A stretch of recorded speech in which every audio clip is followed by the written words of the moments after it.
Hey guys, I'm just getting a few things set up. I promise I'll be on shortly. I just didn't do a few things.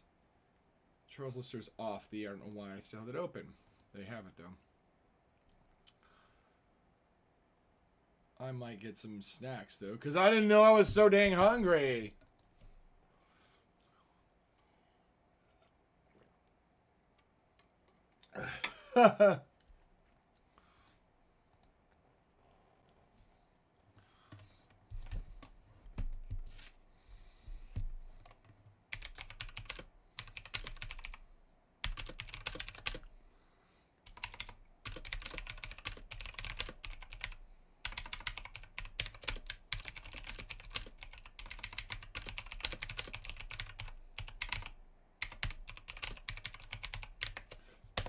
Alright, I'm going to go ahead and post cheekily. Oh, that's the wrong thing. Oh, F11! Why are you like that? Why? Did I just delete my comment? Oh, holy. Blasted, blasted, blast.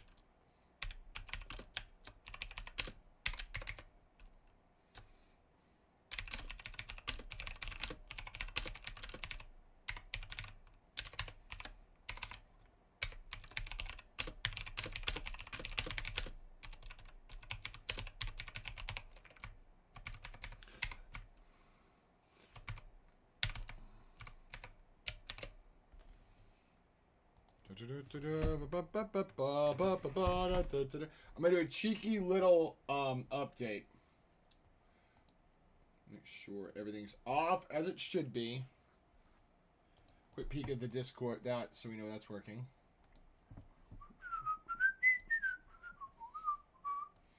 Oh, I don't know if I should have done this, guys. This was dumb. But it's a big but. Oh, I forgot to do the scan of the dang thing. God bless America.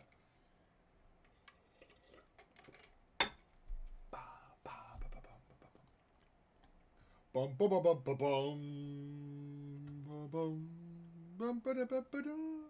have a full meal at work. Unfortunately, work is 15 minutes away. Here we go. This is where we're at. And I'm not nearly prepared for tonight. I went to be and I wasn't. And it didn't happen. And my wife's going to say, hey, did you eat? And I'm like, yeah, whoops. I still haven't done the Discord thing I promised I was going to do. Streaming now.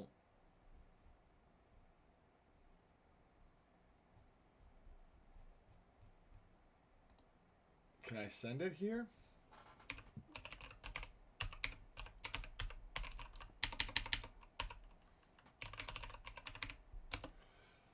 Did that work? No, because I'm a duty head. I'm such a duty dunderhead. Oh, yeah, Jay. Oh, yeah, that'll work. Oh, yeah. Oh, yeah. Oh, yeah. There we go. My lower back is killing me. My lower back is killing me. Don't know why. That's another song entirely. That's Nora Jones. Waiting for the morning sun. Don't know why I didn't come. Y'all could have done without that, right? Just say you could have. Alright, we're going to go to, I think, E04. The idea is to get as much done marker-wise. Because we need to get everything covered as quickly as possible. Because we don't have a lot of time to work on this. So, and the paper gets really soaked really quickly. So my goal is to get as much as I can get drawn before the paper starts to buckle. Buckle.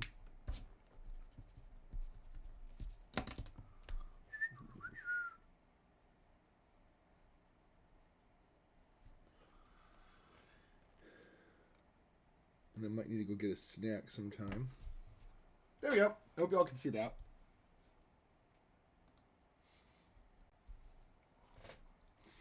I destroyed my TikTok last night, guys. I don't mean I literally went through and destroyed it. I mean, I did something dumb. I posted that cool video I shared you guys, and somebody commented. So I opened up my TikTok and responded. Oh, Never do that, guys. When you post on TikTok, close it up. TikTok loves to bring you back if you're not opening the app. But if you open the app, it's like, oh, you love my app. I don't need to show your content to anybody to bring you back here. The app is responsive to when you don't open the app. So it tries to flirt with you to bring you back by throwing your content in front of people's faces.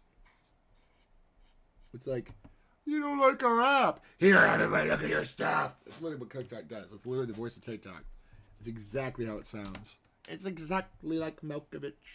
It's exactly how it sounds, guys.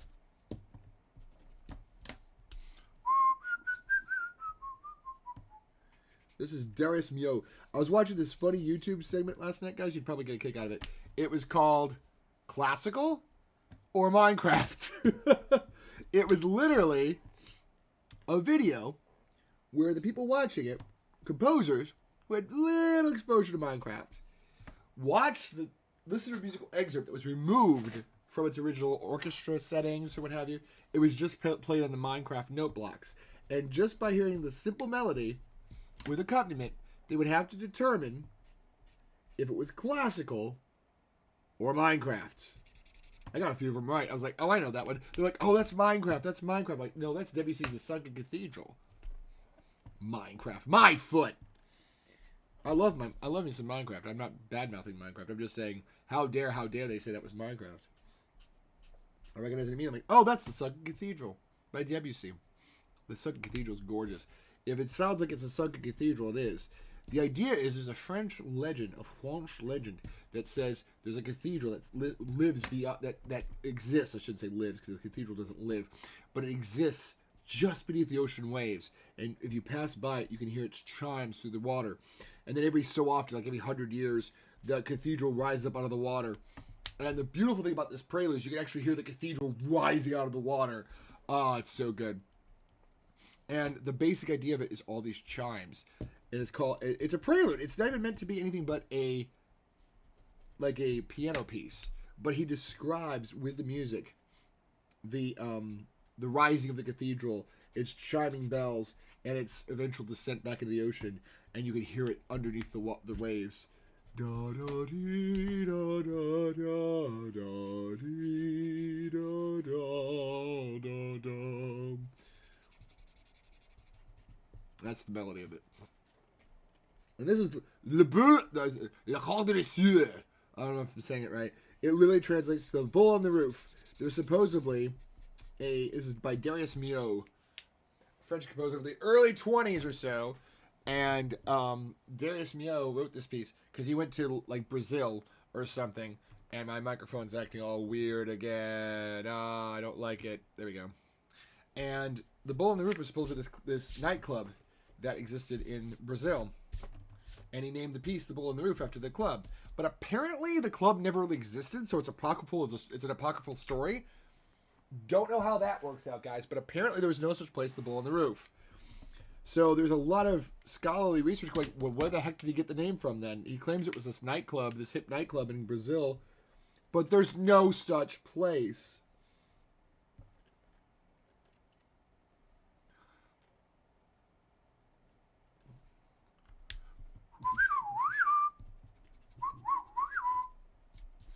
Now, the cool thing is about this is there's a main melody to The Bull on the Roof, and this is it.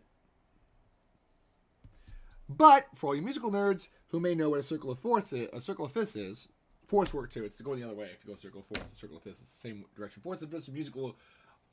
A C to a G is a fifth. A G to a C is a fourth. So if you take a fifth and invert it is a fourth, keeping the same pitch is the same. I mean, dominant tonic relationship is a 5-1 because it's the fifth chord of the sequence.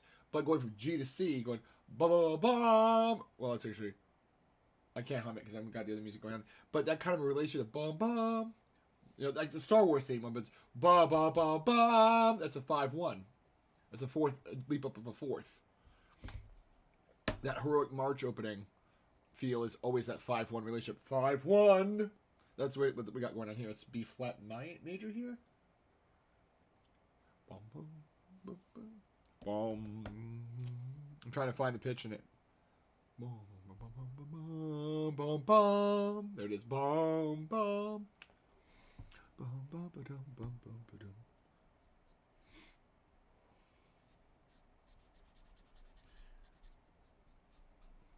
I think that was the B major variant.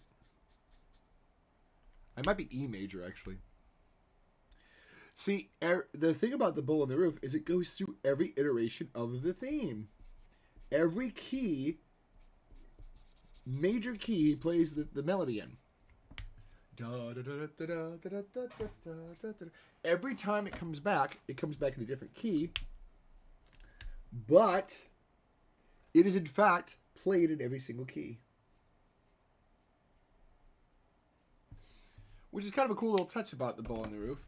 It literally modulates through every single key.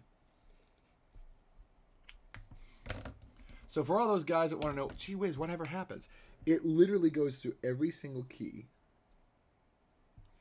Major key. Actually, that was A flat. This is the B minor. This is the B one. Oh, that was an A flat before. That's right. And you always the next key is always a minor third above the previous. So A flat to B flat. Well, A flat to B major. I'm sorry, B major. A to flat to B is a minor third. Now, it's actually a major it's actually a minor second. No, augmented second. But you wouldn't write out B has two spellings.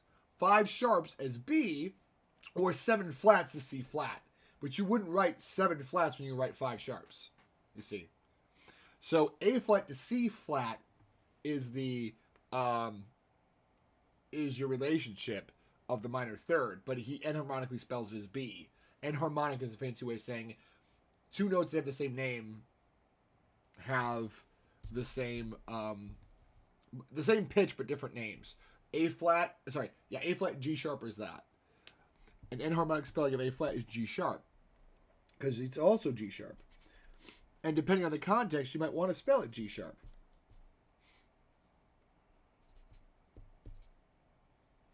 It's really about what the context is. So, we're going to stop doing that microphone.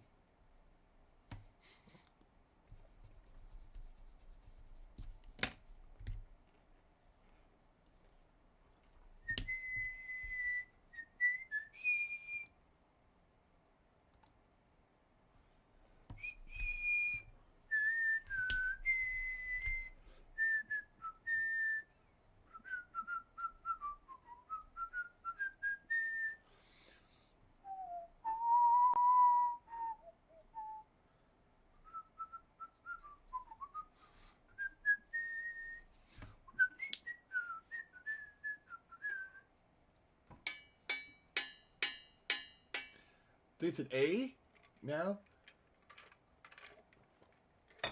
Is it A? Yeah, because he does B, he descend down to A. But we have to start it in C because that's where it began.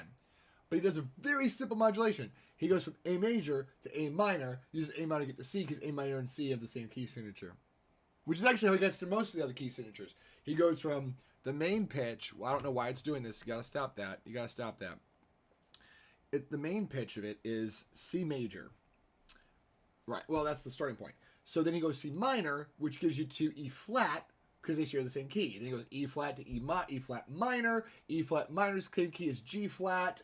G flat is F sharp. You can spell it enharmonically. It's the same spelling. F sharp minor third is up is A. You just go there by going F sharp minor. F sharp minor shares the same key signature as A. You just keeps looping like that. Of course, with A, he's back to C, so it just drops down to what? Oh, God, what is wrong with my stupid headphones today? It's something I'm cutting out. What is going on? There we go. That's better.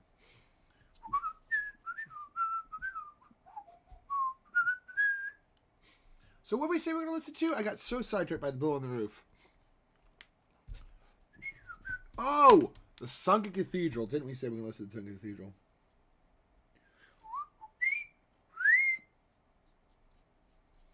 The Sunken Cathedral, guys. Now, what is the Sunken Cathedral? Oh, this is cool, though, but we're not listening to Eagle Birds. We're looking for the music. Well, I don't have music. Here we go. I took out the display cam. My bad. Oh, this is my drive time playlist. That's why. We're looking for Debussy Preludes. Not Quaaludes, Preludes. There we go.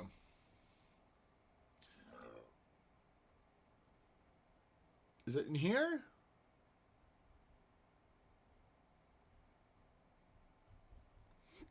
No, that's not it, but panorama. Here we go. We're going to start with Syrinx. What's this sound like?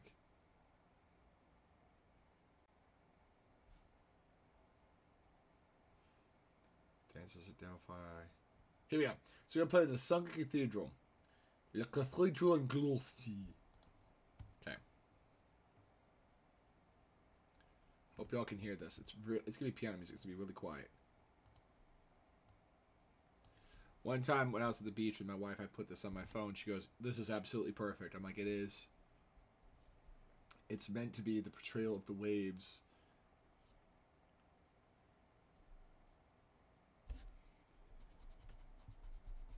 That's like the crystalline tones of the bells, you see.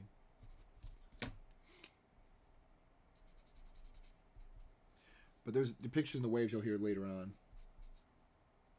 But here, that's like the chiming of the bells. The cathedral's sunken, so it's very, very almost haunting.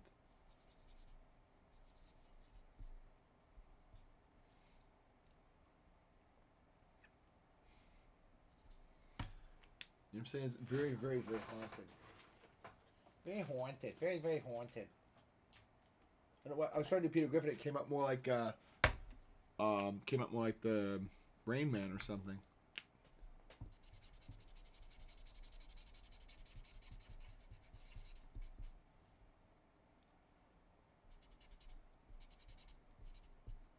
And this is okay.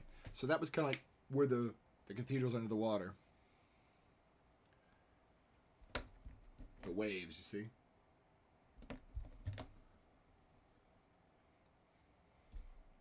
This is the sequence where it's rising out of the water.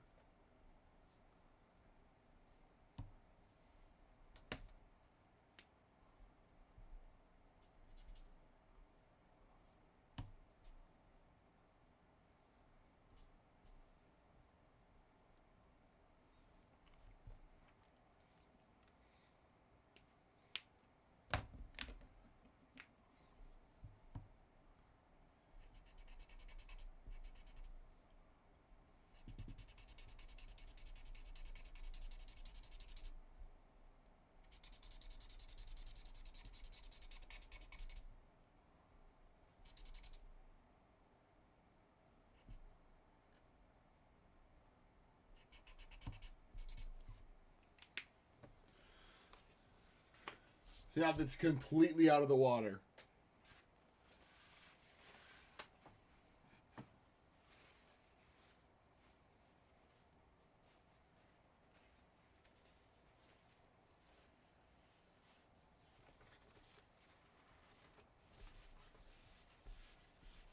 Putting a piece behind there so I can blot out some of the color.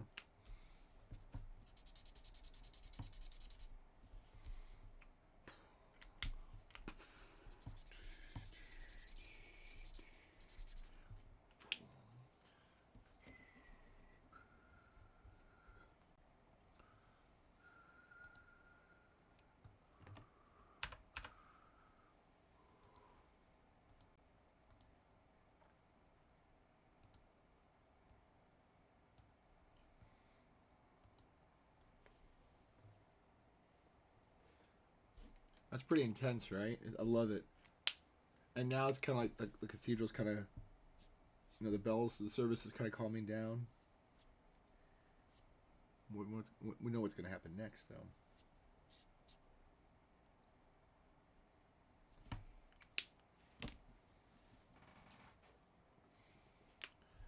Because the cathedral has to sink below the waves again, you see. It's only above ground for a very limited time.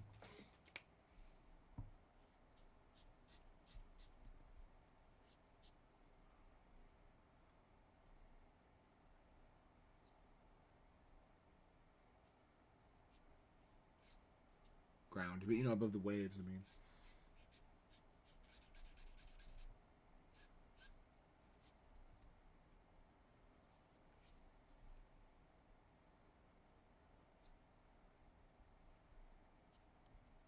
kind of a shame, you know. But, you know, it's a little folk tale or some sort of fairy tale or something about this cathedral.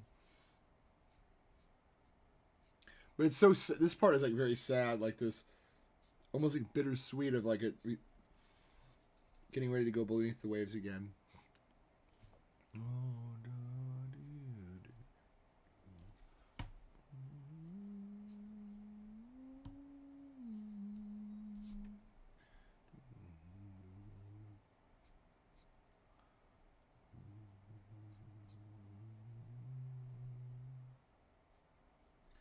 What's interesting though is how he makes the waves here.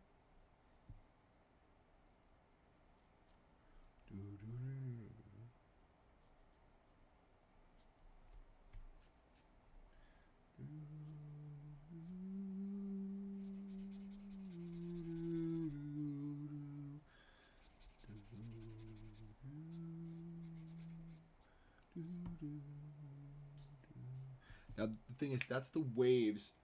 I mean, the cathedral theme when it was first raised up. But you have the bass. Oh, it's so good. It's like, it's almost like it's like a, you know, an echo of when it was above ground. It's the same part. It's almost identical to what we had before. Except now it's much more muted.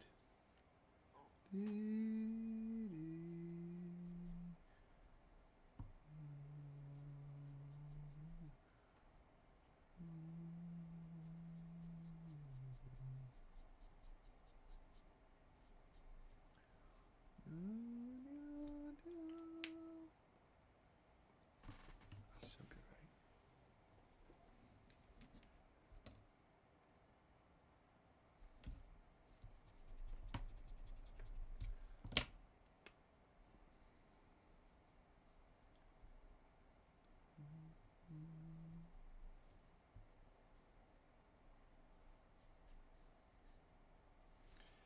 Like, I hate the sadness of when it sinks down, but that echo of la dee da dee da dee da dee is so beautiful. Like the remembrance of that, its glory above the waves. Puck.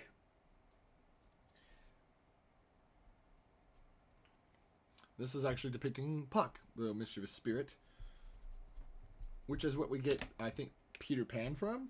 He was a Puck-like spirit. Also, we get Petrushka, I believe, from that, the Russian, and Pinocchio too. I think it derives from Puck, in a sense.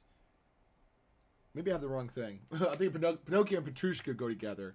Puck is Peter Pan, in a sense. I mean, he's supposed to be Pan, but like a Pan the god. But I think Puck was more in line with his character.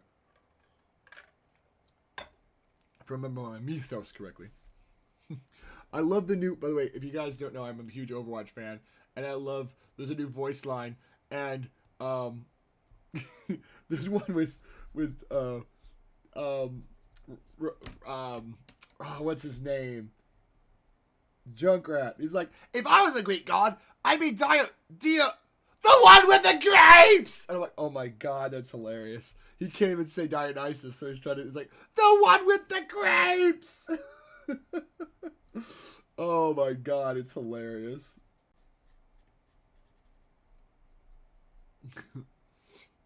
The one with the grapes! The way he says it with perfect despair, like he's so over trying to say Dionysus, is so funny. If you know Junkrat, it's hilarious. Junkrat has been called the Overwatch equivalent of the Joker, and he's kind of that insane. And his solution to doing things is pretty much crime. He's a criminal. He's busted into things, stolen. His solution to getting rogue AI robots out of Australia: irradiate the outback. Then they won't be there anymore. And it's like, wait, what? Did you just nuke your home country because, you know, the outback? And the Australian outback is pretty much a wasteland because, I mean, it was a wasteland before, but it's even more so. Because the Junkrat included, basically just detonated a massive bomb to irradiate the outback. It's like, ha! That'll teach you rogue AI to take over the outback. Ha! And it's like, wait, now no one has it though, dummy.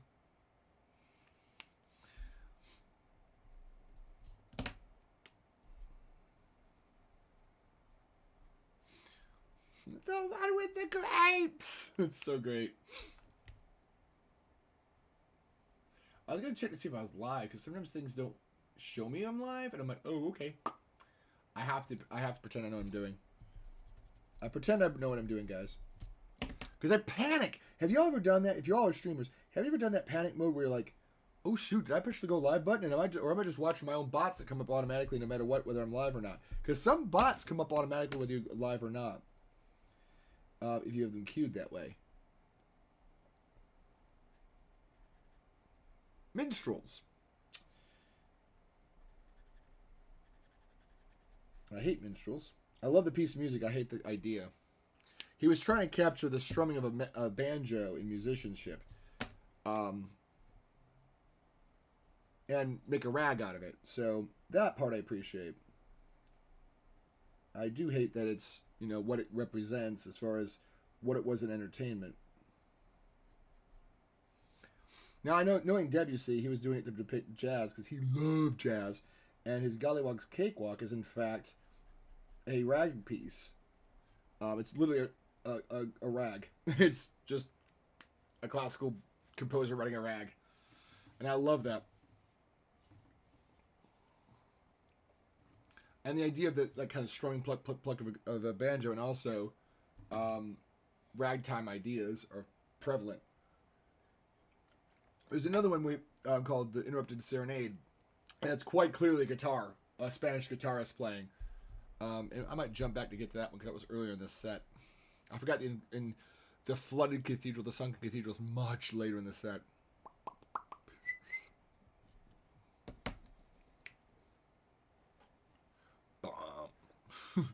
Bum, bum, bum, bum, bum.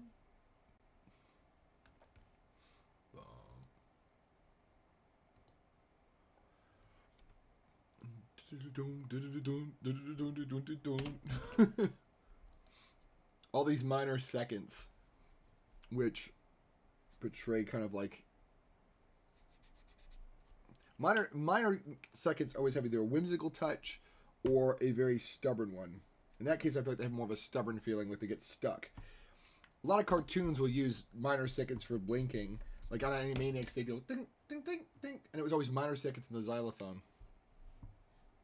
That's how they depicted, like, the sound of, like, your eyes blinking. Blink, blink, blink, blink.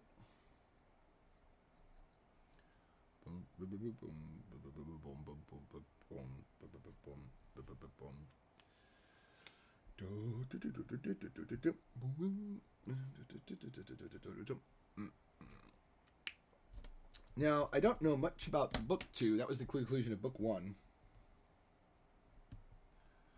But I don't know much about book 2. There's a few good pieces. I don't know this one. I might skip this one.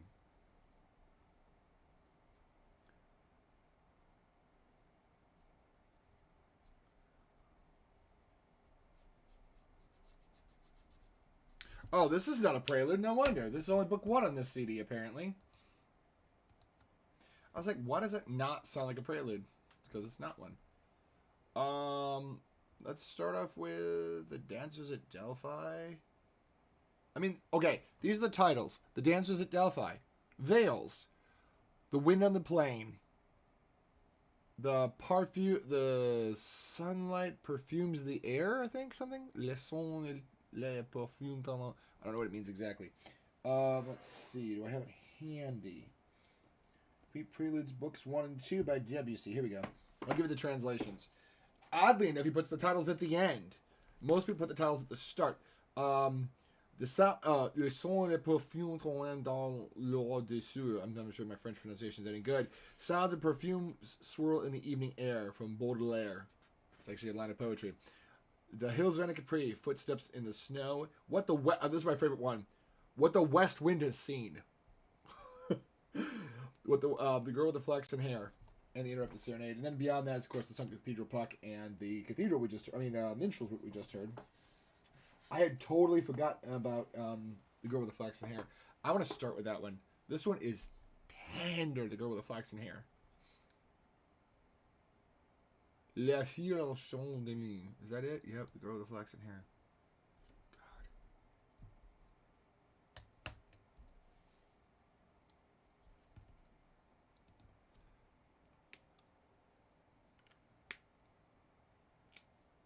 It's so simple.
And that's the girl with the flaxen hair. Isn't that wonderful? It's just so simple. I love it. We're going to jump back to the dances at Delphi.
It said that Debussy, when he heard other people play his piano music, goes, "What was that?" And he goes, "They're like, that's your piece. I just played it." And he goes, "That doesn't sound anything like the way I wrote it." So I don't know if he had some sort of weird synesthesia that he had to hear his music very specifically performed the way he specifically directed, or if he was just being a musical snob. I don't know which. I think it's probably the latter, because he did have some idiosyncrasies that wouldn't surprise me if he had some sort of aphasia. His musical descriptions of his pieces are incredible, though. Like, the descriptive names. I mean, these preludes all have descriptive names. I mean, What the West Wind Saw, and The Moon Descends at the Temple of Yore. I mean, what the heck? But they're beautiful. They're poetry. And again, why did he put the titles at the end? So it's almost like you hear the piece and you're like, oh, by the way, it was this. Which is a weird thing to do when you're making, especially pieces that are supposed to be descriptive of something. You're going to be like, oh, by the way, this was. You've been listening to The Dancers of Delphi.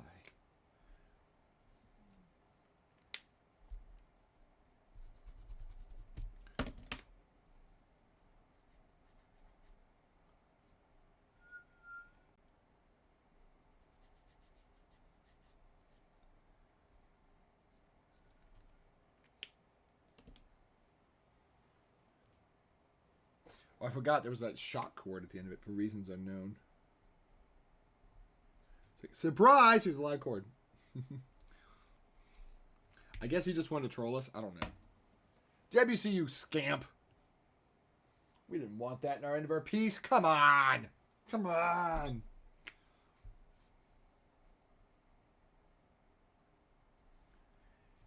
And this next piece is called Veils.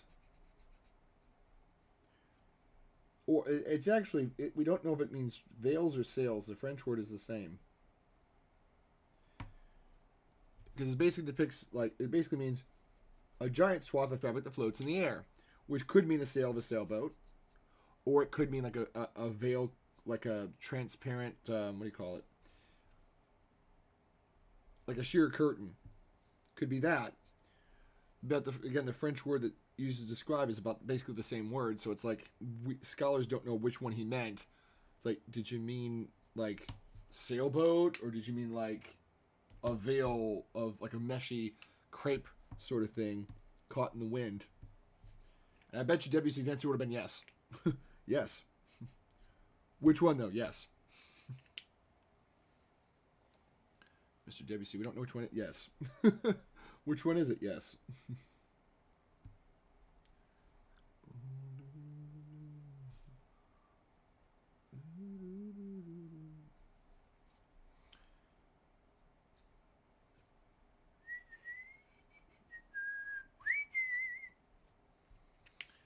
But I'm sure that would have been his answer. Yes. And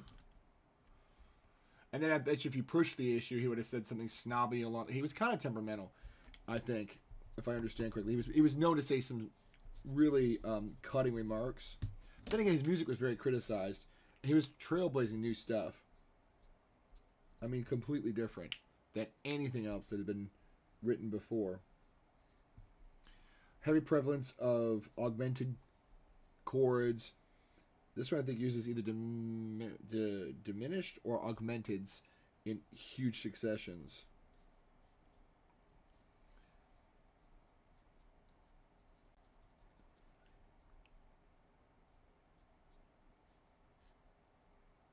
And I wish I could tell you which. But Debussy used a lot of diminished chords and augmented chords in sequence, which gave it the feeling of no tonal center. Let's see what we got here. That's Wind of the Plane. Here we go, Veils. And this publication from Dover puts it at the front. Who knows? I think it even says, for ease of understanding, we put the titles at the beginning, unlike the original Debussy, which put it at the end.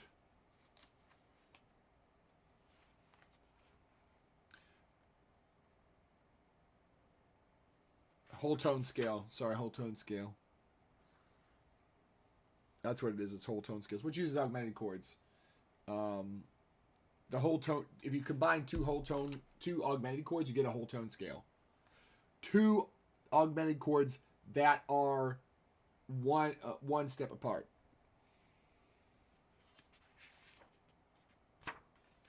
But you have B flat, F, G sharp, B flat, C, D. Yeah, it's whole tone scales.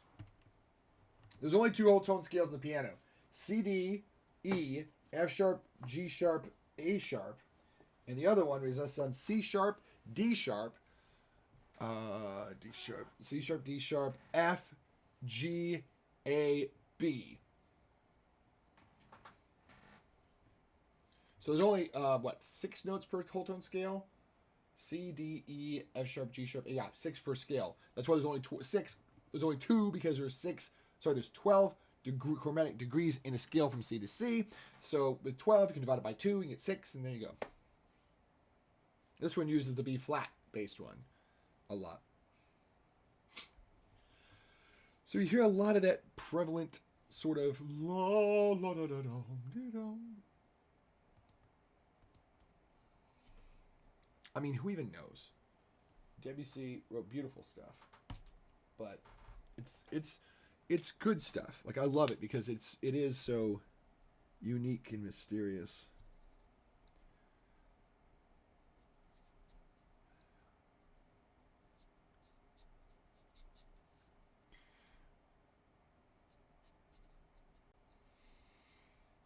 And Debussy was known to go to concerts and listen to, like, if Beethoven was playing, he'd known to dip out early. He'd be like, "Oh, he's beginning to develop," because that's when they would we talked about this last stream, that the symphonic form, which didn't interest Debussy at all,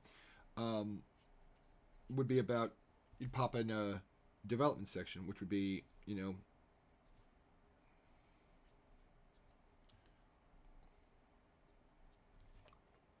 the development section is where you start getting into the serious bits of the music.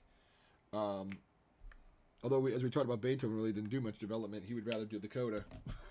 So it's funny because as much as Debussy hated German composers for having the development sections, these long Sturm und Drang, you know, storm and thunder sort of things, Beethoven detested them. And he didn't detest them. He would do nice development sections, but his codas are far longer than his. Ooh, that's B24 is almost out. I have a B24 refill. Ba-ba-dum. I don't actually, I don't think.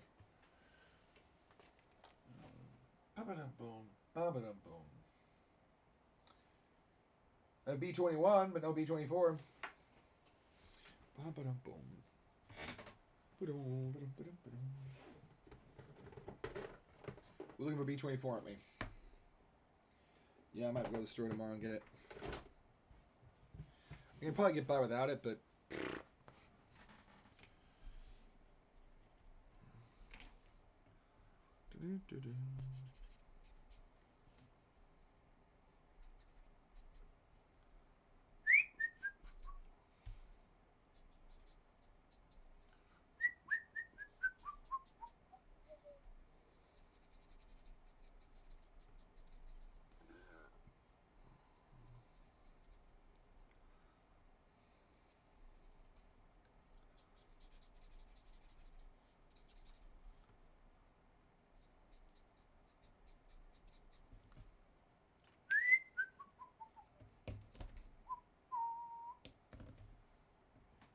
I can't remember if that was the wind on the plane or if that was what the... No, that was what the wind on the plane, I think. This is the wind is coming with scent and stink. No, I'm just kidding. I don't know. Yeah, the sounds and perfumes of the air float through the air. The last one was called The Wind on the Plane. That was actually The Wind on the Plane. It's like a dust tornado spilling out of control, you know?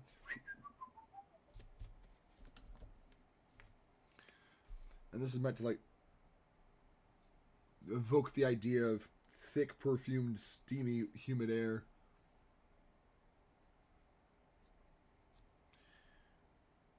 The thing is with Debussy, when you get one of these stuck in your head and you hear a relevant situation, you'll hear this song. Not this one, but whatever one is relevant to the particular situation at hand. So, like, for me, that was the Sunken Cathedral at the beach.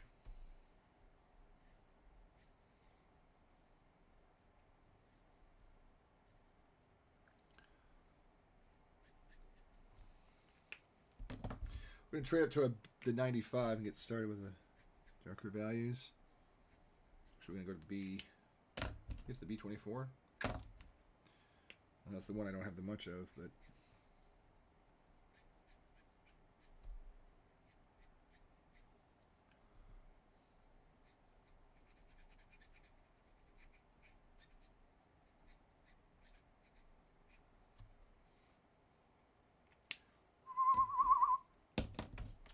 you kind of get used to the values of each marker over time.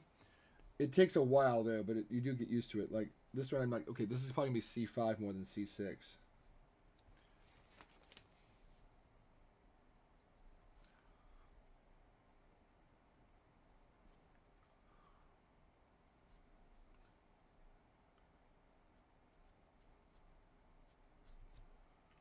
I go to a 4. Is 4 handy? No, 4's right there.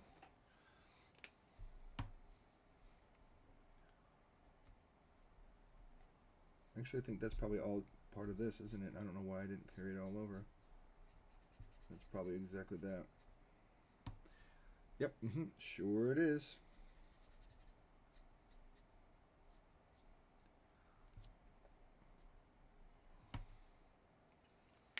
Do I have a C2? We're going to use C2 or C3. Where's C3? This is C3, isn't it? Yeah, I can tell. There we go.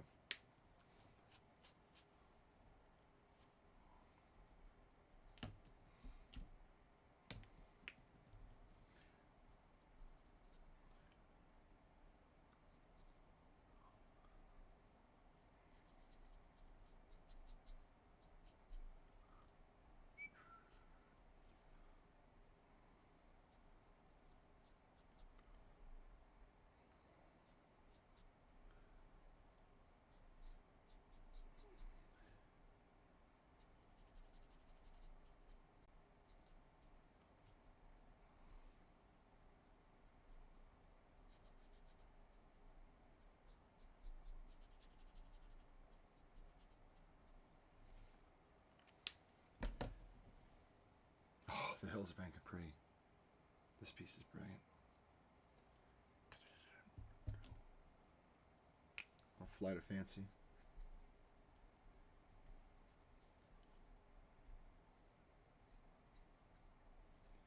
This is such a brilliant little thing going on.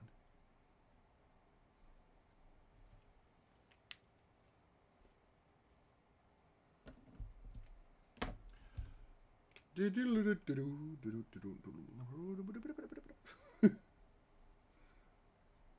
a nice little outburst of energy, isn't it?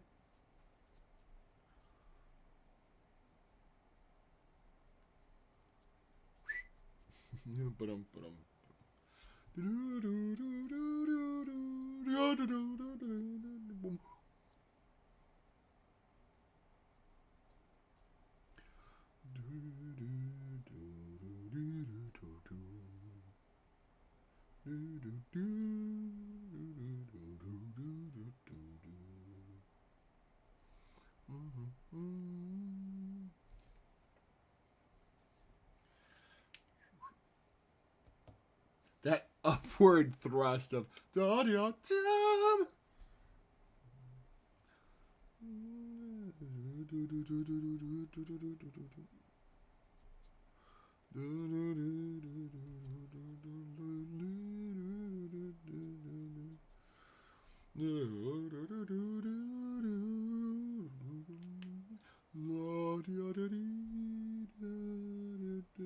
If y'all ever played Untitled Goose Game, huge chunks of the score for that music comes from these preludes. So if you're like, why does this sound familiar? And you've played Untitled Goose Game, that's probably why.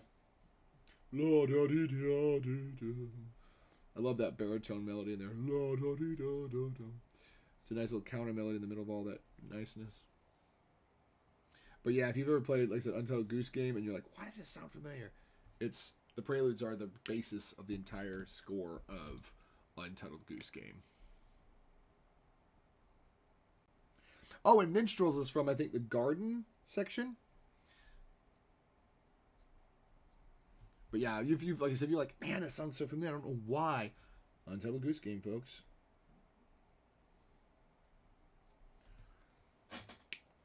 And here we go.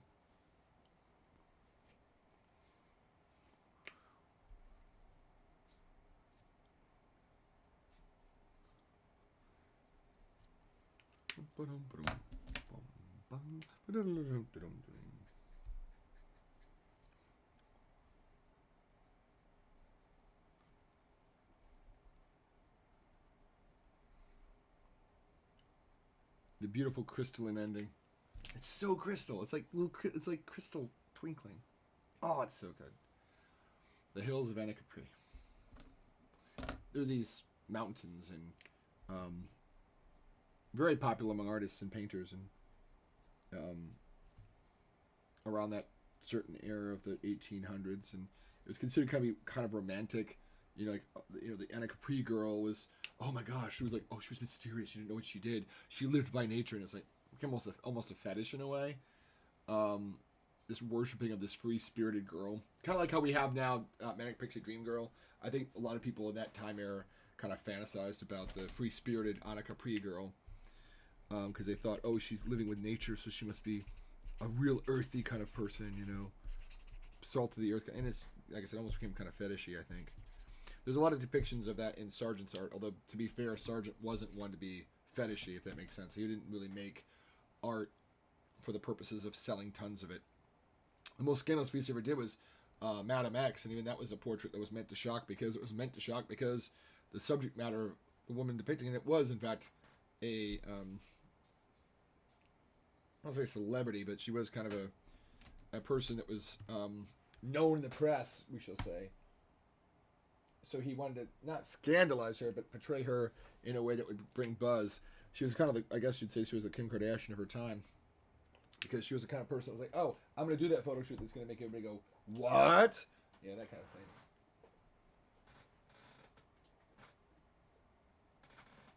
And the crazy part is, like, half the rumors about her were absolutely true. That's the crazy part. Like, half of the rumors about her and her immoral ways, they're kind of mostly true. Not all of them, mind you, but a good chunk of them basically were true.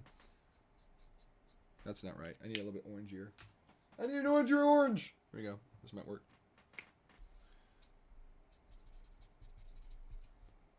Let's see if that worked.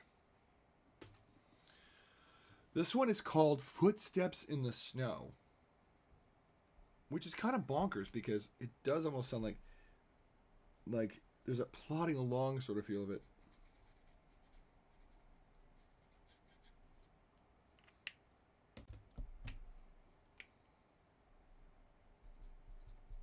See, the footsteps or footprints. I don't know if there's a difference, honestly.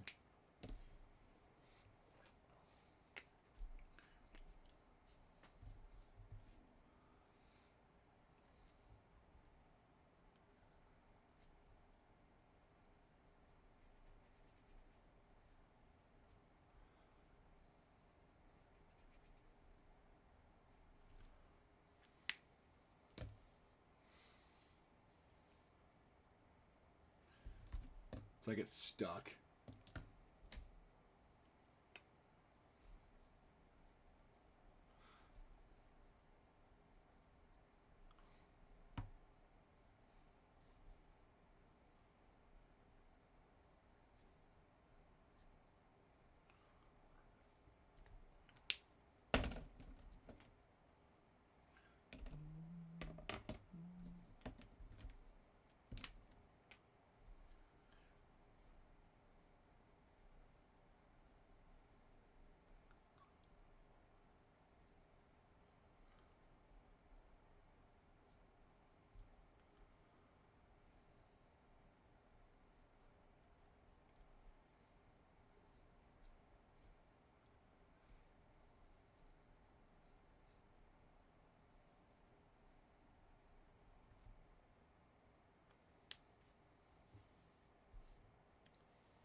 Just blurring a little bit, blending it a little bit.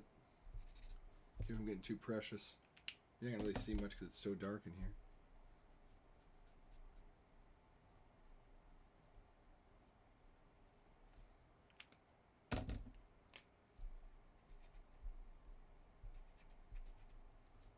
Such a great piece. The footsteps in the snow, the footprints in the snow. Because it does sound like it's just trying to get through the snow and get stuck a couple times.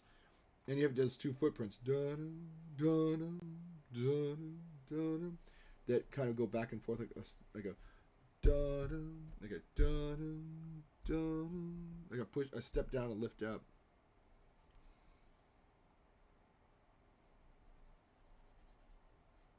I think this one is what the West Wind saw.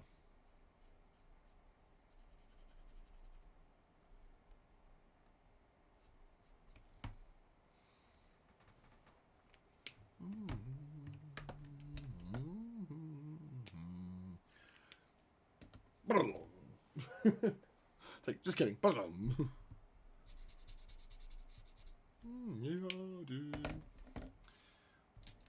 This one gets built up like a house on fire. And I love it.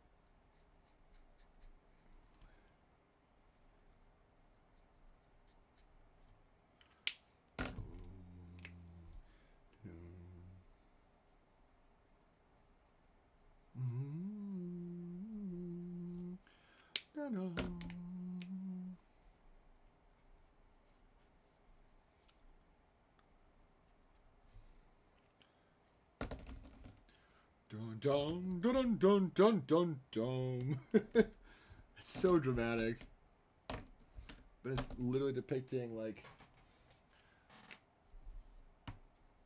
something mysterious on the wind. You know, literally.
Just kind of like random outbursts here and there. I can't believe it's only been an hour. That's good, though. That means I got a lot done in an hour.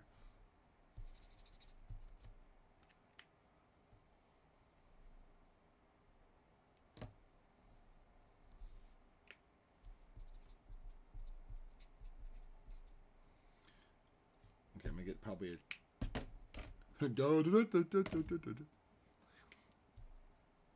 nice little line underneath there. Line of demarcation for shadow. Another line there.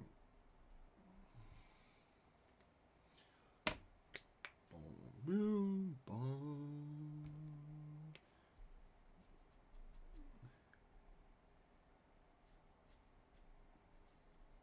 Kind of curious what you guys think of these pieces. If you liked them, you know, again, there's some of them that, I mean, not it's not like it's like, oh, I like them all. No. I mean, like, if there's one that stood out to you. We already heard this one. This is Girl with the Flaxen Hair again. But I accidentally forgot that after Girl with the Flaxen Hair is the Interrupted Serenade that I did want to hear. So we're going to skip ahead to the Interrupted Serenade as such. Very much as such. Where is it? Boink. There we go. It's like a guitar being plucked.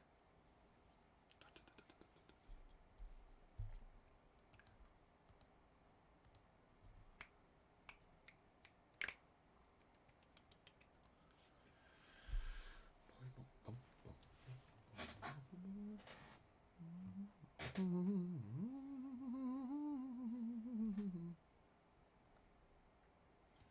off these and see. Yeah, I did that right.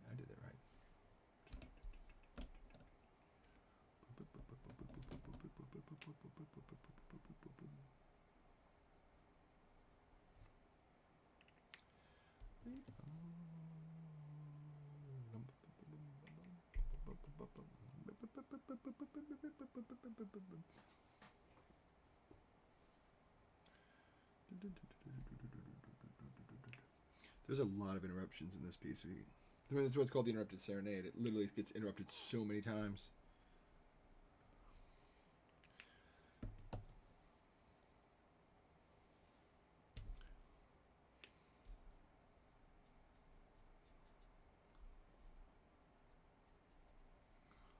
literally gets interrupted so many times.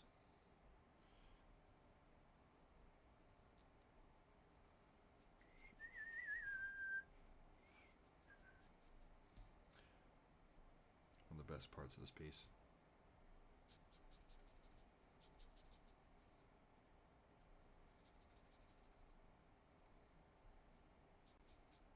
It's like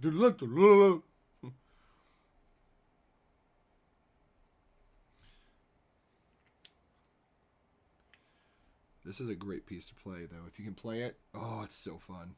Because all these little schizophrenic, like out of nowhere, is just so great. It's a lot of fun to play if you can pull it off. There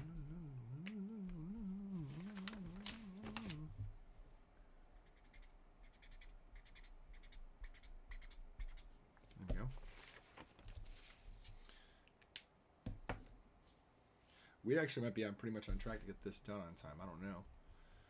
I thought we'd be very, very, very behind, and we are very behind, but we're not as behind as I feared.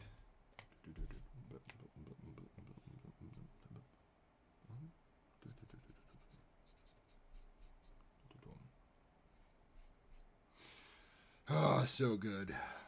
The Interrupted Serenade. I'm going to take a brief bathroom break, actually. I'll be right back, guys. So, hang tight, grab a drink, take a bathroom break, or, whatever you need to do as well.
been tiddling rain all evening, I said. Some dark chocolate kisses.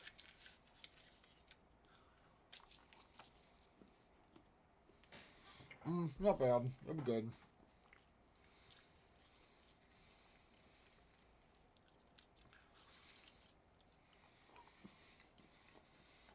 Oh, chocolate break.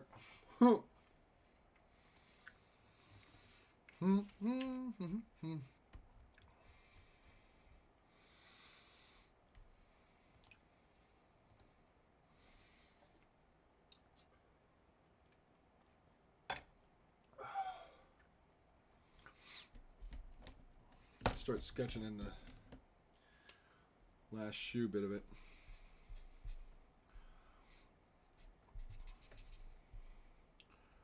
There's really no time to waste, honestly.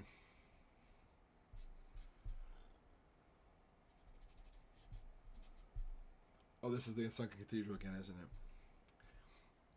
Yeah, not that I specifically mind. I do love this piece so much. I just don't. I hate repeating music on stream, you know.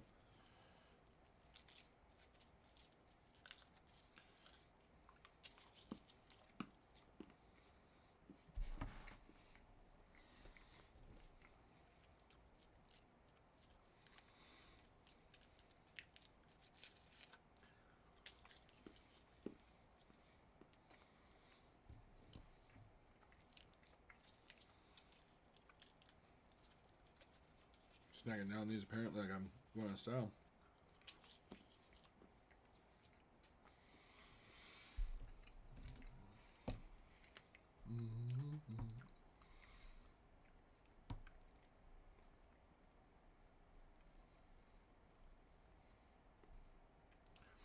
You know what we didn't listen to yesterday that I wanted to listen to yesterday and we didn't listen to? The Copeland Third. We're going to listen to that today. It's a nice long piece. Gets me through most of the day. I talked about it being the Great American Symphony. I know some other people might say the Howard Hanson might be, or Barber might have a Great American Symphony. I don't know. I contend the Copeland Third, though. It's not pretentious. It's Copeland's mature period that everybody knows Copeland for. So, we're going to play that. Da, da, da, da, da, da.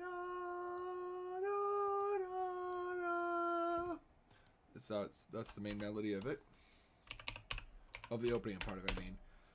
73, here we go. Make sure my wife didn't text me. She's supposed to text me when she's on the way back home.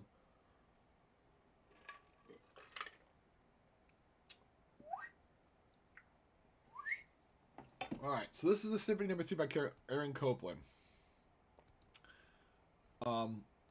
Very straightforward stuff.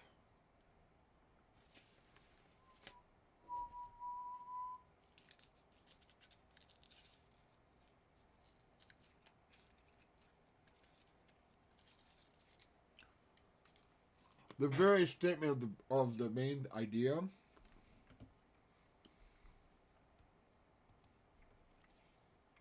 is 100% like classic Copland. I mean, of course it's him. He wrote it. But you know what I'm saying? Like, it's classic in his wheelhouse. Because there's a couple things of his that don't sound much like Aaron Copland. But this is quintessentially a piece that he wrote. Like, you would listen to this and be like, yeah, that's Aaron Copland. You know, you would.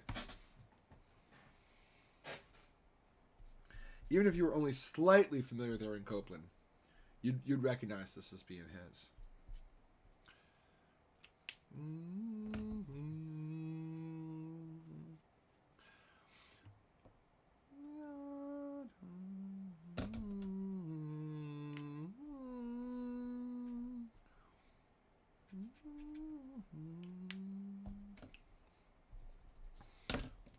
The ending presentation of this theme is amazing.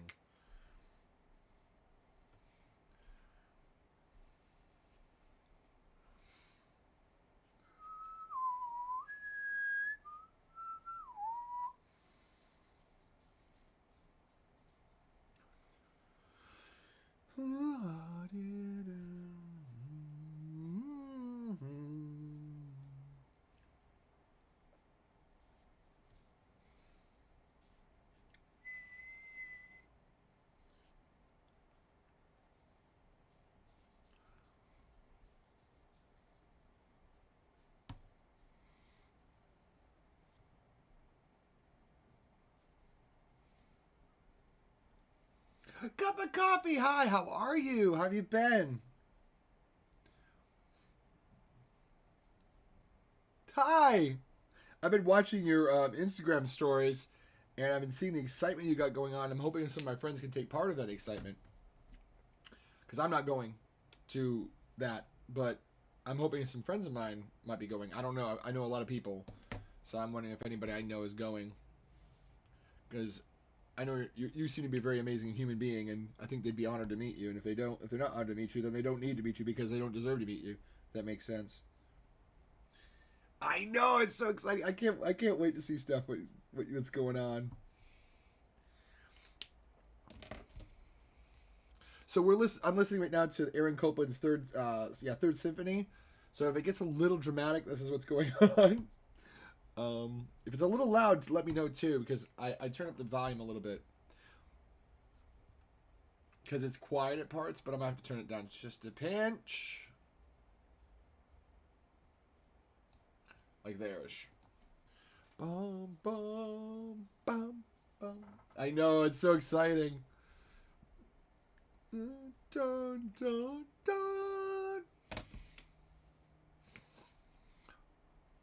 This is the most dramatic part of this symphony. At least this section of it. Oh, it's so good. It's like coming to a decisive moment. And, right, it is so theatrical. Bum, bum, bum, bum, bum, bum, bum, bum, bum, bum, bum. Bum, bum, bum, bum, bum, bum, bum, bum, bum. A lot of the dramatic parts almost sound like they're cliffs.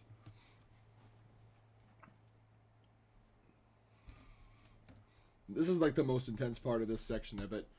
It does kind of resolve to more better stuff. Not that this isn't good, this is amazingly terrifying. Which is not typical for Copland.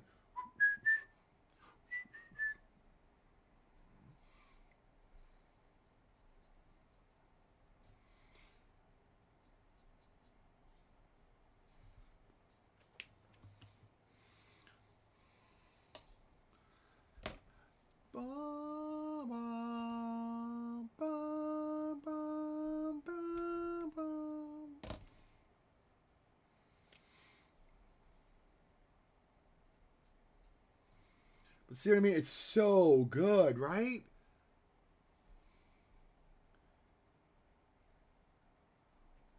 That's why you can't skip this piece. This is an incredible composition. Wonderfully written, beautifully executed. Perfect spacing. Like you get just enough drama, and then it just backs up so you get a breather. And it's all based on that opening idea of, it's actually based on two ideas from the opening, which is one is la da la da, the other one's da da da ya ba ba.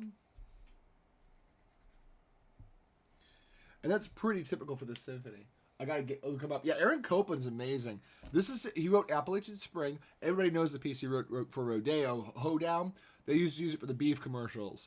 Let's do it right. It's actually based on a reel called McLeod's Reel, I think. So he took an actual Hoedown song and arranged it to make Hoedown.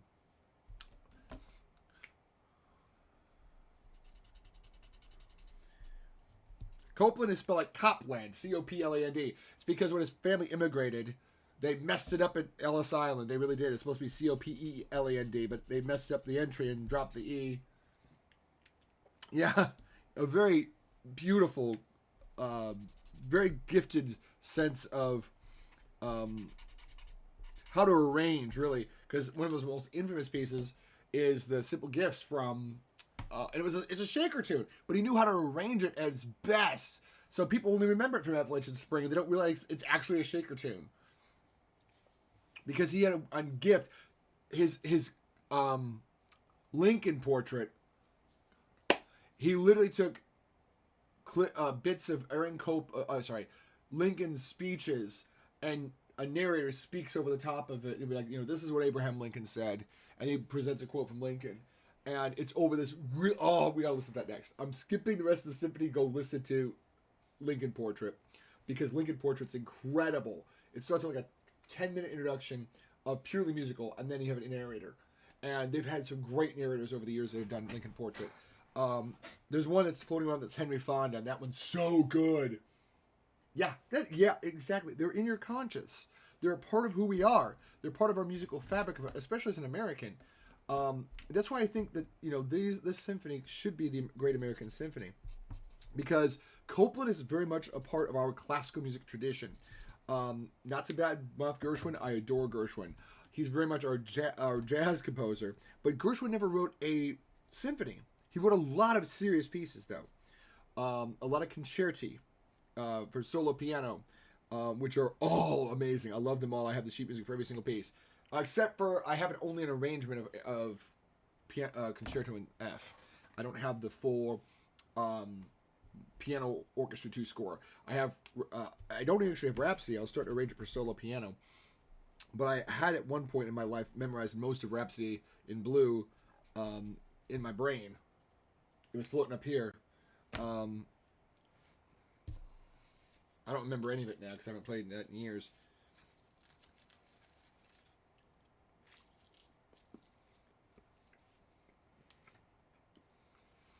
But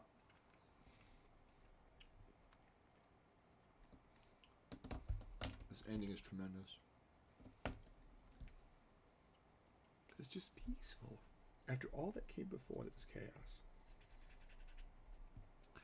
Great symphonies have tension and release. That part before was all tension. And now you come to a rest, and it's like, oh. And it feels like you've arrived. It makes it so sweet.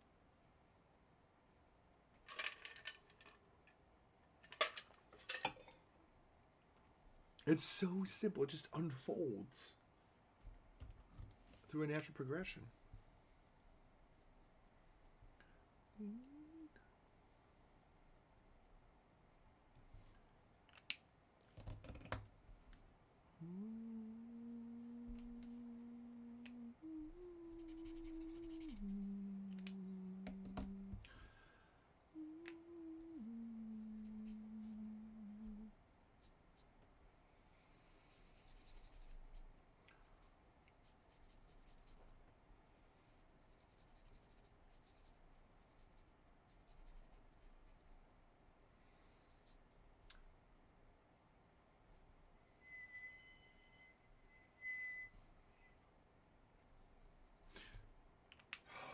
So good. It's just so. I mean, after that torment part of the middle, that theatrical part, I want to listen to the opening part of the scherzo. Don't jump. It's big. It's a big sound.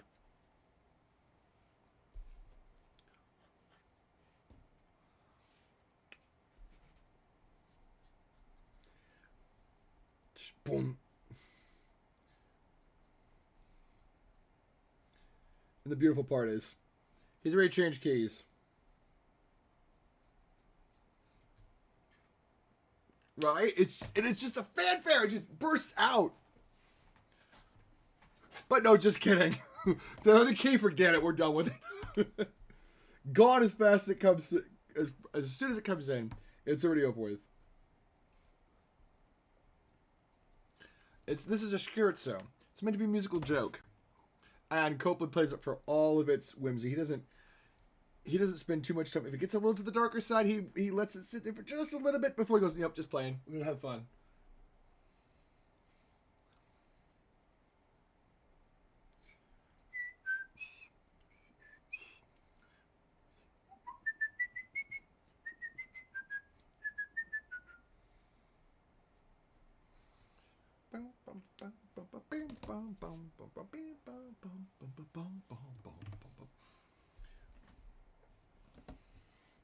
See, here's one of those moments where it gets really tense. But not for long.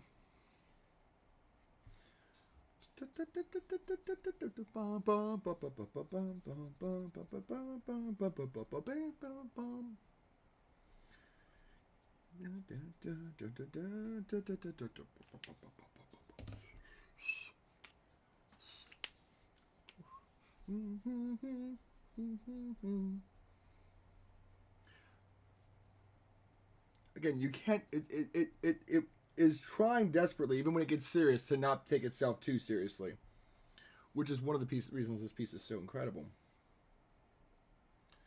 Because it never takes itself too seriously. Oh, I love that. Whose is that one? I feel like I know that streamer. No, I don't. Jubal Naomi. Never heard of them. They're adorable, though. Those emotes are adorable. It's adorable.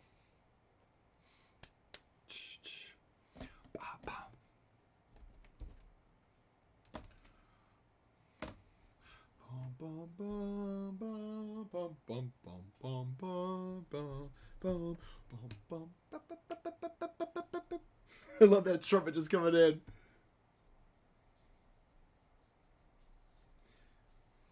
And again, nothing serious. It's never serious for long.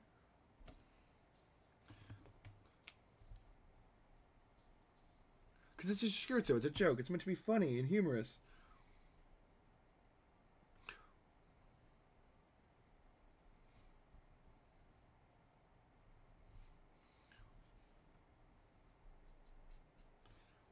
Bum, bum, bum.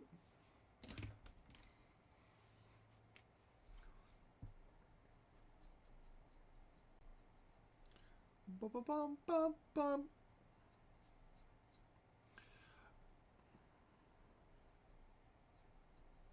And that's only the second most heroic version of that particular melody you'll hear. Because, brace yourself, kiddies, we're going to get the way more majestic version of that later on. So this is the contrasting section. And it's typified by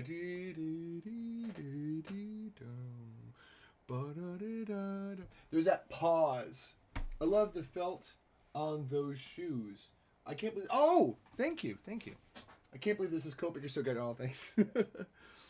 Yeah, I'm trying to get this build up the values. You can see it's much darker in the photo. I don't want to make it so murky and dark, but I do want to make it more de-emphasized. I want to make sure that I don't do too much detail in it, but enough that it's like I want to make it more painterly, where it's just a few strokes and stuff, and I'm slowly building up the values so it looks right.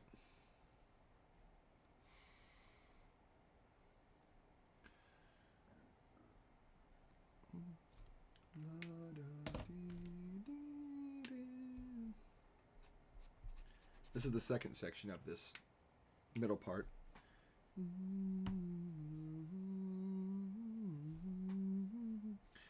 This is to be done Thursday night, so.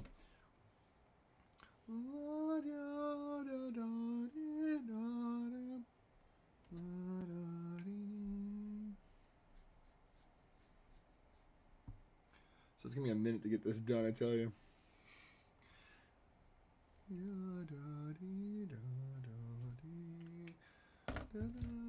That pause, that is the hallmark of that particular melody and section. Now what's fun is, at the end, he's not supposed to. He doesn't have to do this. But what Copeland does is he brings back both. Remember this from the beginning?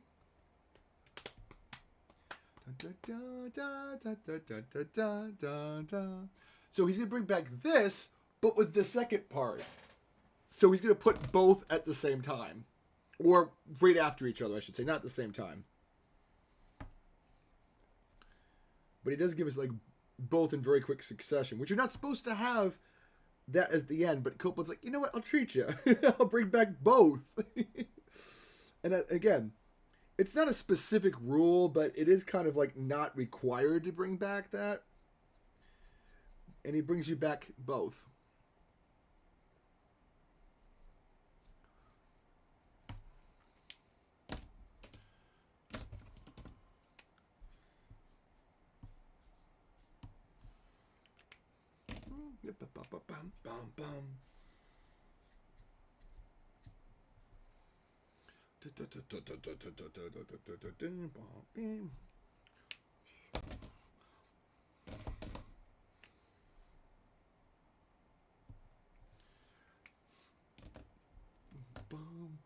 bum bum bum bum bum bum bum bum bum bum bum bum bum. And this is from the middle section. We're not even supposed to have this. It's like a gift. It's like a, and we're getting the like. It's so big now.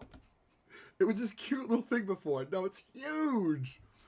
Bum bum bum bum bum bum bum bum bum bum bum bum bum bum bum bum bum bum bum ba-dum ba-dum bum bum ba-dum ba-dum bum bum.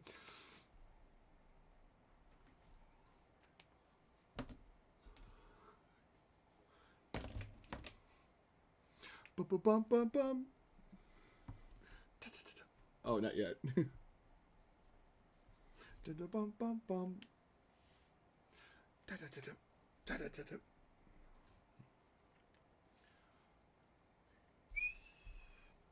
Bum bum bum.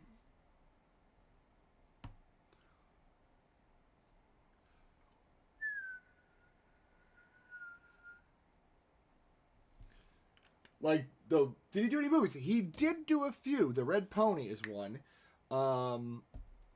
The score he actually excerpted and made into a concert suite for to play and he took it on tour with him, I believe. And still gets enjoyed in concert halls. The Red Pony, I believe it's based on a Steinbeck novel. I don't think the movie was a huge hit, but the score obviously lives on. I want to say he also did a few others. The Western movies. You would think, because he wrote Billy the Kid, which is a ballet, and it's amazing. He wrote Rodeo, another ballet, which was amazing. We get all this wonderful Western music. You would think he would be the one to do it. And I think The Red Pony is technically in Western times, even though it's not a gunslinging Western. Yeah, you would think he's a perfect fit for it. But I don't think he ever did. I want to see what The Red Pony is. Okay, let's look up Copland film score. That's not it. He didn't do any of these. These are movies that had his actual music excerpted in it. These are the ones he wrote. Something Wild, The Red Pony, The North Star, Of Mice and Men, Our Town. That's right, he did do Our Town. Of Mice and Men, the 39. Not the famous one. This one's got Burgess Meredith, who's the penguin. Wah, wah, wah. The City, which is a great, oh my gosh, The City is a documentary that I love. The City. Boom, boom, boom, boom, boom, boom, boom, boom, boom, boom, boom, boom. Is it the one that was for the World's Fair? Yeah, this is the one that's for the World's Fair, and it's so good. It almost predates Koyaanisqatsi in its depiction of manic city life. The City, The Heiress, which was starring Olivia de Havilland. I have to watch these movies. I never have. So it's The Heiress of 49. The City 39 was originally for the World's Fair, which I've heard that score. It's rare to find a recording of it because it was lost for ages, and nobody cared about it. So it was just a World's Fair movie. It's a short for the World's Fair. Who cares? Beautiful score. The North Star, Of Mice and Men, Our Town, The Red Pony, and Something Wild. What's Something Wild? Seriously, he wrote a music for a psychological thriller? In what world?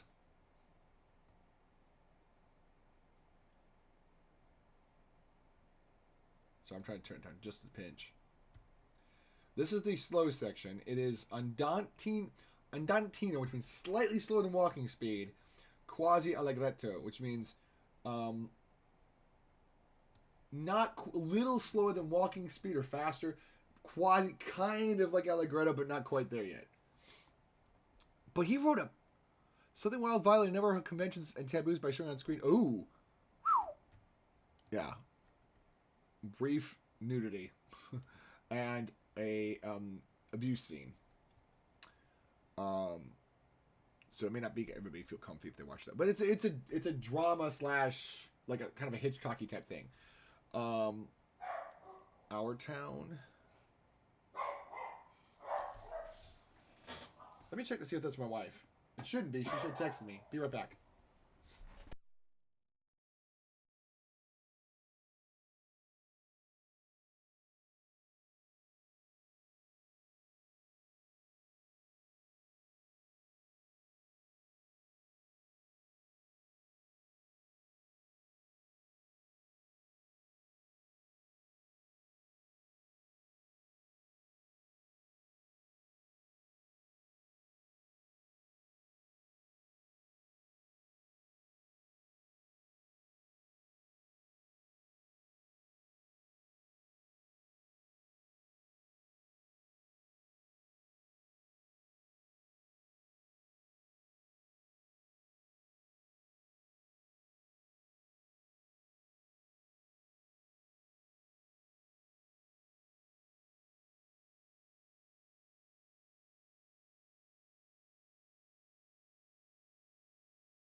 It was indeed her. She didn't text me. She was on her way home. That's why I was like, wait, is that you? So yeah, he did write a few film scores. What I like about this section is he brings back the opening ideas from the first movement. The la da da da da da. The opening is just subtly, rhythmically displaced version of that. It's just slightly off.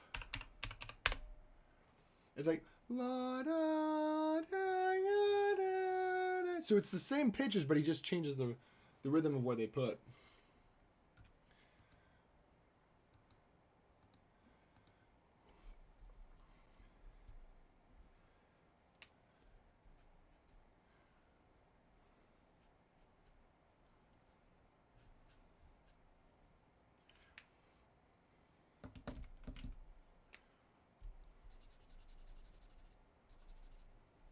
Kind of do that.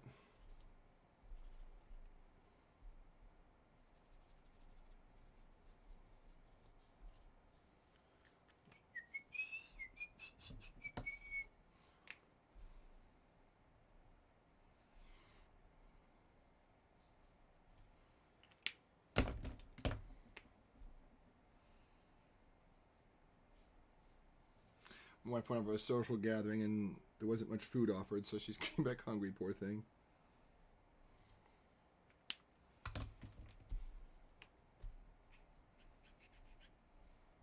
I know I didn't have a very particularly good dinner time experience either, so I can understand that. The hungies. I'm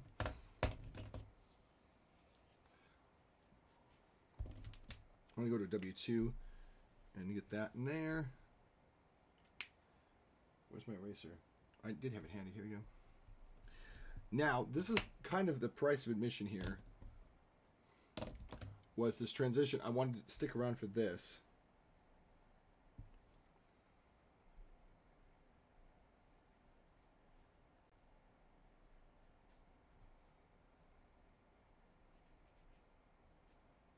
Very much borrowing from that first section. You know that. Ya, da, ya, da, da, kind of the whole point. It's kind of interesting because, like I said, I've never seen a symphony that so clearly recalls its earlier section as a main theme of another section. Like it's hinted enough that you know it's what it's referencing, but it's not a direct copy.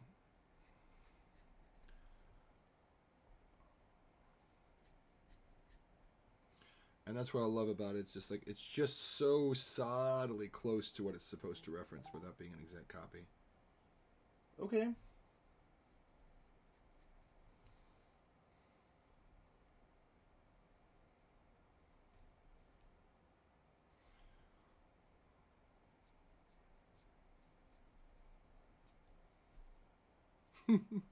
My phone made a weird sound.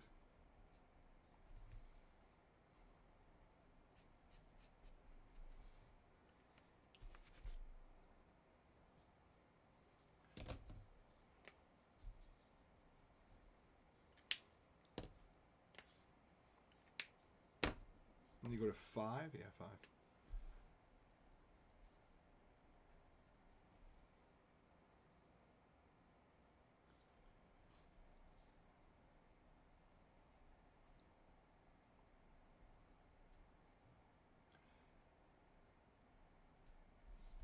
The amazing part about this is how it transitions into the last section. And it's one of the most famous pieces of music, actually, but he reused it. Like, this is not where it came from, but he was like, it's a shame to waste it. And what I'm talking about, of course, is the fanfare for the common man. He wrote it as a one-off, and it didn't really enjoy much play during his lifetime. Although it was well received and well loved at the time, and I think it's gotten more play since Copland's time, which is fine. Like I said, it was well loved, well received in his time, but that's why he had the urge to reuse the melody, because he's like, it'll get forgotten, because he didn't know after his death it would become such an iconic piece. So he strove to preserve it because he figured, you know, hey, you know, people love the piece, but it'll probably get forgotten because, you know, it's not that significant, he thought, but he was wrong. But again, it's nice to have it treated in a larger form.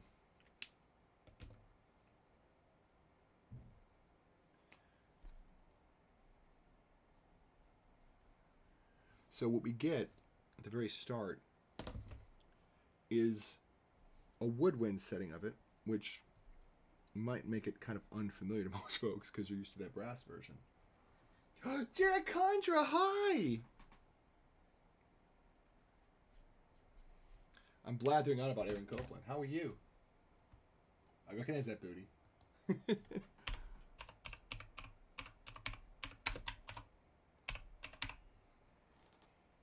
I love that emote.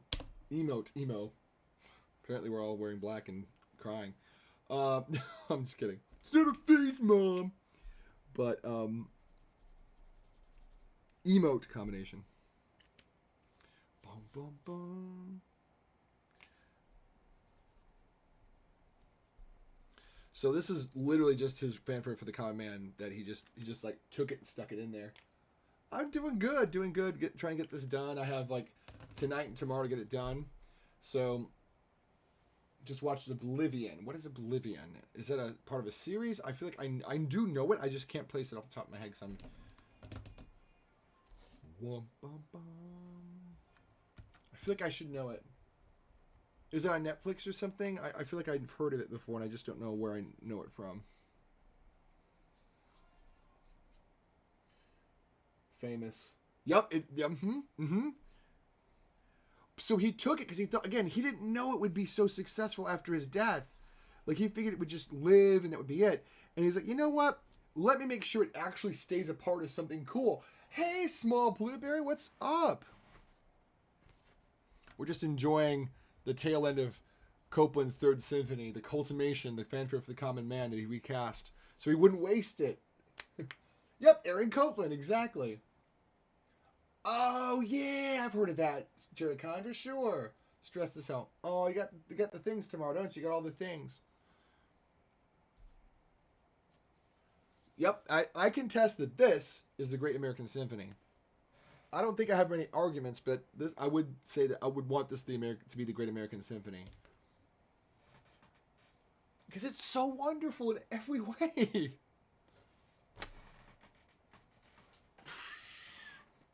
And this isn't the best part. So he starts off presenting just this theme. It's actually two themes in this. So we get the first one, which is the one we all know, the fanfare for the common man. And then he gives us, I fully finished with my exams. I failed one, very upset with that, but my teacher told me I'm going to pass this year. Oh, I'm sorry. I'm sorry you failed it. It's always tough when you fail something, I know. The class I failed was organ. Literally, I failed organ class. I was no good at organ. This was in college. It's the only thing. Well, I didn't fail. I passed with a C, but I feel like she was being generous to get me out of that class, so I wouldn't have to do it again. Next semester I was like, I'm taking voice. And actually not a bad singer. I'm not like pop singer. I'm not a belter. But, you know, I can sing my own in baritone. Hold my own. So I know what you mean. It's tough when you have to do that class. I fully finished with my exams. I failed one. Very upset. Sucks though. I did study a lot, but the good thing is he still let me. Oh, okay. That's nice. Some people. I feel like that's the subject that when you get older, it'll click with you. And it's weird how it works. You'll never get it now because you're putting yourself under pressure. This is the second idea.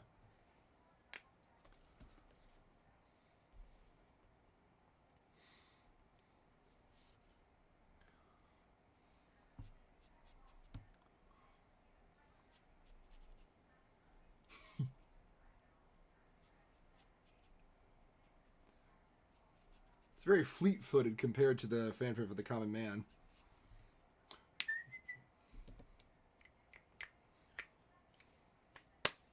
It's Earth Science on the hardest. Yeah, Earth Science is tough. Because, honestly, I like math. I like the regularness of it. Earth science, they could literally discover a molecule tomorrow that changes everything they knew about everything. There's a thing called the shadow realm. Now this is a theoretical thing, but literally, I think it's molecular biologists. Is that the right one? Molecular biologists. They're like, there's no space for all of the microbes that we know to be. There has to be an alternate dimension where they're all at. This is a legitimate theory. Like, they're like, there's no way that many microbes could exist in the world without weighing down the universe. There has to be like a shadow realm where they all reside and they teleport over. It's a legitimate theory. That's how bonkers Earth science is. They don't even fully understand everything yet. We know a great chunk. I'd say we probably know about 85%. I feel like we knew about like 50% at the turn of the century, the 20th century. And I feel like we're about 85% with our Earth, nothing else beyond it. Are we doing that tonight? If we do that, we are doing that tonight. I'm going to pause Copeland because he just stated the fanfare for the common man again. That's so good, right?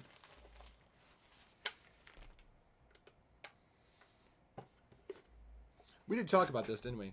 I talked about it in somebody's stream. All right, Aaron Copeland, hold that thought. Because I've never played Zelda. That's a shame, isn't it? I never owned a Nintendo as a kid, that's why. So let's do this. Oh, wrong note. That's flat.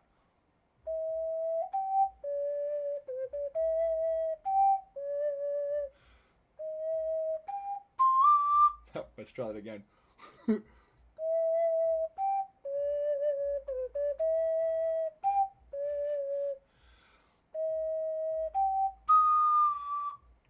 That's the right note there.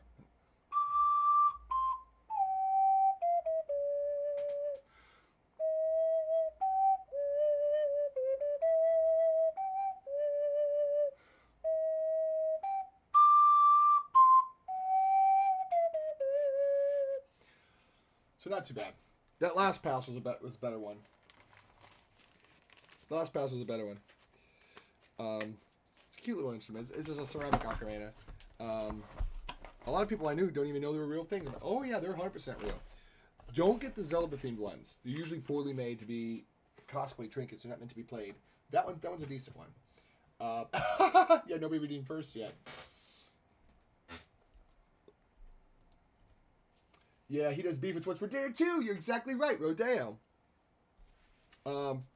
Specifically the hoedown, and it's McLeod's Reel, McLeod, McLeod. That is the reel, the REEL. It's a, what do you call it? It's a hoedown tune. It's called a reel. It's actually from Ireland that they bring over and they fiddle it, and it's a reel. So McLeod's Reel is the thing they use for that Aaron Copeland arranged to make Rodeo's hoedown. Els Dragoon, how are you? Looking good so far. Thanks. I have the major album, I think. Major album? Like his greatest hits? Yeah. That's the thing is, Aaron Copeland has got so many great pieces of music. What is this? I see this cool thing. What is this icon? Oh, it's your cheer. Oh, it's cute. It's cute. I love it. But yeah, he did Beef. It's What's for Dinner. Yeah, the greatest hits. Yeah, exactly. And the thing is, it's so good. Like, he did that. He did Appalachian Spring. Appalachian Spring's an amazing ballet. And not me, literally about 5 streams ago, I put on a YouTube piece, and I'm like jamming along with Appalachian Spring, and all of a sudden, I'm like, wait, hold the phone. What happened? I go into it. There was a whole other section of Appalachian Spring I never knew about for like 20 years of my life. 20 years of my life, I never heard that section of Appalachian Spring, and I heard dozens of renditions of it. And somebody was like, oh, this is the full score that they often don't play. I'm like, are you kidding me? I've lived 20 years and never heard the whole score. And I've listened to the full ballet before and still didn't. Who knows? I don't know what happened. Earlier we were talking about like musical cliffs that this piece has. We're butts ahead of the biggest cliff of all time in this piece. And I mean, it is terrifying, this piece. But the triumph at the end is so beautiful. I learned a lot today about music. Yeah, oh, thanks. Well, my other degree is My other degree is music composition. I have a Associates of Arts and Fine Arts, and I meant to go back and get my bachelor's and never did because my college at the time didn't have that offered. So I'm like, I'll get my musical degree first, and that'll be fine. And so I got my bachelor's degree in music composition. So I don't just play a composer. I don't just play a composer on Twitch. I actually was one.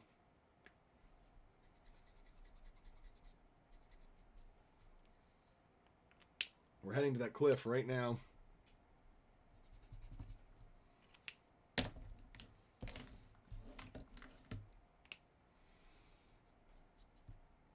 that's so terrifying. It's like you feel like you just like got to a cliff and you just stop and you see that little rock go down.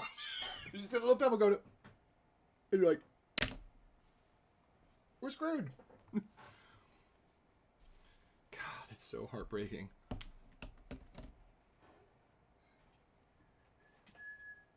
And it all starts with one little piccolo. Just the tiniest little instrument.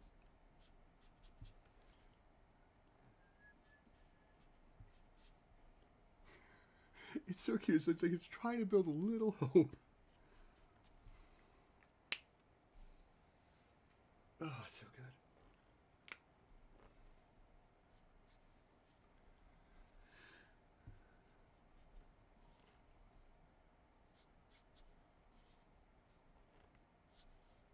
So what's everybody up to? Besides being in stream with me tonight, and I appreciate it, because this is not my normal night, but I need to get caught up on this drawing. I need to get this 75% done tonight so I don't have to crunch last minute tomorrow night. It looks like I might have to crunch tomorrow night, depending on how much I can get done tonight.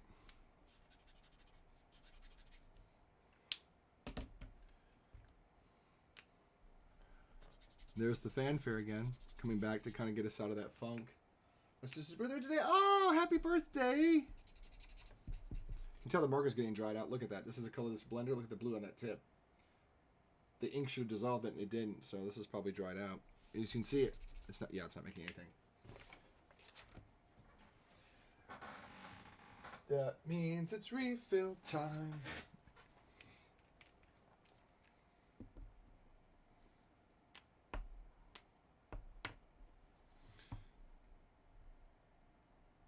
As always, we're dripping the ink on the back of the felt, on the side of the felt, so it drips into the back of the, the middle of the marker. I keep saying back, and there's no reason to say back. It's called backfilling. That is the back I was looking for. So you just literally run it down that little, you can see that little semicircle, well, that little, like, circle chopped off. Because the nibs are rectangular, and the holes are circular, so you can actually see there's a gap in there, and you want to run the ink along that gap. It rides down the felt and goes into the gap, into the gap, and flows into the marker. I'm just ready to sleep right now. Long week, right? Tell me about some of what was going on, and it's pretty stressful stuff.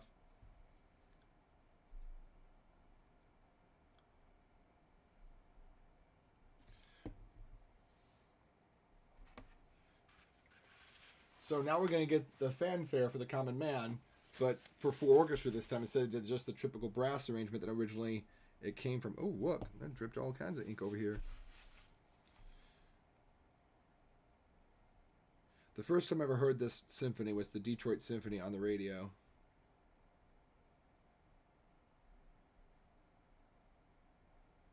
I always thought this was like the Steelworkers, you know.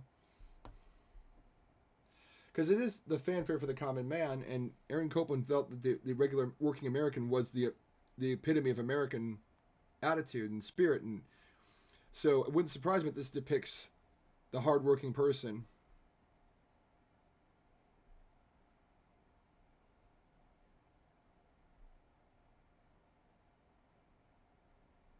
This is a symphony for every working man, literally. It was so slow, mostly stressful. I did a party at my other school because of my exams at my main school. Gotcha.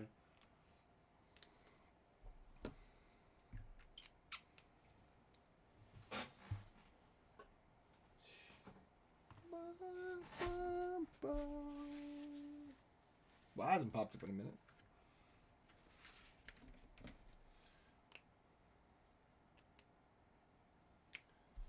Oh, it's so good.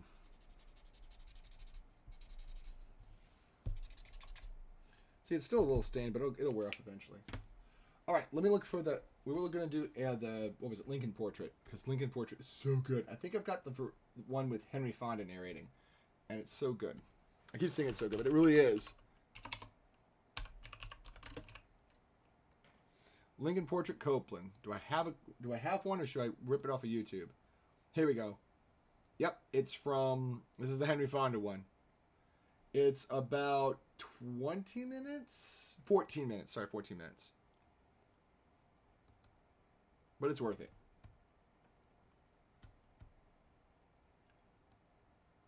I'm going to turn it up a bit. It's called Lincoln Portrait. The first 7 minutes or so are just ideas. Like he's capturing the musical idea of Americanhood, Americana. Without being too heavy-handed. So good, though, guys. I promise you, this piece is amazingly good. Because it has a narrator. So you have to have a gifted narrator that comes on, and what he does, he comes up and he'll say quotes from Lincoln that Aaron Copland wrote the whole script of it. When you say what quotes, and the piece of music fits the quotes.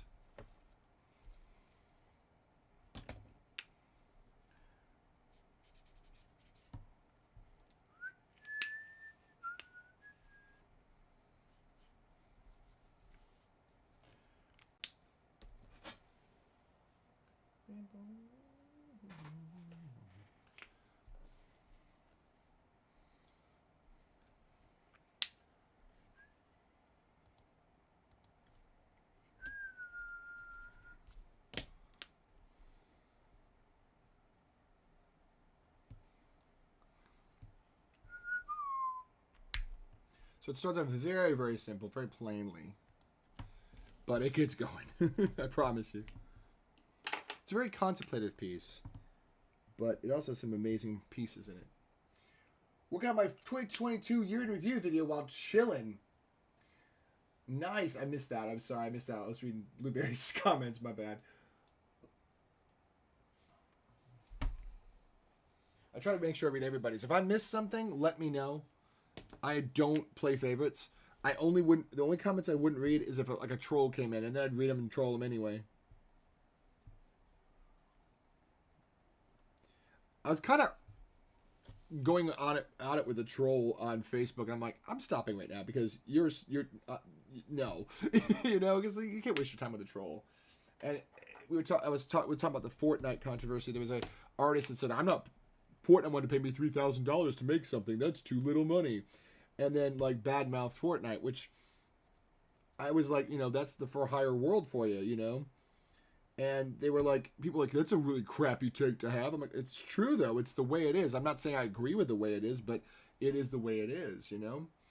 And this one guy's, what do you know about it? I'm like, what do you know? Where's your portfolio? And he's like, I don't need to show you one. I'm like, okay, well, here's mine. I was like, you're arguing with an actual artist, but okay. And then, of course, I got the standard, oh, your artwork's garbage. I'm like, I've heard that before.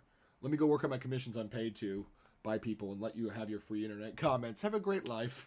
Because that's what you have to realize. Like, I had one troll one time, and he was like, Princess Leia looks like a dude. I'm like, that's funny. I sell that one more than any other print. But, you know, I guess you're right. She looks like a dude.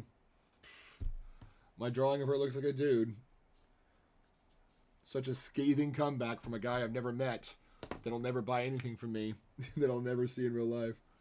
Good job, dude. You really destroyed me on that one. Got him! Man, he picked the right day to like, harass me, because I was just like, you can't tear me down. Just gotta know, like, right, that's what I did. I was just laughing. I almost did a screenshot and posted on my Twitter and be like, look, guys, trolls, they be trolling. Don't let these people trip you up. But I'm like, nah, I'm not giving him extra press time. You know what I mean?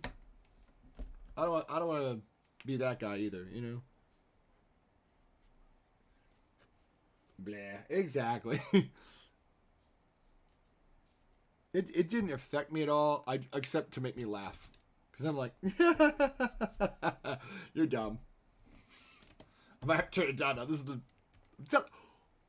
Coffee landed. Small Blueberry's got the inside track, though, because they've got the fish head.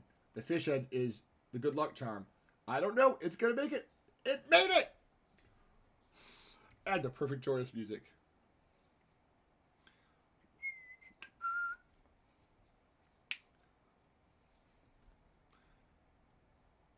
That's my pool coming!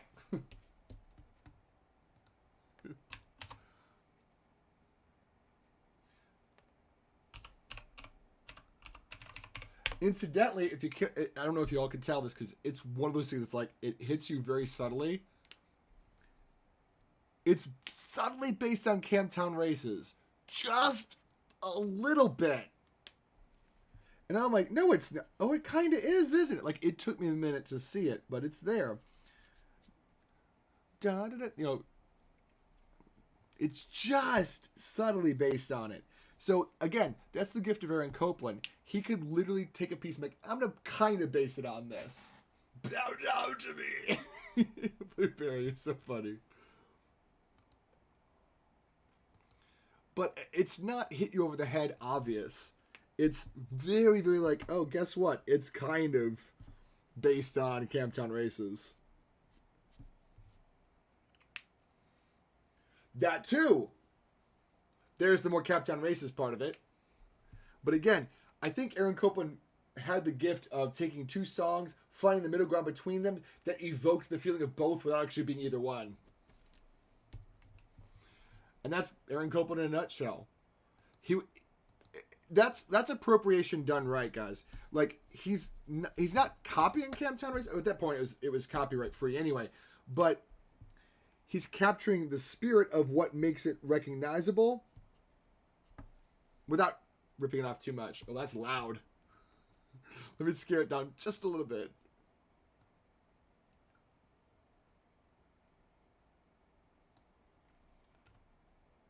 Subito allegro. Subito, I think, means under. I think. And allegro, of course, means fast. So I think it means like just under fast. Or subito means sudden. I can't remember which. Sudden would make sense, like just suddenly faster. So, surprise, it's loud and faster.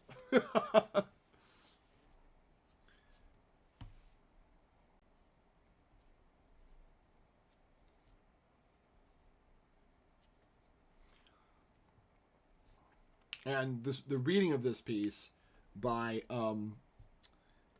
Henry Fon is incredible. You guys are in for a treat if you've never heard this piece before. You really are. Bowing down to the baby. But I could hear Skip to my Lou in there too. I can see that. Like I see what you're saying. Again, I don't think there's any right or wrong answers with this piece because he wasn't going to copy one piece. He was evoking the feeling of what that kind of a song feels like. So I think any and all answers are correct as long as you can, you know, I could definitely see it. I never saw it before, but you're right. I do hear Skip to my Lou in there. Okay, here we go. There's a pause because it changed tracks.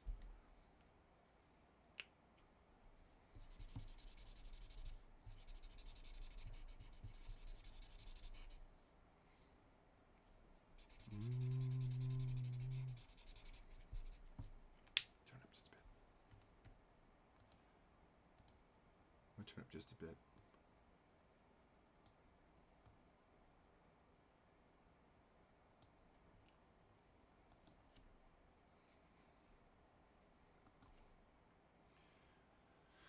My fellow citizens, we cannot escape history.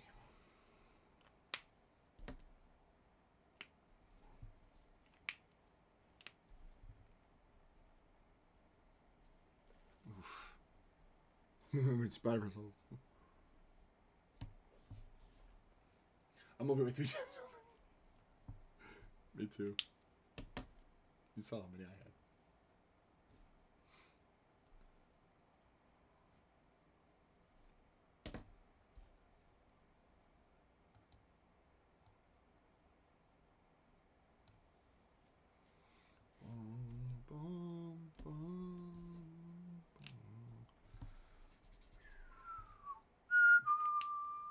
That is such a great idea. It's so simple.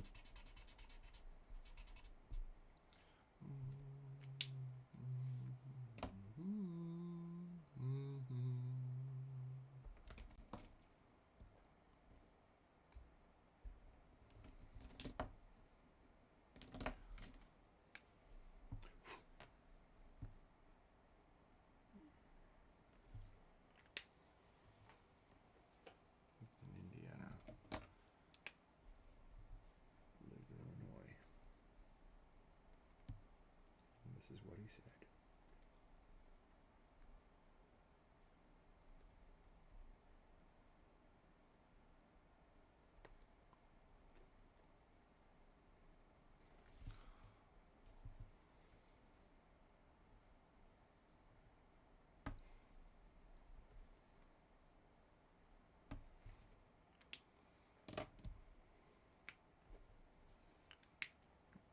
Let's think anew and act anew.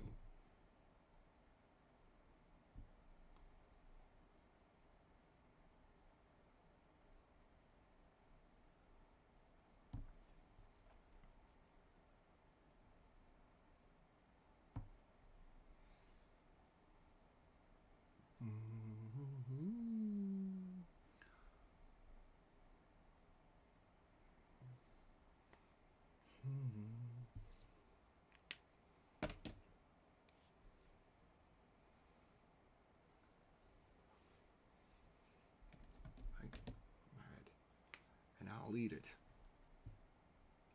It comes in. King.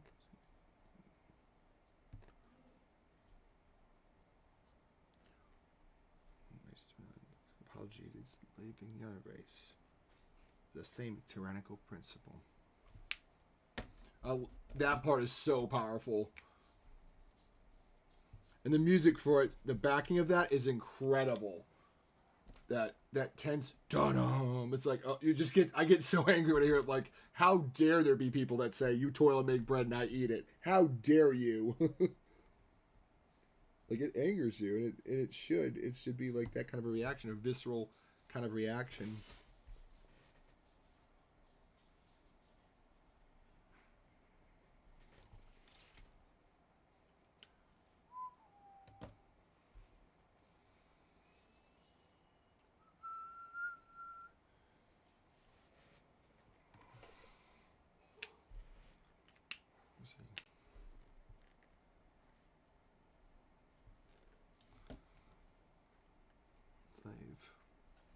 I would not be a master.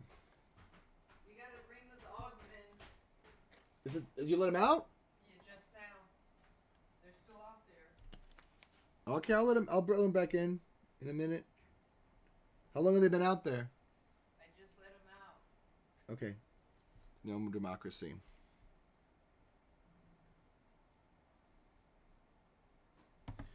I love that. The extent of the difference is no democracy. Yep.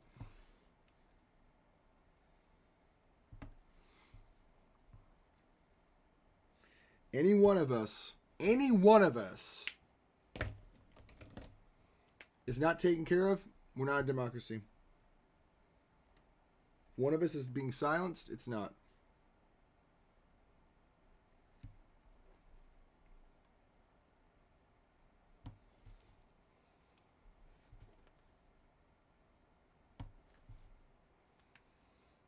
We have to look after each other.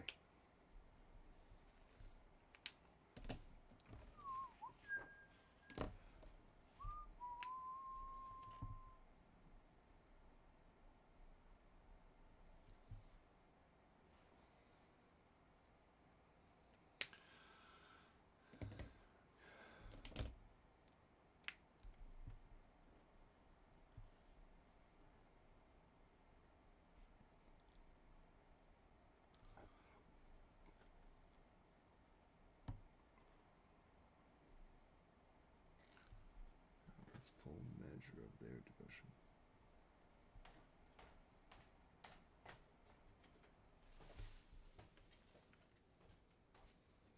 Not in vain.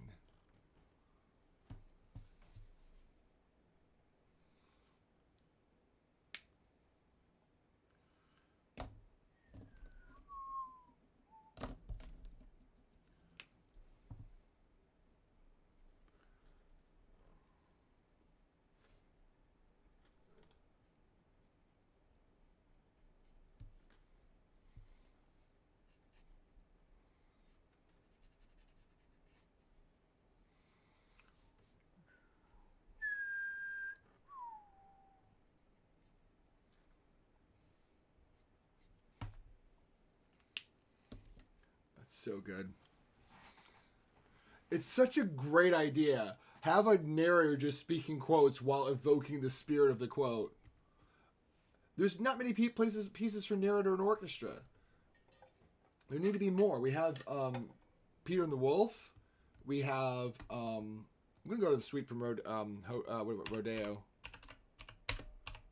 You made me want that, Jericandra. And this is another recording I have of the Third Symphony, and it's not good. It's not good. I know I'm gonna get him in a minute. Give me a second. Give me a second. Give me a second. Here we go. Be right back, guys.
So this is also from Rodeo.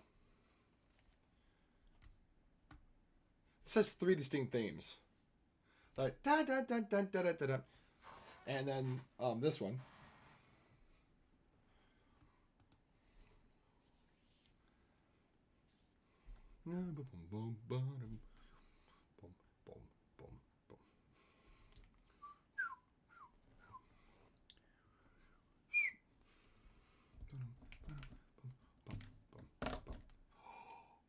You learned twice.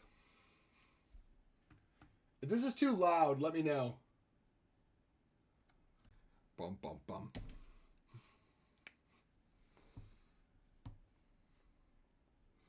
So that's theme 2. I might turn it down just a pinch. It is a bit biting. Da, da, da, da.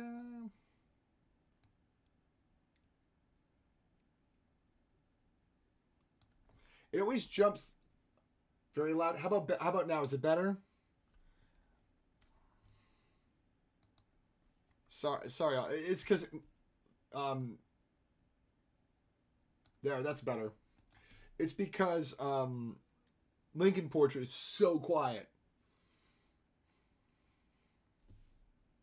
So I had to raise up the volume to cover that. So I appreciate it. Just a tad more. Did I do it enough?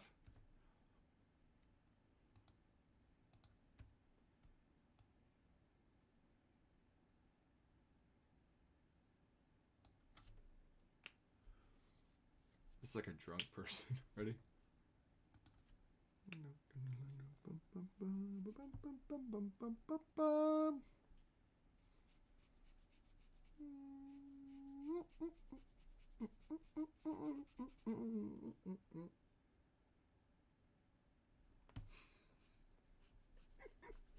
The pauses are so great.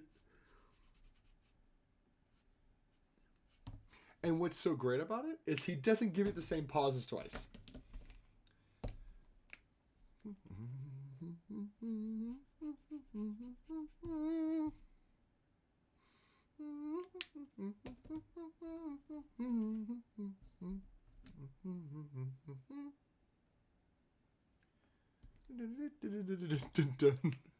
It's like he gives you different versions of where the pauses go each time. It's never the same place twice, which is part of the charm of this piece.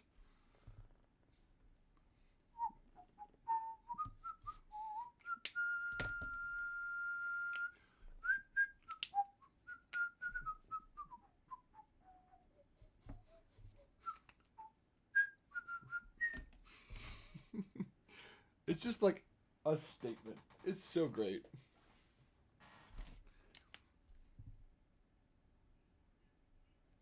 This is Buckaroo Holiday from Rodeo.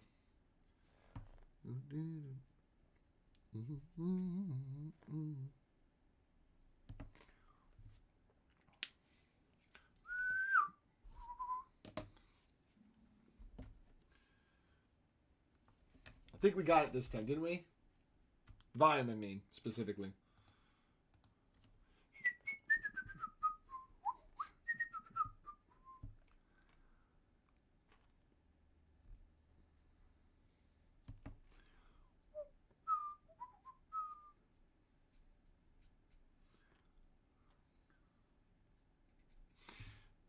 There's other great pieces of this.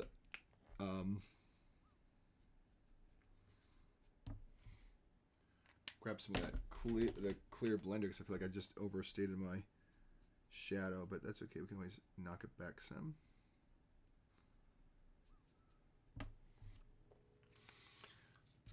They're fighting for pool supremacy. A deadlock. A battle engaged.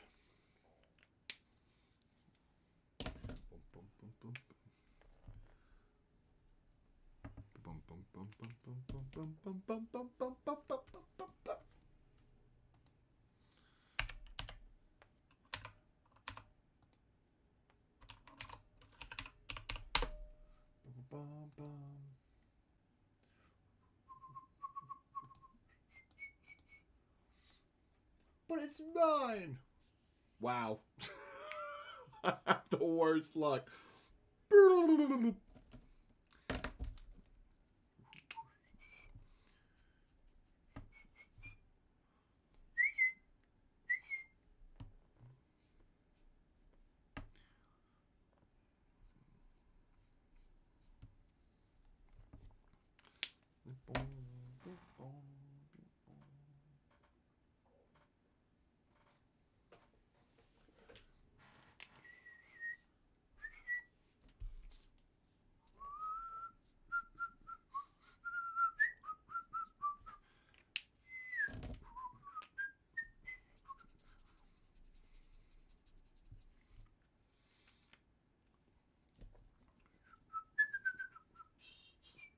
And that time he didn't give us any pause.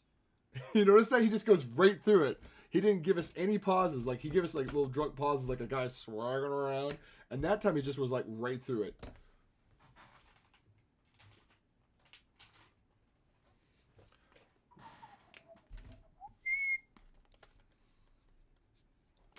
So I can't remember the next piece of this.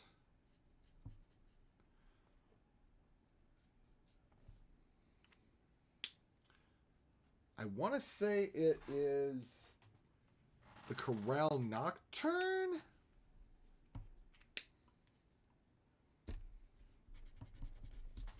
I could, in fact, be very wrong about this. It's been a long time since I've heard this suite. Even though I grew up listening to this on the regular.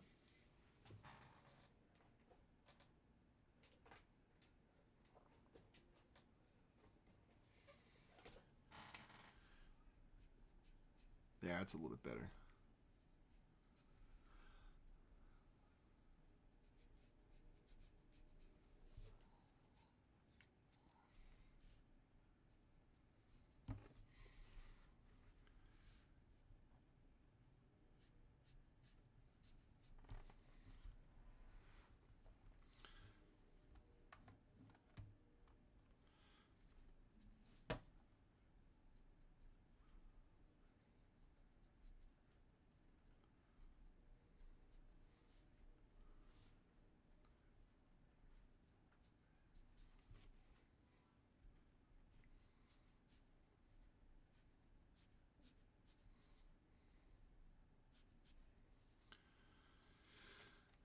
This actually needs to be a little bit more, I think, probably along the warm grays. So W3, W2. Do I have a W2 out? It's W0.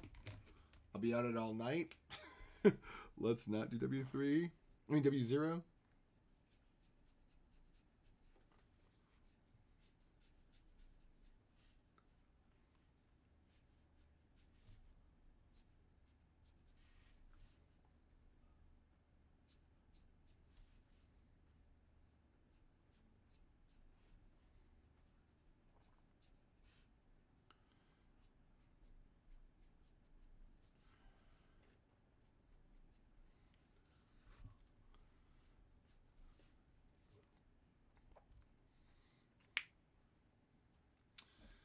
So the pups are in, and man, it was terrible out there. It was raining cats.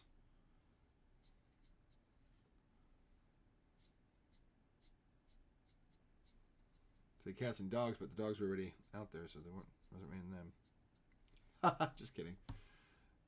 Very dumb pun.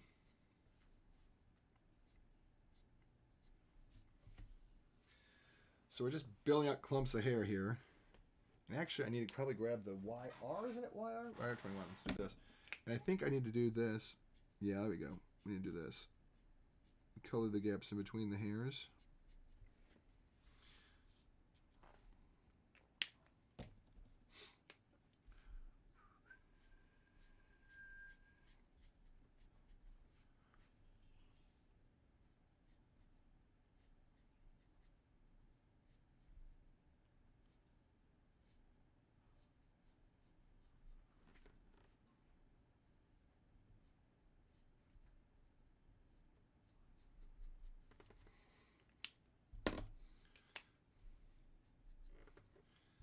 There we go.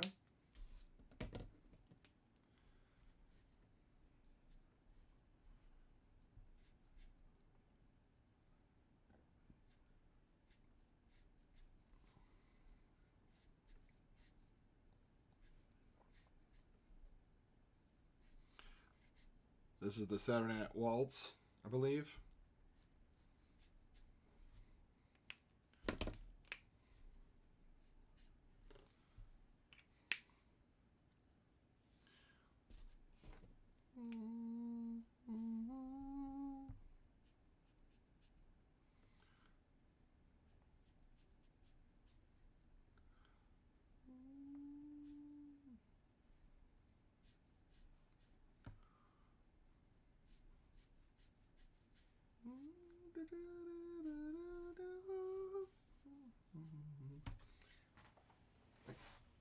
We all wait for the cooldown. Is the cooldown off? Time to drop in the pool.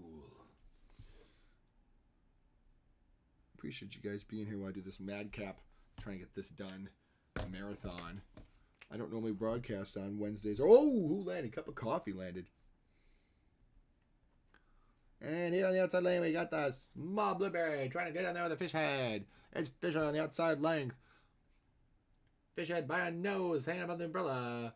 And here comes the fish. Is it going to land in the pool? It's going to hit the outside edge and bounce off in. It didn't make it.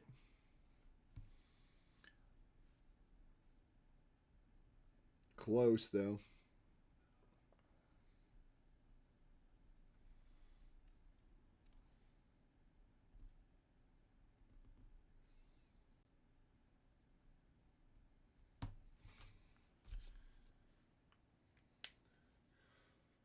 Bad coffee.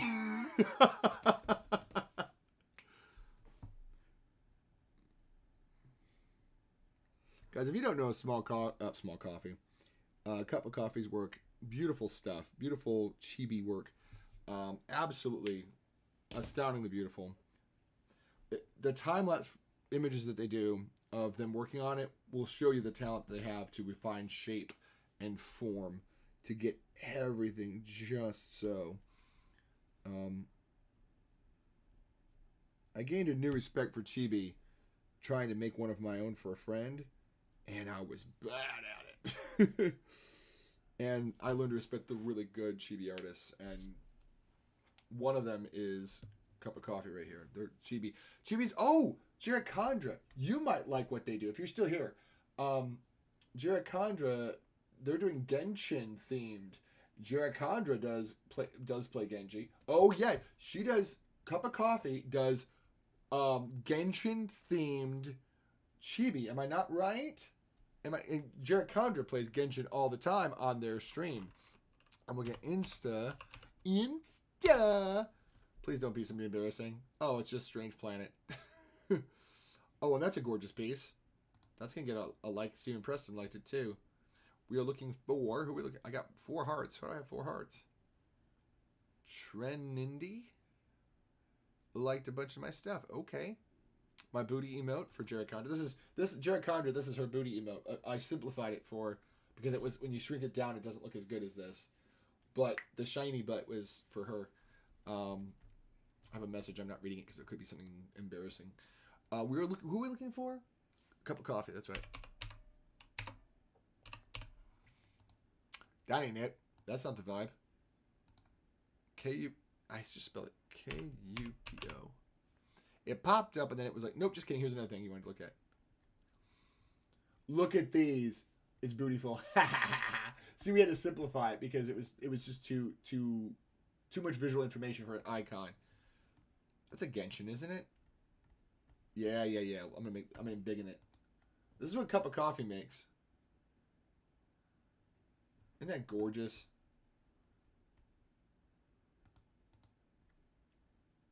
Look at this. Right?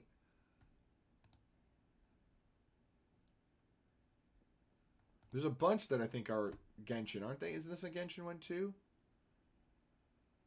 Here's a photo. Put it as a reel. Put that in your algorithm. I love it. Yep. Here's another one. Aren't these fantastic? I got a fun Bloom team going. These are just gorgeous. This is what Cup of Coffee does. And they're just so adorable. This was one for my stream team. This is Sabella. Sabella Donna made this OC. This is Sab's original. I'll call her Sab. This is the original character. An alien waitress, basically. Esmeralda Farling, who works at the Andromeda Cafe over at the Circenius Galaxy. But that's Cup of Coffee's chibi of it. Religiously Genshin.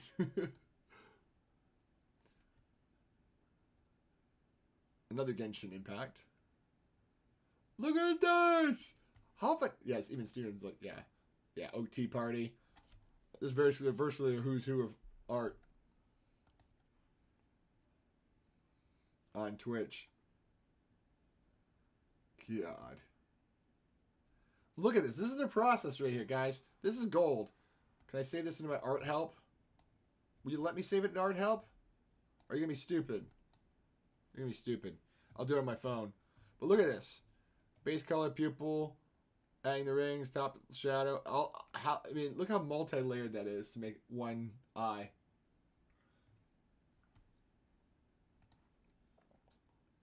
Yeah, I need to save it to my art help. Look at this. Look at this. You think making chibis easy? Bull. And look how adorable it turns out.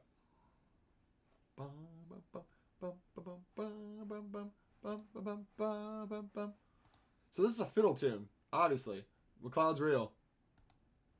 Look how adorable these things are. Oh, this is the witch. This is Steven's witch. This is so cute I died. Yeah, they ain't kidding. So this is Steven's witch. I think it's in there. This is Steven's witch. Right here. A boba loving witch. It's cute, right? And then look at that. I mean, right? If y'all don't follow Cup of Coffee, you need to, because if you need your overload of saccharine sweet, amazingly made chibi, you haven't done anything in your life if you haven't followed Cup of Coffee. Because, I mean, look at this freaking thing. Look at this freaking thing.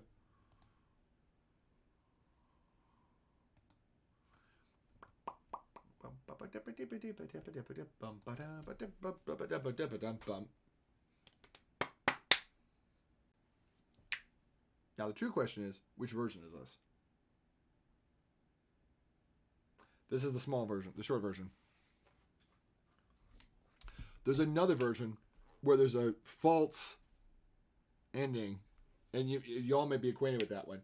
And it goes and it keeps going onward for a minute. And then it goes to this part where it goes boom, boom, boom, boom, boom, boom.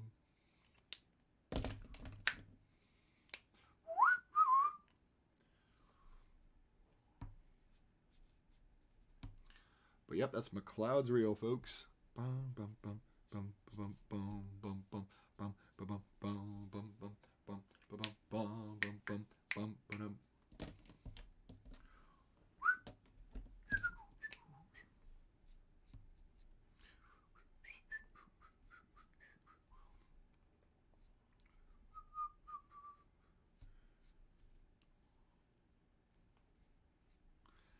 That's the infamous beef. That's what's for dinner. Bum bum bum. Yeah.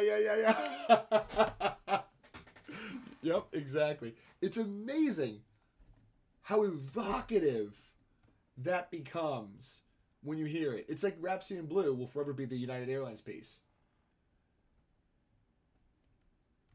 That is adorable. I can't believe I didn't even like that. It's being a whole mat.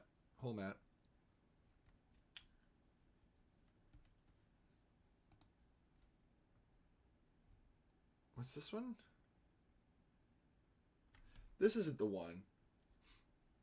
Oh, this is doing countryside from this city, but this isn't the whole thing. I want the...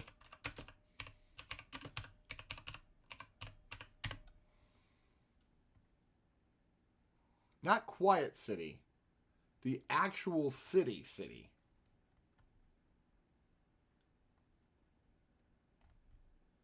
Is this it?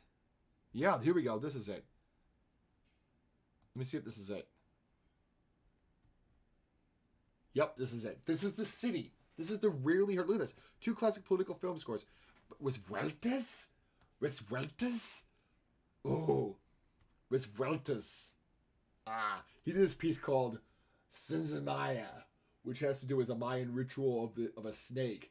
And you just have the boom, boom, boom, boom, boom, boom, boom, boom, boom, boom, boom, boom. It's in like 7.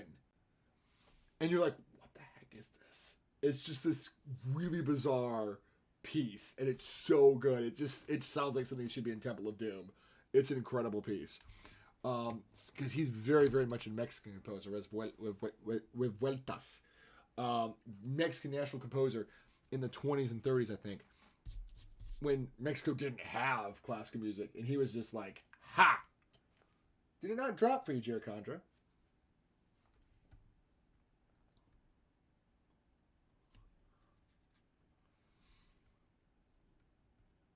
I don't know if it dropped or if it was just delayed because I switched screens. I don't know. Do I not have a screen in my close-up? Hold on. Let me not break up Cup of Coffee's drop. I'm going to look to see if the close-up actually has a drop built into it. It may not have one. Oh, it did drop? Okay. Never mind. Y'all are dropping, so I'm not going to change screens.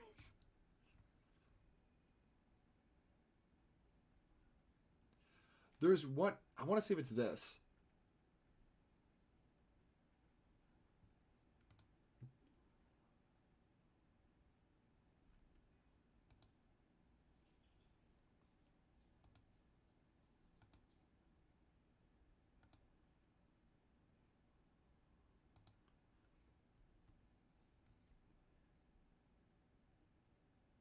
Trying to find, there's a section of the city I really want to listen to. Is it Newtown? It can't be Newtown. Isn't that pleasant? So it just unfolds.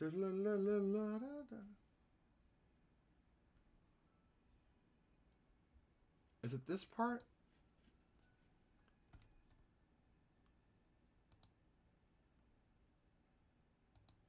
I'm trying to find the part I want.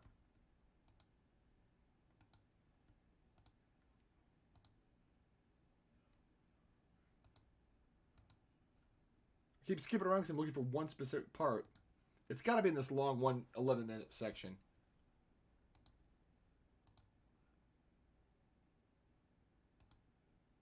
It is in this one. Okay, this is the one I want to listen to. It's the City Part 2.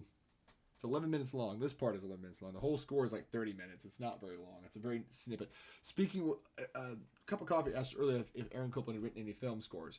And I'd said I knew he, off the top of my head, he wrote one for a film score for a very little, seldom seen film that was presented for the World's Fair called The City. and it put me in the mood to want to listen to it. It's a very rarely heard piece, rarely recorded, in fact, too. It's a shame because it's a wonderful piece of music. I think it's because it came from a movie that no one's ever heard of. It's literally it was made for a World's Fair and then vaulted. So it only survives in clips on YouTube probably now that people are like, this is an academically important movie because it was meant to depict what they thought the modern city would become. So to its credit, it also depicts the angstiness that could come from such a city. So it showed both all of its warts and lumps along with anything else too. So it wasn't a simple flattering look at the city of the future. It also looked at what could be possible flaws and mistakes that could be made in the city of the future if care wasn't taken to protect the citizenry from possible pitfalls. And who uses words like citizenry? Citizens. Jason, come on. I don't even know if citizenry is a word. Apparently I'm making up words tonight.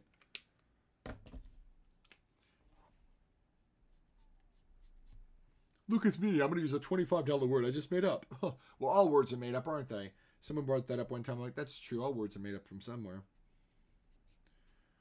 Because somebody once said, that's garbage, you know. You made that word up. All words are made up. Somebody had to start up with them.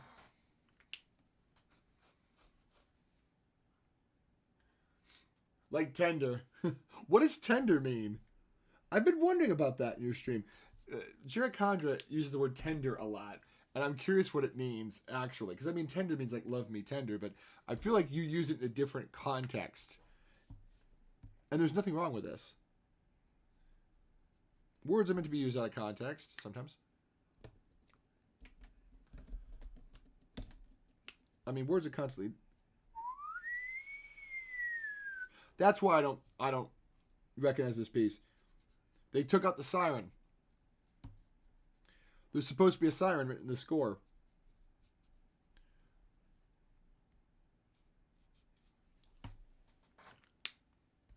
It kind of adds innuendo. I got you. It's like when I did the dorky thing of whenever you get a fortune cookie, you always add in bed at the end of whatever it says. Because it's funny that way. And then I ran to a bunch of people at a conservative college like, oh, you put in the bathroom at the end of it. No, you don't. You put it in the bedroom. Come on. Who puts in the bathroom at the end of something?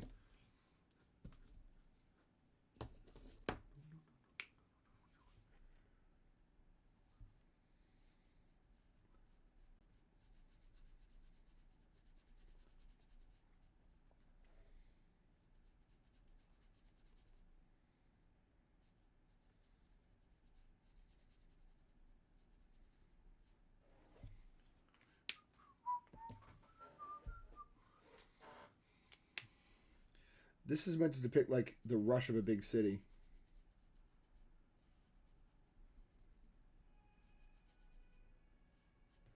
Like, it shows, like, the lunch counter, and everybody's, like, rushing.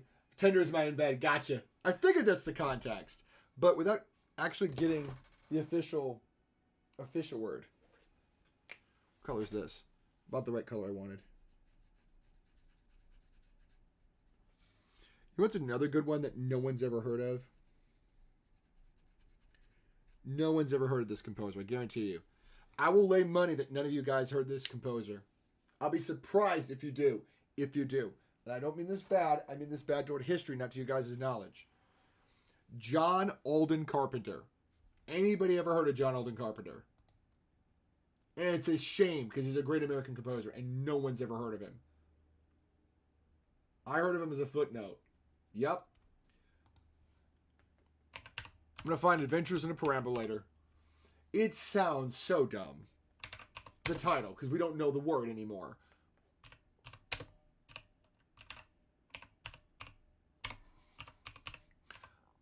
Perambulator is a really strange word in the 1920s that we used for a baby stroller.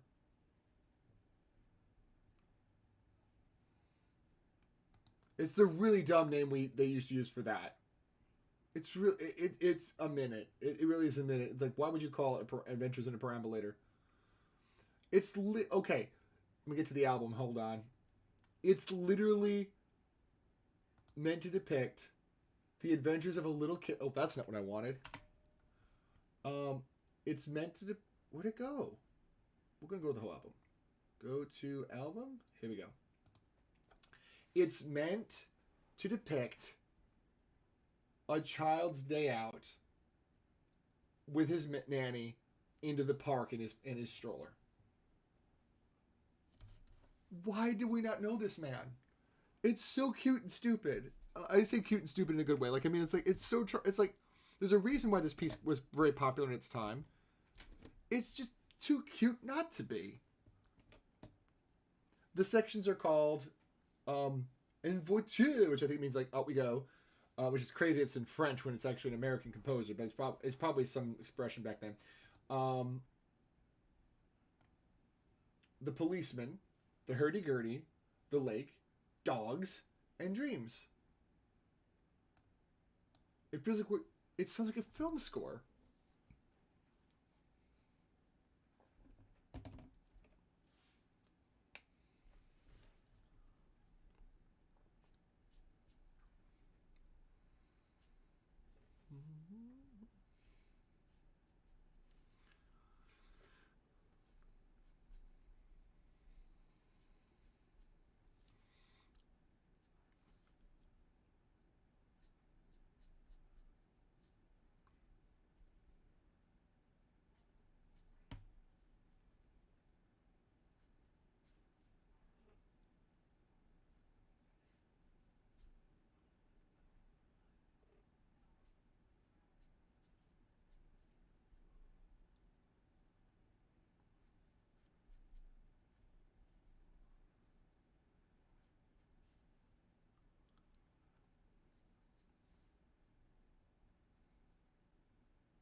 So they're getting the day ready, you know?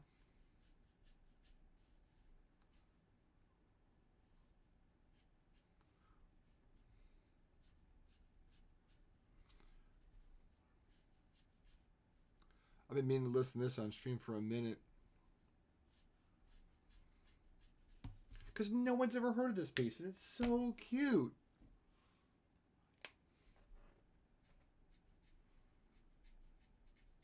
It's a little like, what would be going through the baby's mind if he was if he was as he's being taken to the park?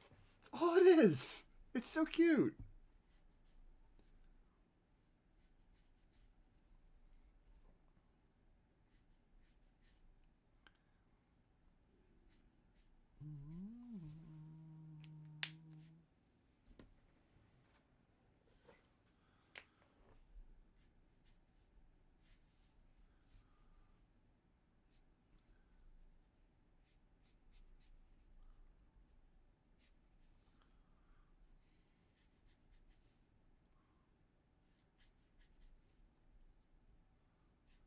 That's an ad, so ignore that.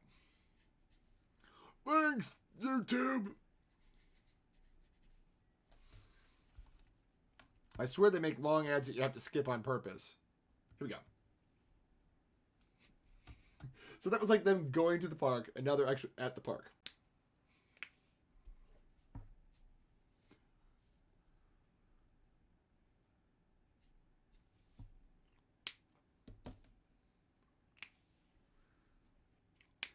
So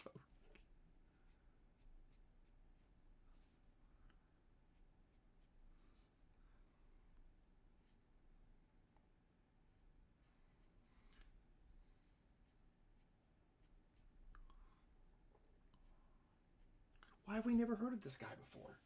Like, I mean, I've heard of him because I study, music composition, but the average American citizen doesn't know John Alden Carpenter. We know John Carpenter, and that's fine. He's good too.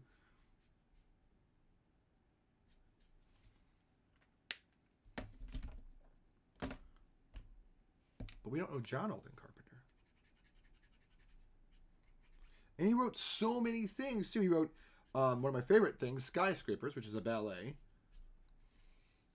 And he also wrote a ballet called Crazy Cat, which is based on a comic strip. A comic strip, guys. And Crazy Cat was the template of all zany comics after that. Crazy Cat was such a success, the creator had to be like, I'm not doing it no more. Crazy Cat was, keep in mind this was in the 20s, the 30s. We still don't know if Crazy Cat was a boy or a girl. He was so gender fluid that we don't know if he was a boy or a girl. He's both and neither. In the 20s, and this was accepted. It was just like, oh, Crazy Cat, who knows? It's just, that's the strip. Crazy Cat, KK. Crazy with a K, cat with a K. Crazy Cat. And the whole thing centered around him throwing bricks at a mouse named Ignatz, who, crazily enough, even though the bricks get thrown at him, he still loves Crazy Cat. Yeah, the mouse is in love with the cat throws bricks at the cat, and the dog tries to catch him. Officer Pup. That's the entire plot. And it was the most popular cartoon of the... It was the Calvin and Hobbes of its time. It was original, brand new, fresh, mind-blowing, altering, reality-changing, and the creator had just gone, nope, not doing it anymore, I'm done. Just like Calvin and Hobbes. I think he just decided, I'm done. Done with Crazy Cat. I've said what I need to say with Crazy Cat. I'm done.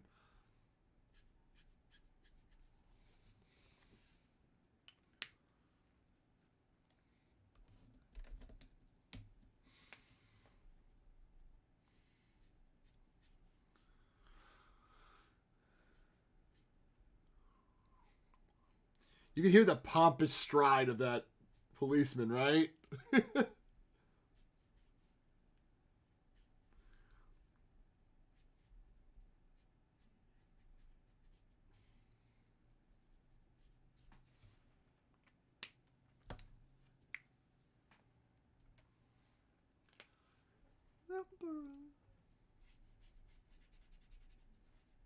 I'm pretty sure it was an Irish cop, and that just confirmed it.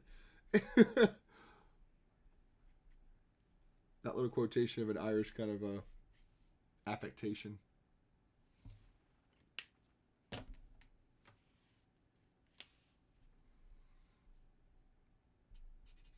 a commercial for Mountain Dew with Charlie Day, and that was a great idea because Charlie Day is an amazing, funny guy. This is the hurdy-gurdy. We don't even have hurdy-gurdies anymore. Not that I'm saddened about that, but it's basically just like a mechanical box thing, I think. Like, I can't even describe what it is because it's so outdated. Dated.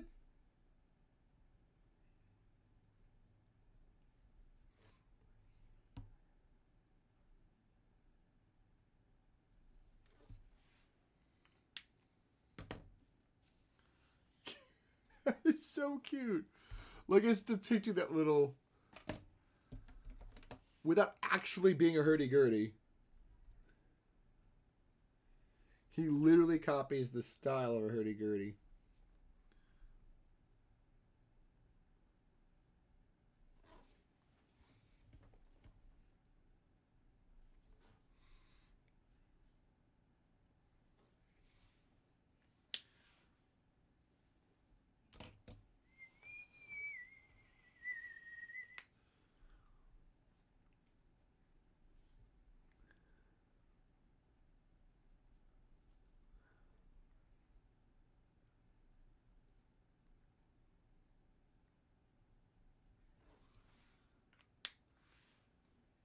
Whee!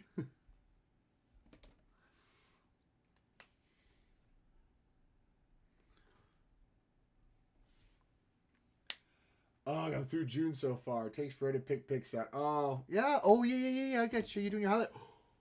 Oh, snap. I wish this would focus a little better.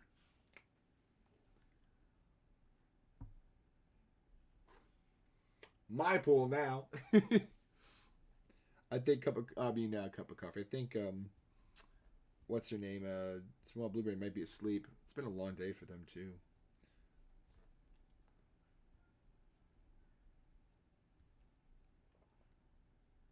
But you're true though. It's like I'm gonna have to do my tops like art and artist. I had to pick out 8 things. Now, granted, I probably haven't done 8 things this year.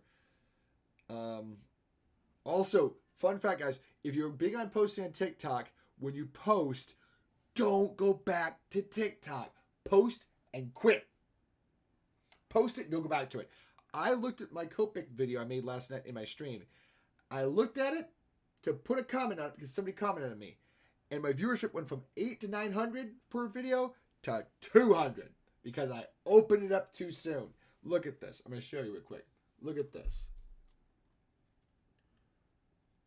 900, 800, 800, 800, 200. Don't touch it. I hate to say hit it and quit it, but don't touch it. Post, get out. Don't touch your app for a day. Ignore it. Just leave it. I forgot I posted on TikTok. I'll put up my thing. I'm like, oh, no views. Oh, wait, it just updated. 800 views. I go on an hour after I posted it, 200 views on this new one because I touched it. Don't touch your TikTok. When you post, hit it and quit it. Just get it out and get out. Post and leave. Post and leave.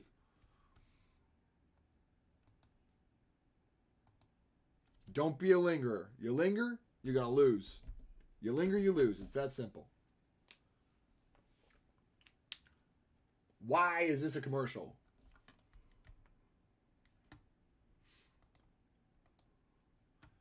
Want to skip that ad there? Okay, this cover is meant to be a circus, but it looks like she's just holding her boob. It's meant to be a circus one going like this, but it looks like she's just holding her boob. Look at this cover, guys. Look at this. Look at this horrendousness. I know it's just a statue of a woman going like, la, like the circus because it's supposed to be the pageant of P.T. Barnum. It looks like she's just holding her boob. It's most unfortunate. See, there's John Alden Carpenter, Adventures in a Perambulator.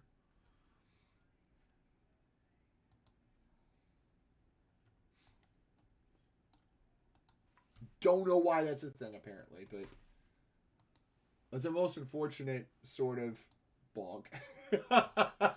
Hit it and get out, exactly. I don't know why they picked that statue or shot it from that angle, but it looks terrible. What's that Markiplier quote? I'd kill it if I could, but I legally can't. But I've considered it.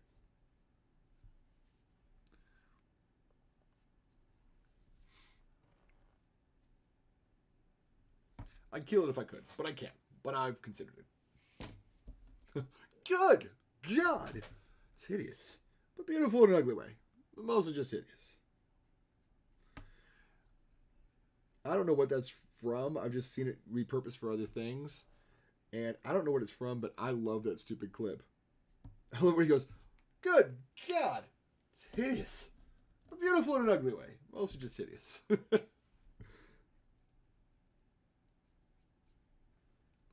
I've seen it used for so many clips now. Yeah, algorithms are weird. You're not playing, Jericandra. You are not playing. You have to play the algorithm. And my friend was like, man, what is going on with my TikTok? I'm like, you got to hit it. You got to post and get out. She's like, but I like looking at TikTok. I'm like, you just ruined your algorithm. No, don't tell me that. I'm like, I'm telling you what it is. I'm trying to help you on your journey, friend. I'm not trying to be a jerk. I'm just like, you gotta know when to hold them, know when to fold them, know when to close the app, know when to run.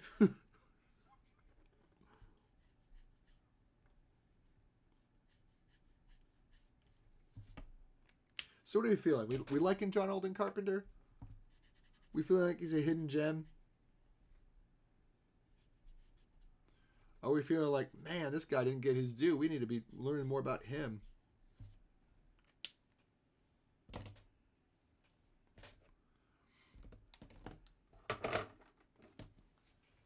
I feel like John Alden Carpenter gets cheated. Was he innovative? I don't think he was particularly innovative.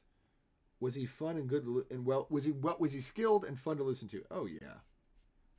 I enjoy every piece I've heard from him.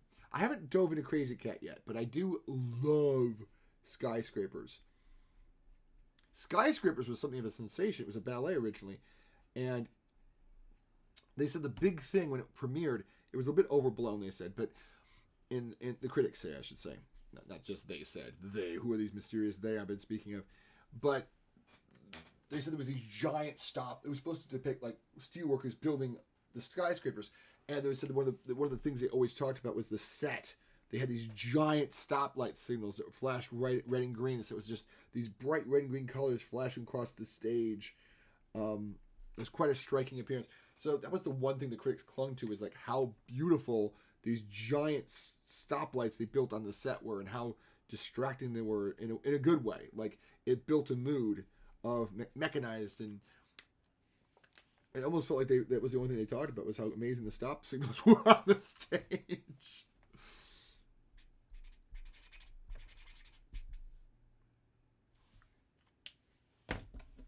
And that's okay. I mean, critics do weird things, though.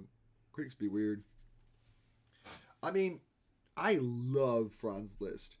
And Hanslick, who was a Hanzo man apparently by that name, but Hanslick was this, such a jerk. He never liked anything Liszt wrote. He was like, the Triangle Concerto. Because he dared to include a triangle in his piano concerto. So he goes, that dreaded Triangle Concerto. And Liszt is like, you can almost hear Liszt saying, yeah, dummy, it's one movement. And it's not even the main instrument, but okay, thanks for latching on to that, bro. It's like, I think it was hot. It may not have been, but I think it's been attributed to Liszt. That he says there's been no. Can we not with all the ads? He said that there's been no statue built to a critic. I don't know if that was actually Liszt or it was just attributed to Liszt. He said, my dear, there's never been a statue dedicated to a critic. I think, in fact, there has been one, but Liszt, I'll give it to you. We'll let you have this one.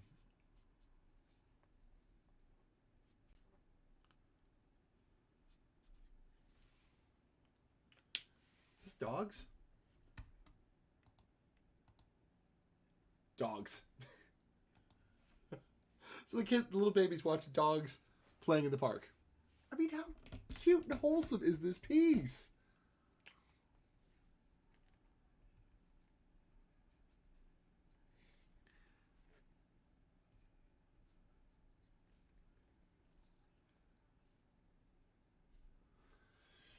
The Simpsons. Yeah, it kind of does have the Simpsons vibe. You're right. That, of course, my friends, was written by the great and wonderful, irreplaceable Danny Elfman, who also wrote the scores for Beetlejuice, Nightmare Before Christmas, one of our other favorites on this channel we all know and love, which is Edward Scissorhands, couldn't think of it, Charlie and the Chocolate Factory, of course, and so many other Tim Burton films. Not only a Tim Burton composer, he also wrote the theme for the original Tobey Maguire Spider-Man. He gave us 3 themes for Tobey Maguire's Spider-Man. So many great pieces. And he also gave us Batman. I forgot Batman. Batman, the original Batman theme, totally him. He said and he was also an Oingo Boingo, for gosh sakes. Oingo Boingo, from my heart and from my hand, why don't people understand my intentions? From Weird Science, he did Weird Science. In fact, when Tim Burton approached him, he's like, hey, can you write for me a score for a new movie I'm making? It's going to star Pee Wee Herman as his main character. And he's like, but I'm not a film composer. I'm just this weird guy that writes pop music. And Tim Burton's like, oh, yeah, that's right. Yeah, go ahead, keep making that. And put that in my movie. So he wrote this I think he said that. And he wrote this wonderful score for Pee Wee Herman's Pee Wee's Big Adventure, is it? This is not working out here. There's some Copic muck on here that's messing things up.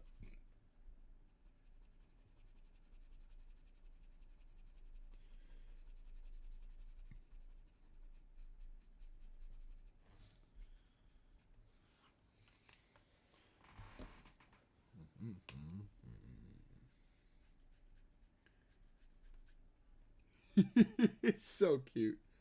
You can't take this piece seriously. It's meant to be silly and fun and sweet.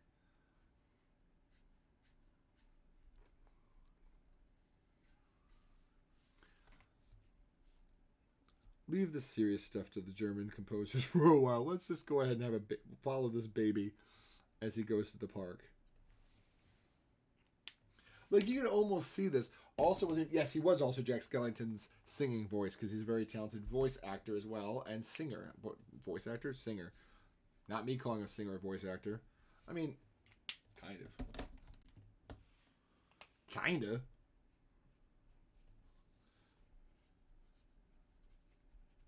Yeah, this sounds like Chris Evans.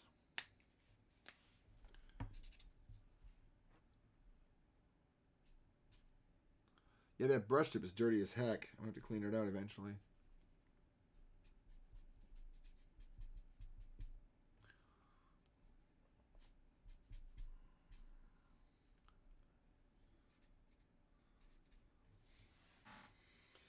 There we go. We're getting close. We're getting close to the right idea. We're getting close. God, I was hoping it would be over with eventually. This is Dreams. So the baby drifts off to sleep in the carriage. It's so cute. I can't stand how cute this piece is. We need more of this in the world, you know? It makes me think of that song. Was it Silly Love Songs from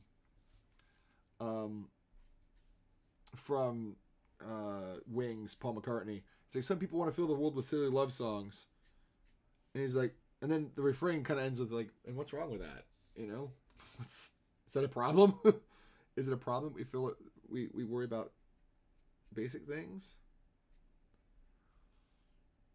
Not everything has to be serious and intense. I love serious, intense stuff, but we can have fun. I love that song. So easy going, right? It's just,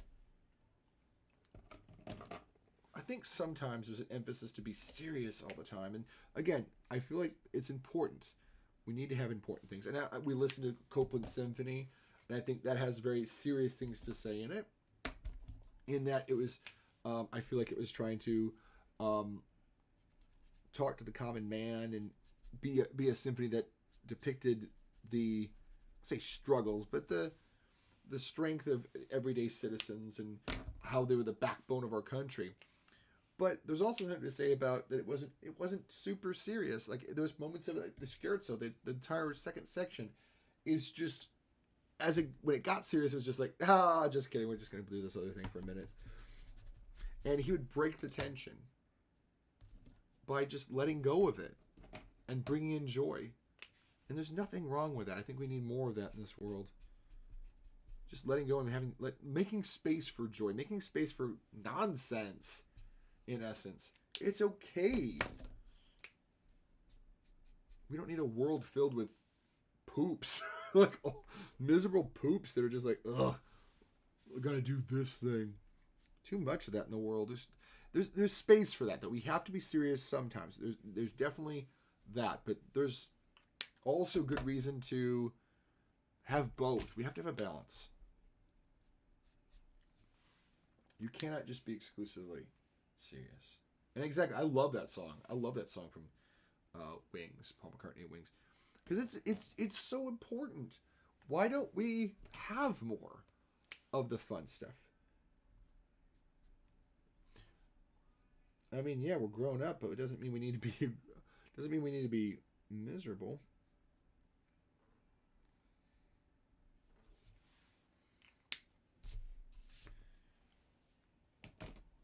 I have to do a little tiny bits of stuff, I think, tomorrow night. My goal is I want to get some more. I want to get the arms kind of mostly done. I got that poopy thing to do yet. Can I just not do the shirt? I just don't want to do the shirt. No, I'm just kidding. I'll do the shirt. You know, I'll do the shirt.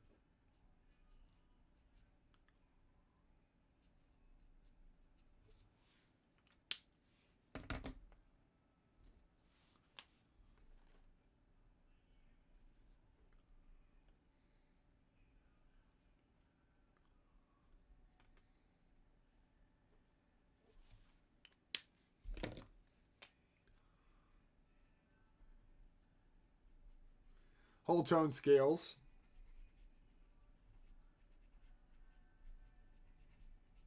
Which he probably got from Debussy, using them so prominently. And or Dukas. Paul Dukas used them a lot in The Sorcerer's Apprentice. There's a lot of whole tone scales in that. The Sorcerer's Apprentice, if you know that from... Most people know it from Fantasia. That's fair, because it is actually in use in Fantasia. And the Fantasia version is probably the most accurate depiction of what the music was intending in all of Fantasia. Like, Fantasia's literally, oh, we're going to just make these animations to match what I think that it should be depicted in the music. Except for The Sorcerer's Apprentice, he literally just was like, okay, what's the original poem like? Let's just make that. You know that original poem by Goethe? Goethe was quite a poet. He gave us Das Erlking, which is about this kid. He's on death's door, and he's like, Father, I see the Earl King. He's coming to get me. And the Earl King represents like the Grim Reaper. And he's like, he's singing to me sweetly, Father. And the father's like, don't listen to him. He's not real. And he's racing home with his kid to get to the doctor. But the end of it, the kid dies. It's a very melodramatic song. And I think a lot of people know Das Erlking. They just don't know what it is. It's the one that goes, you know, the piano going, dun dun dun, and it's so Sturm und Drang, so much, you know, fire in it.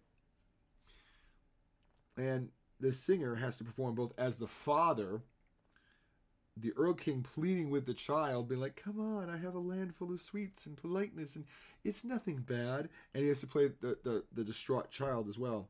So the singer gets to play 3 roles in the Das Erlking. And each of the melodies that Schubert writes all are different in tone to reflect the difference between the father diligently trying to convince his child, don't worry about it, it's fake, it's all an illusion, and the child terrified that the Earl King is going to sweep him away, and of course this imaginary being that's like a Grim Reaper character. So there's places for stuff like that if you like spooky stuff. But tonight we're going to talk about these other things, which is this. I might listen to a bit of Skyscrapers because I do need to get off here soon because I'm exhausted, but at the same time I need to get a lot more work done. I am not where I need to be on this piece, without a doubt. And it needs to be done tomorrow night. And I mean, I can get it done, I think. It's just this shirt that concerns me. And the fingies. The fingies!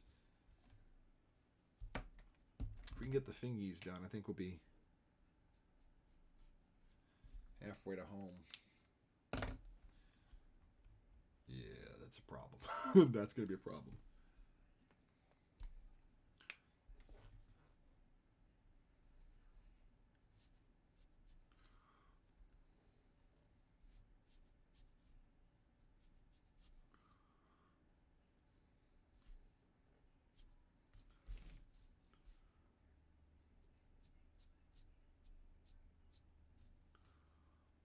That little kid. You can hear him sleeping. It's like, off to dreamland.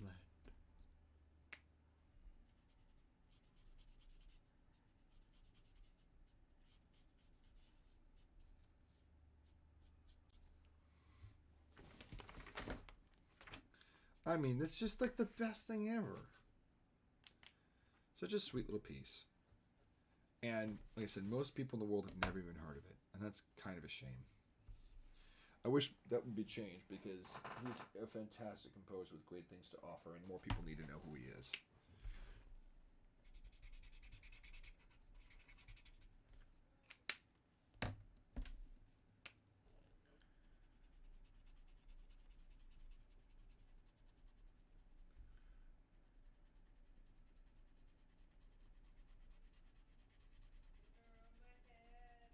Baby, I gotta work on this art piece. I love you.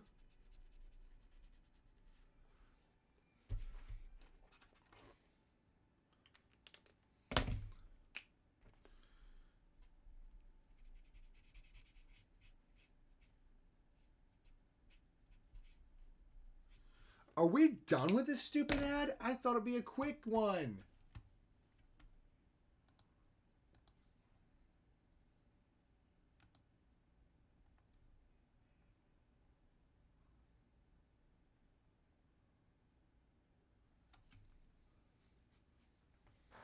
This is some weird piece. Not in a bad way. I don't know this person either. I mean, I knew who John Olin Carpenter was, but this one is the Tinderbox Soldier.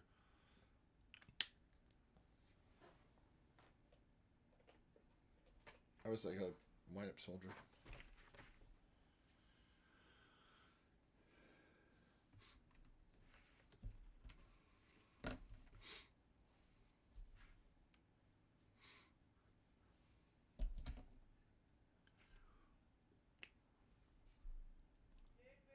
What? No, I gotta work on this art piece. I told you, love. Yes, I'm still streaming. It's 11:15. It's almost 11. It's just barely past 11. Not almost midnight.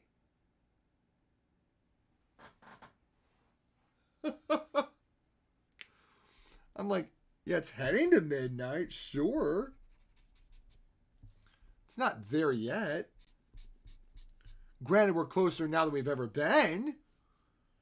I will grant you that, but is this dry or is this just the marker's just dirty? The marker's just dirty.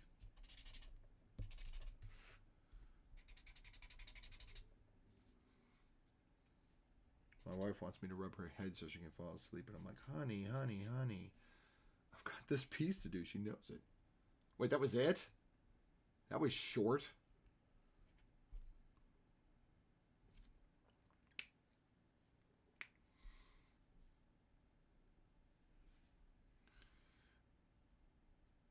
Like, I should get off, but at the same time, I'm afraid if I do, I'm going to be so far behind, I'm going to be screwed for tomorrow.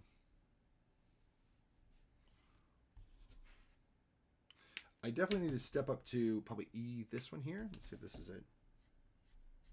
Yeah, that's the one. That's the stuff right there. That's the stuff.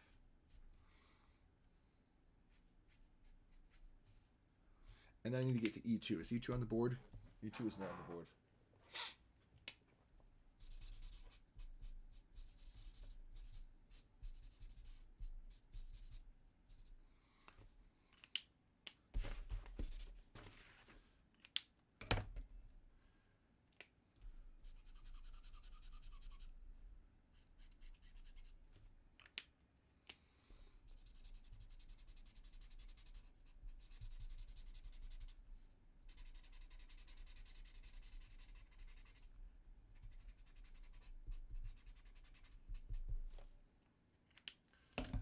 I don't know why it's being so weird. Baby!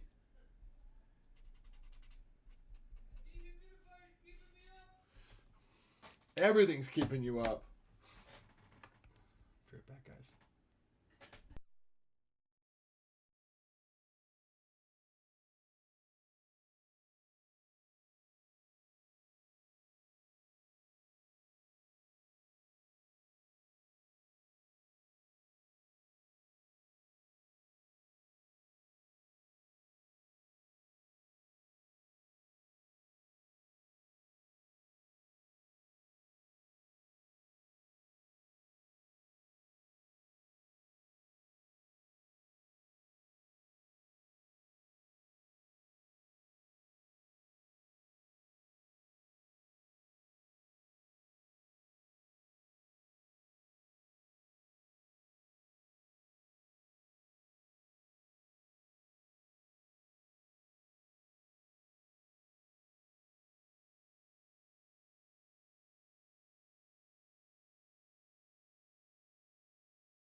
feel bad because he's kind of sleepy and I gotta get this work done.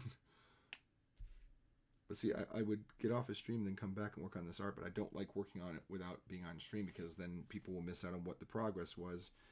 And I'm like, oh, it's kind of weird. I know I shouldn't worry about such things. I should just do, but I'm like... So I'm going to see what's going on here with this color. It's picking up blue off of that.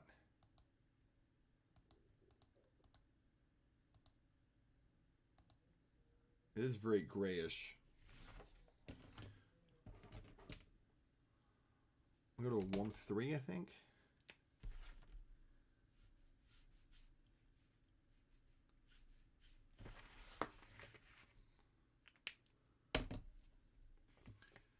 Where's the, there we go, color splendor.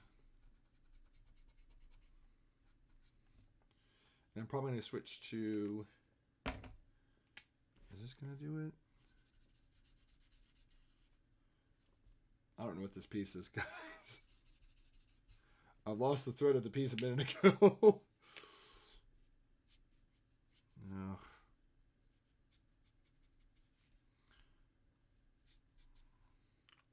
Yeah, I hate it. I don't like it.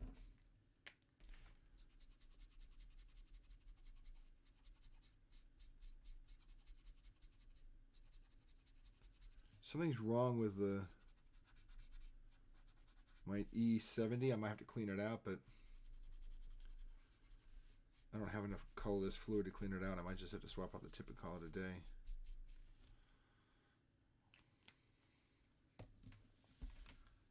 Switch to the, put some red in there. There's definitely some red in the form.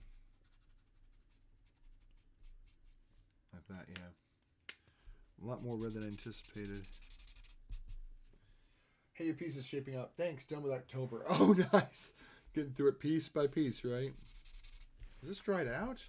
No, it's just really faint. Yeah, I'm trying to get it done. Like I said, I just want to get, like, if I can get most of the stuff laid out, even if I don't get every detail done, at least get color over everything.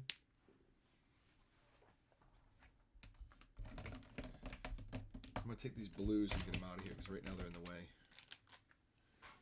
And I'll have to do blue for the shirt, but that's another thing I don't want to think about. The shirt's going to probably take me one whole night, and that's why I'm trying to get most of the face stuff done tonight. Because it's going to be bad enough doing the...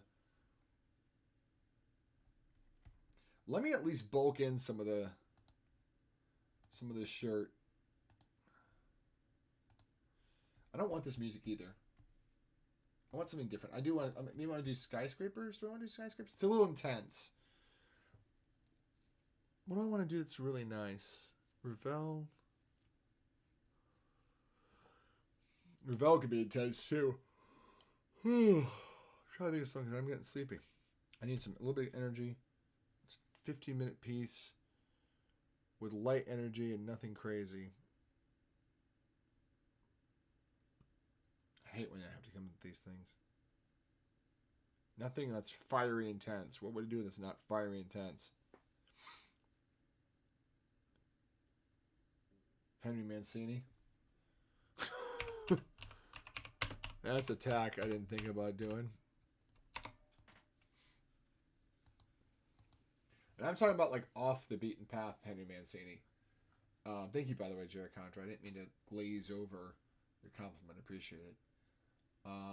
Let's see. What, Peter God?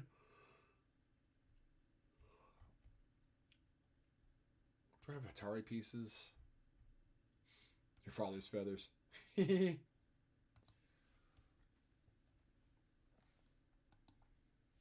is meant to depict a roundup. This is super loud. A roundup of ostriches that get loose from a pen. That's why you hear that saxophone. It sounds kind of sexy, but it's not meant to be sexy. It's just... Hold on. Better. It's not meant to depict, like, anything sexy. It's just the orneriness of the beast.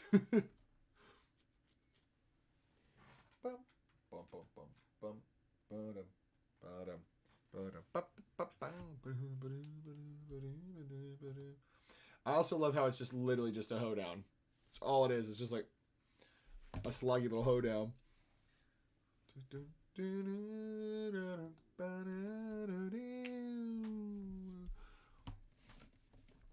It's amazing, though, what'll hit from something, you know?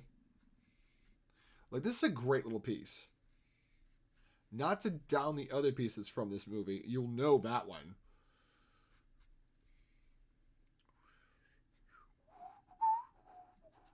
We've been doing a lot of fiddly and hoedowing today, haven't we?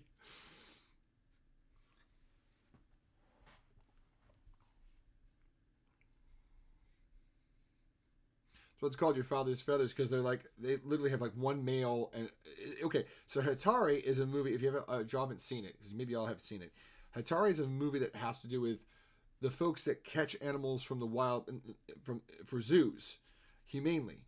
So it's set in the 50s. It's got John Wayne in it. It's a fun little movie. But in this particular sequence, the ostriches get out and they're like, just get the male, the females will follow. Oh no, just get the females, the male will follow. I think they said, because that's what's called Your Father's Feathers, because it's, you know, they're basically rounding up slowly these escaped ostriches. I just think it's cool. It's essentially just a cha-cha hoedown while they round up these ostriches that slip the coop.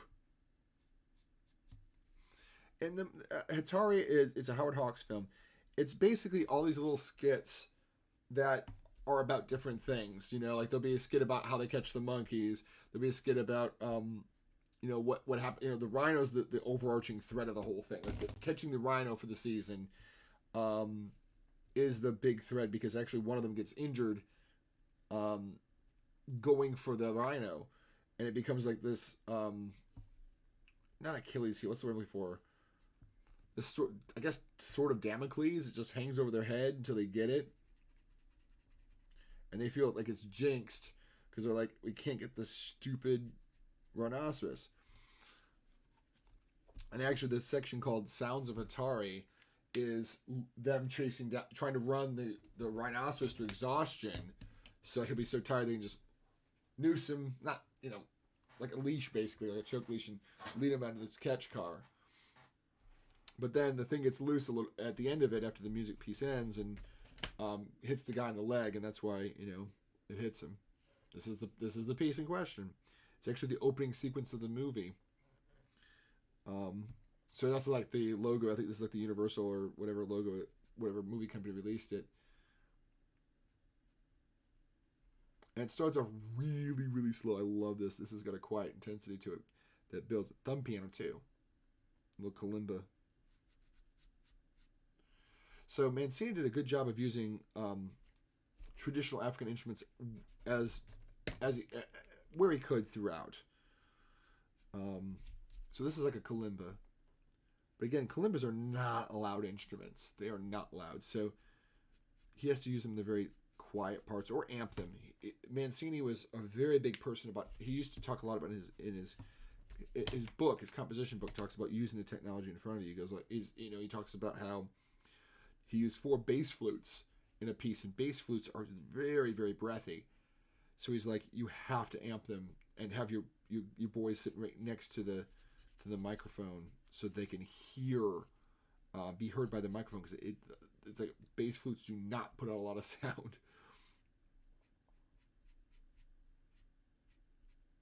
So he had 4 bass flutes sitting like all jammed up to the microphone, going, ooh, ooh.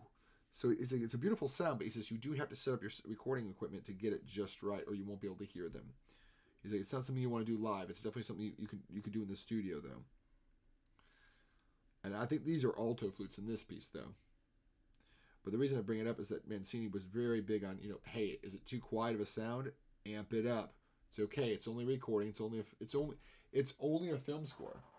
You don't have to worry about it being performed live and being perfect, because it's only a film score.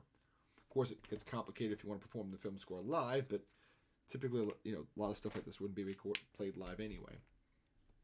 And if they did, they'd make the appropriate adjustment, They'd switch it to like saxes or something if it was bass flute.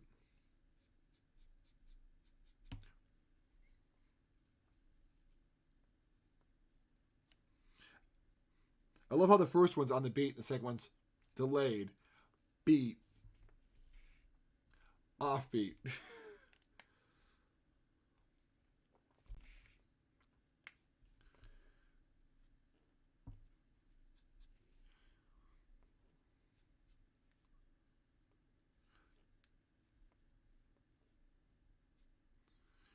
So you can kind of hear the little gallop of the rhinoceros a little bit. You know, it's kind of like.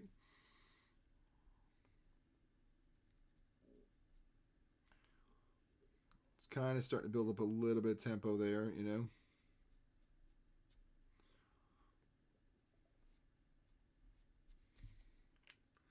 Just a little bit of.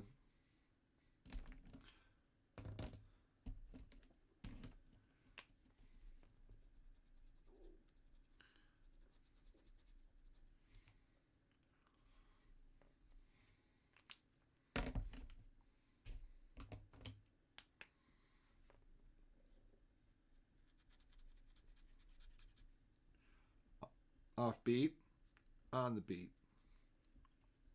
off the beat, the beat.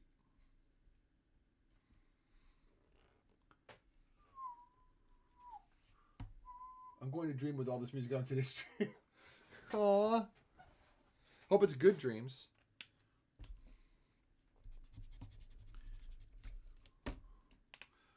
See, now we're in a full-on gallop now.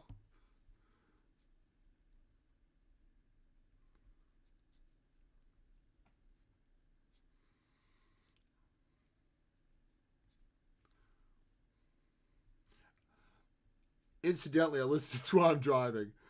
It's great when you're on the highway because it literally is a chase sequence. But in this case, the chase is not a criminal, but a rhinoceros.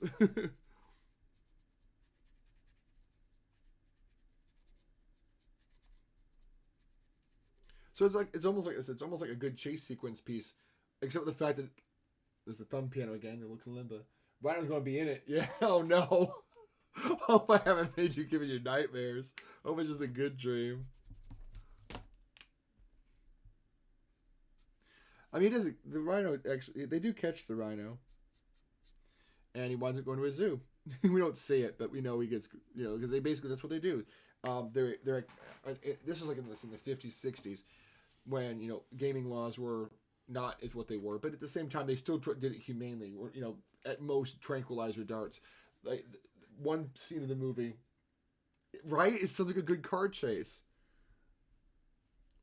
I love the call and response from the brass. Well, not call and response, but it's like all these layers of the brass. It's so good.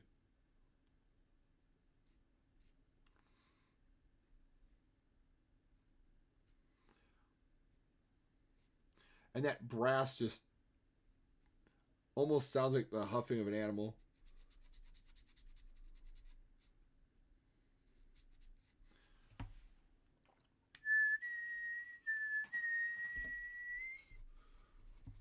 Mancini knew how to, like, I love Henry Mancini because he could write a composition that everybody likes, and it's like, oh, it's cute and it's poppy, and then he can come out and bust out with something like this, where it's just pure action.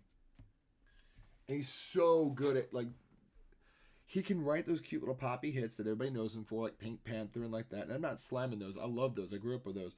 But where I think he excels that most people don't realize is he could write stuff like this.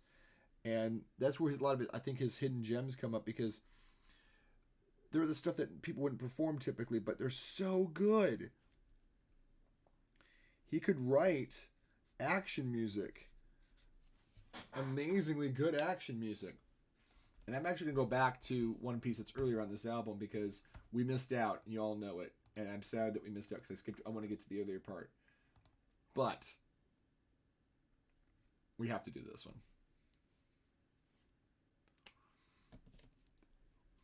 And I read so much about this in Henry Mancini's biography. It's Baby Elephant Walk, of course, from Atari. The actress that was tasked with playing the photographer of the catch group, because they actually sent one of the zoos sent their photographer to document how they were capturing these animals. And the real life actress The elephants really took a like to her. Like, it wasn't just an act in the movie. They wrote it into the movie that the elephants fell in love with her because they really did fall in love with the actress. They could not stop being around her. They'd follow her everywhere. So they just made it the movie. They made it a central plot point. That these elephants were following her everywhere like she was their mama. Hence, Baby Elephant Walk. And, fun fact, this also uses a calliope, but a special one. Most calliopes are circus instruments and have steam pushed through them. So they sound very a lot. He got a special one for this recording. That's the calliope. It's almost more like a pipe organ. He says it wasn't steam driven. It was wind driven or air driven. So he says you didn't get the steam whoosh of a calliope. You just had that very, very subtle, you had the calliope sound without the steam that comes with it. So he says you got a very clean sound. It's a very special calliope in this recording. So you get the circus feel of a calliope without the going on.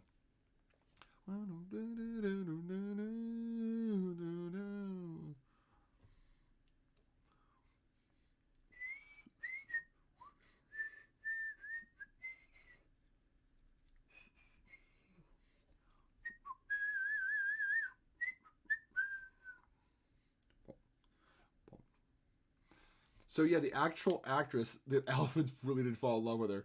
So like, well, it's part of the story now. So they rewrote the entire finale to be that she was in love with John Wayne, but didn't want to admit it. So she runs away, and they track her down by using the elephants because they really couldn't be separated from her. So that's why this piece was written, because they wrote this whole sequence where she goes down to into the watering hole. And leads him to the watering hole to get a bath and drink and play around. And so that's what happens. And it was completely written in because the actual actress, the actual elephants really did take a like to her. It's kind of cute. And to think, if those elephants didn't care about it, that piece probably would never have existed. Because I don't think that was in the movie until it happened that the actual elephants fell in love with her. The baby elephants really did adore the actress that played D'Alessandro. That's right, they called her Dallas. Her name was actually something D'Alessandro, and they called her Dallas as a nickname.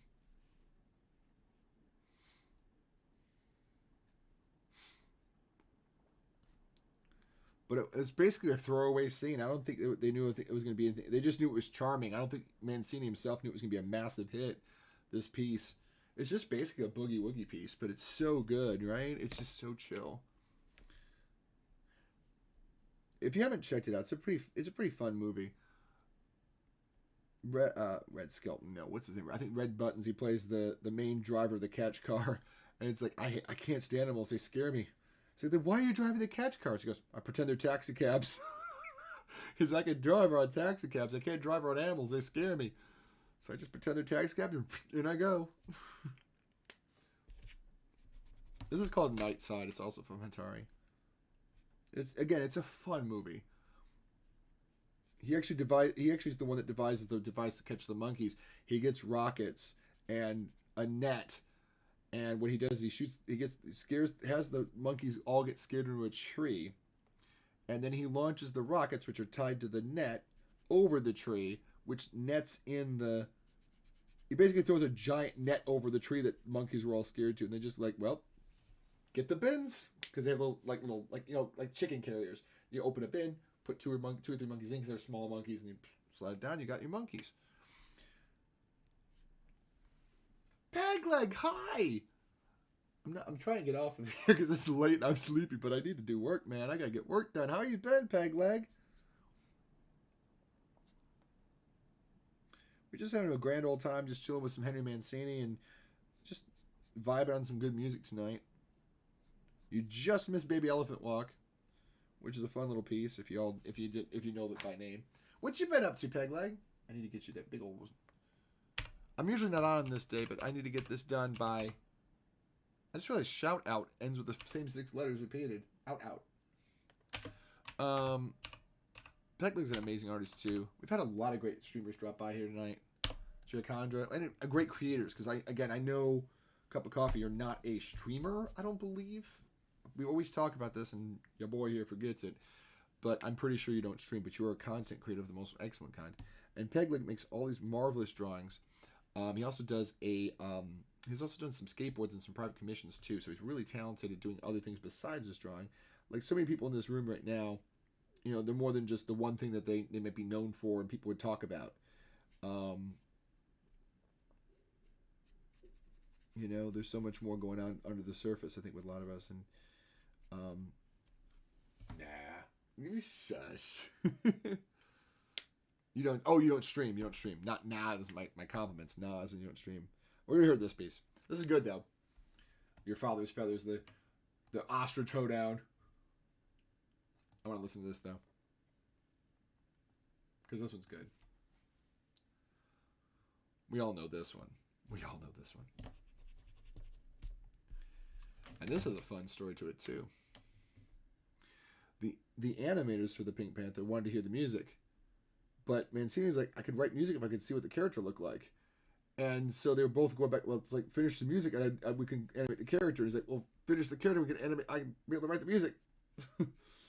So it's just a back and forth where neither one wanted both of them wanted to see what the other one was going to do with the piece before they went forward. And eventually they made up the animation for it. I think it's the Fritz Freeling, I think, that also did, like, I want to say he also was the guy behind, I might have the wrong person, actually. I was going to say the guy behind Woody Woodpecker, but I don't think it is. But it was an animation studio that created the Pink Panther. I was going to say, I don't know why he was the spokesman for Corning Fireworks. As I sit there realizing he's the Pink Panther. He's pink, like insulation. That's why they made him the spokesman. Jason, it's way too late at night to be coming up with these dumb things.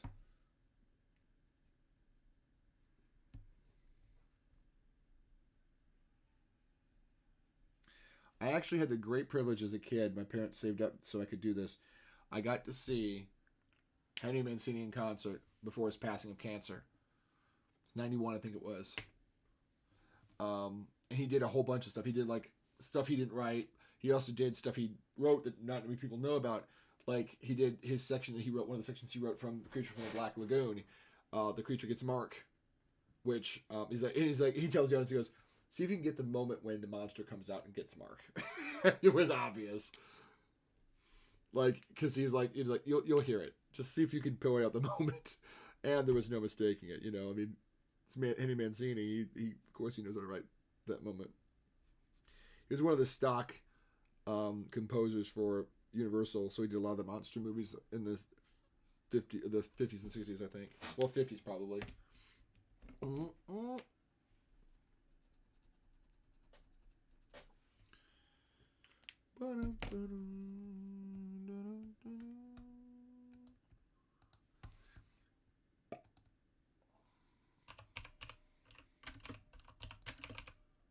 And then there's this business, which is funny.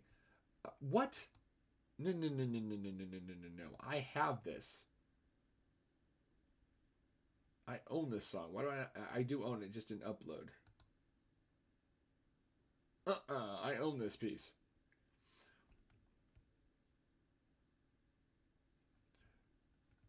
This from another Pink Panther movie, but it's not a Pink Panther movie. It's an Inspector Clouseau film that isn't titled Pink Panther. It's called A Shot in the Dark. And as people said, it's like it pretty much ruined the idea that jazz can be cool and hip. Because it's like, this is dorky. It's meant to be. Because it's Inspector Clouseau, for gosh sakes, you know? So they're like, yeah, what Mancini's other jazz did to make jazz look cool. It's like he kind of undid it with this one. And it's true, because this is like, it's so silly. It's called A Shot in the Dark. It's over the top. I'll just give you the whole plot of it. It was actually originally a play without Inspector Clouseau. And the guy's like, it's just not a hit. I don't know why. Blake Edwards, who produces the Pink Panther movies, was like, this is the perfect movie to put Clouseau in. So he bought the script, put Clouseau into it, and the screenwriter goes, that's what I was missing. The element was a dorky inspector like Clouseau. You've finished my play for me. The idea of it is, the absolute absurdity of it is this. There is a murder in a household of rich people, but they all kind of hate each other. How do I put this? Like there's the chef, the cook, the maid, and it's quite obviously the maid did it. But Clouseau's in love with the maid but won't believe she did it. And the gag of it isn't actually the maid. Everything points to the maid, but she's actually innocent. And even though everybody insists it's got to be her, and Clouseau's only reason for thinking it's not her is because he's in love with her, it really wasn't her in the first place. Everybody else killed everybody else or was blackmailing somebody or what. The absurdity of it is the only person that looks guilty is the only one that was innocent. It's so dumb.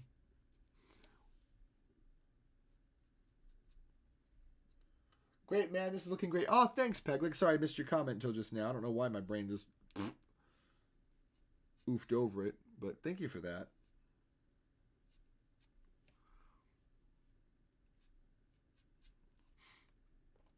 But it's such a corny idea for a movie that, you know, literally the only person that's looks guilty is the only person that's innocent.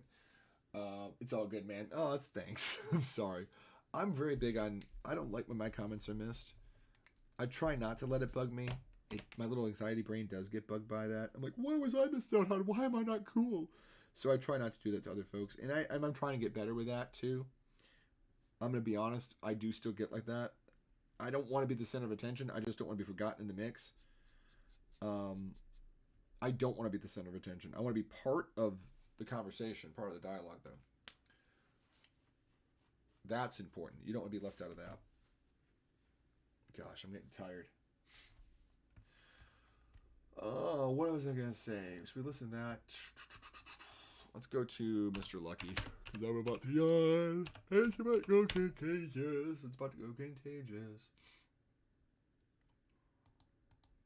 I was going to say I probably made Jared Condry yawn, but Jared Condry's on the West Coast. So they're going to be up beyond me, probably. So, what do I want to start with? Let's get some energy.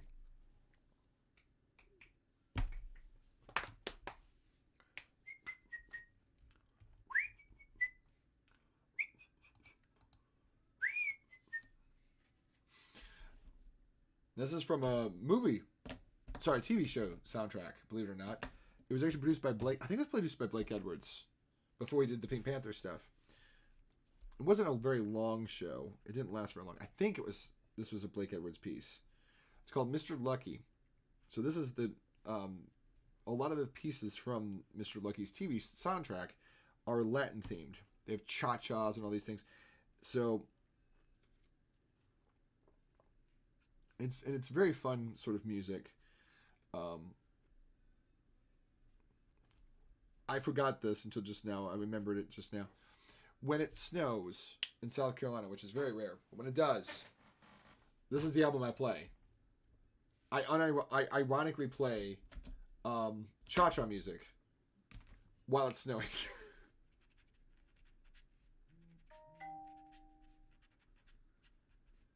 I just think it's humorous that it's, you know, storms coming down, snow's on the ground, ice is everywhere, and you're hearing this bright, sunny music that represents the not the Middle East, the Central America and South America.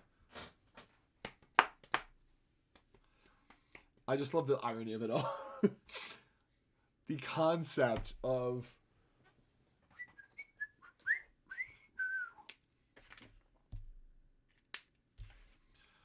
having this, like I said, cha-cha music in the middle of a snowstorm just always made me laugh.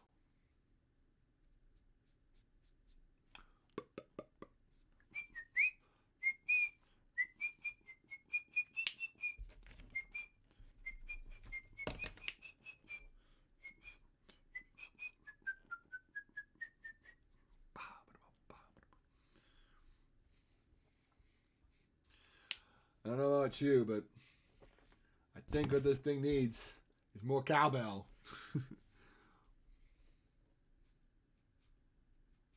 Boom, boom, boom, boom, boom, boom, boom, boom, boom, boom. Boom, boom, boom, boom. Boom, boom, boom. Boom, boom, boom. Boom, boom, boom. Boom, boom, boom, boom. Boom, boom, boom, boom. Boom, boom, boom, boom. Boom, boom, boom, boom. Boom, boom, boom, boom. Boom, boom, boom. Boom, boom, boom, boom. I have a fever, and the only cure is more cowbell. I know this is unrelated, but I always lump in my head. I lump Malkovich with Walken because they both have their odd way of speaking, and my brain thought about there was a skit where Bill Hader is with the real John Malkovich, and he goes, "Hey, look at me, I'm John Malkovich," and John Malkovich goes, "I don't talk like that," and he goes, "You sound exactly like this." I'm like, oh my gosh. But I was always thinking about Malkovich. Okay, so speaking of Malkovich, I know we're not talking about Malkovich. We were talking about Christopher Walken a minute ago. But I just lump them together. I was going to mention that exact bit. I love that bit. You talk exactly like this. And the thing is, he's not wrong. He's kind of right. So Bill Hader, John Malkovich was in a movie where he was Dr. Jekyll and Mr. Hyde. And I'm like, what dumb casting. There's nobody in the world that wouldn't hear, I'm Mr. Hyde. That's Jekyll. Nobody else talks like that. That's Jekyll. Bill Hader is one of my favorite comedians of all time. The man is hilarious. He's basically single-handedly saved, and it might be publicity, but he supposedly single-handedly saved Inside Out. Because Phil Doctor, in the middle of making it, was like, this is dumb. Like, what do you mean? What do you mean? He goes, we're focusing so much on making it actually psychologically relevant. It's not even going to be a good movie anymore. It's just going to be a movie about psychological concepts. It's not going to be a movie with any kind of emotion, any kind of heart. And Bill Hader's like, whoa, listen. Stop doubting yourself. You've got this. You're overthinking it. Don't let your anxiety eat you alive. Keep making this movie. It'll be amazing. The greatest movie I saw in Malkovich and I'll never get to see again is Shadow of the Vampire. Why will you never get to see it again? Have you sworn an oath to never lay eyes upon it again? I've sworn a solemn oath to never let my eyes rest upon its screen again. I don't know. It does feel like that kind of a story, and I want to know what the hecky heck is going on with it. Why won't you ever lay eyes on it again? That's not the right color. That's not even the vibe. It needs to be 3, doesn't it? So long as print, no place can stream it. Oh, gotcha. That's too wrong. This is Floating Pad. I love this piece.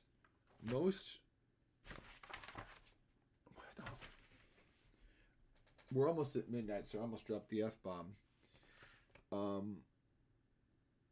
No editor could be that agile. With bleeps and bloops. To quote Spock, I do believe it's time for a colorful metaphor.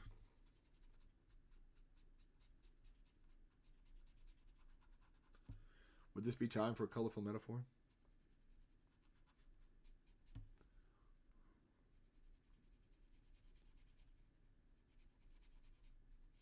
Probably needs to be a lot like, yeah, that's about right.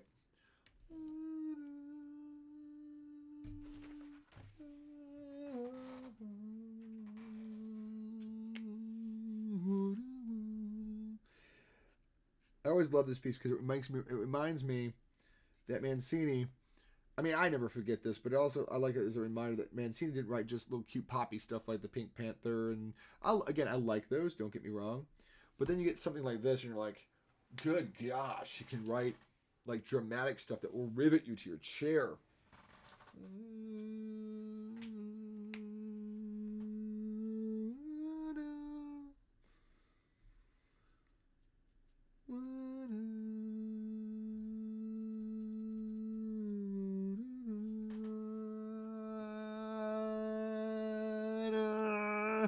it just gets manic at this point.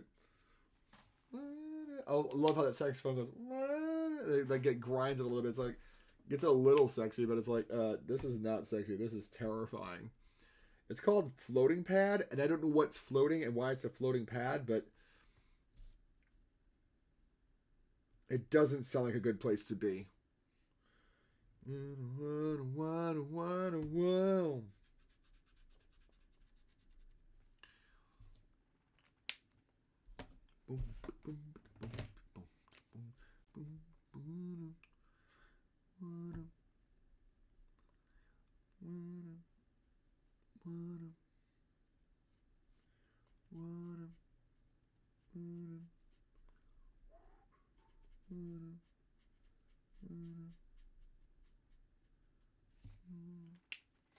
It's absolutely brilliant. He plays the director of Nosferatu, and as if Nosferatu was so believable because he was a real vampire who was played by Willem Dafoe, I assume?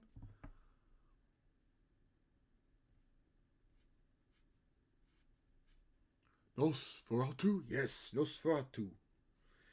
Quoting Dracula with Bram Stoker Dracula. Not Bram Stoker Dracula. The Dracula from, with Come here, Bela Lugosi.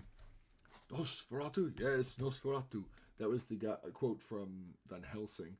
The people around Van Helsing are like, Nosferatu? He's like, yes, Nosferatu. The undead. I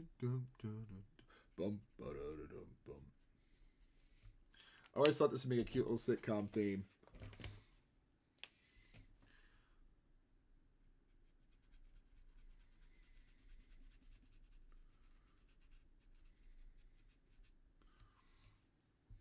Drawn Together. Starring Don Knotts. I don't know. Don't ask me. I don't know. It's almost midnight. Leave me alone. Guys, thank you for hanging out with this crazy insanity. I appreciate it. The whole movie, he's eating the film. Oh, God. Is it a comedy or is it just funny? I mean, is it comedy or is it dramatic? It seems like it's comedic in intent.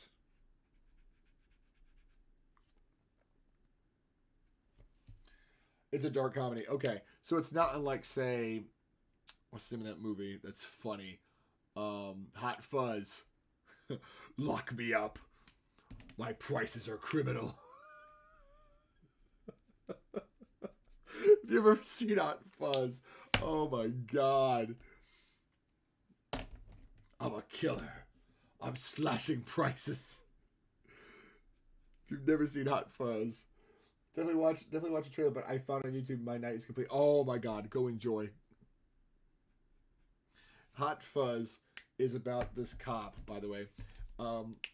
It's played by Simon Pegg, and actually one of his few roles where he actually plays a guy who's actually not a Barney Fife type character. He plays this overly, best word for it, anal cop. And they're like, they basically lay him off because he's too efficient. Like, get out of here. Go to this, we're moving you to a small town. Just go to the small town and leave us alone. So they reassign him to the small town in the middle of nowhere. And he has to deal with, the fact that the police chief's son is on the police force. And the local, he's kind of like a celebrity kind of guy. He is a, a grocer. So he's kind of like a local celebrity grocer guy. And he comes up to Simon Pegg. He's like, lock me up. It's like, I'm sorry. He goes, I'm a criminal. Huh? I'm slashing prices. Hurry up, time's running out. Oh, I'm just kidding. Hi, Smallville. Welcome on in. I was like, I almost didn't welcome you in because I thought I was like, yeah, when you came in when Always Makeup came in. Oh wait, Always Makeup wasn't here. You're just new in here. My bad. It's 11 o'clock. It's almost midnight. Hello, my friend. How are you? It's almost midnight. Guys, we're gonna have a moment. I should probably do that moment thing. And be like, what's this mean? It's almost midnight. That's my battle cry for tonight.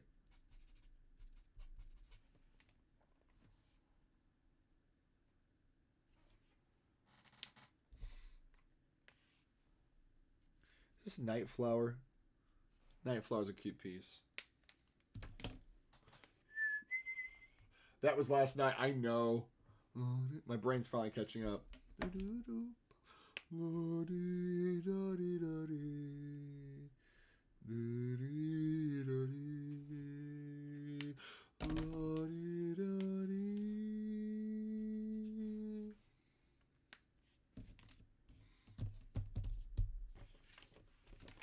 I'm gonna try to get as much of this done and then call it a night because I am, like I said, I am past exhausted.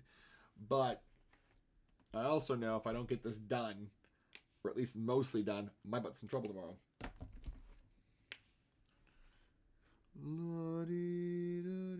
Oh, is this Night Flower or is this my friend Adamo? No, this is Night Flower. Who am I kidding?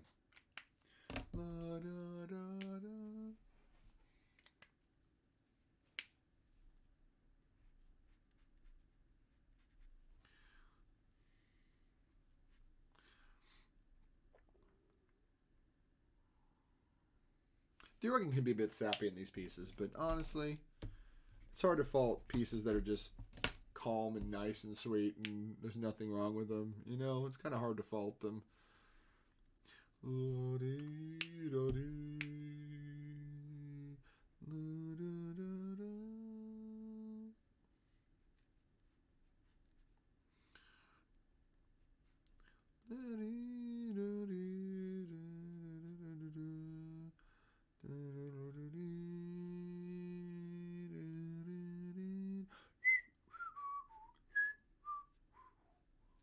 This takes me back to old TV, doesn't it? Doesn't it make you feel like you're watching an old TV show? I love that. It feels so comforting. And chime time.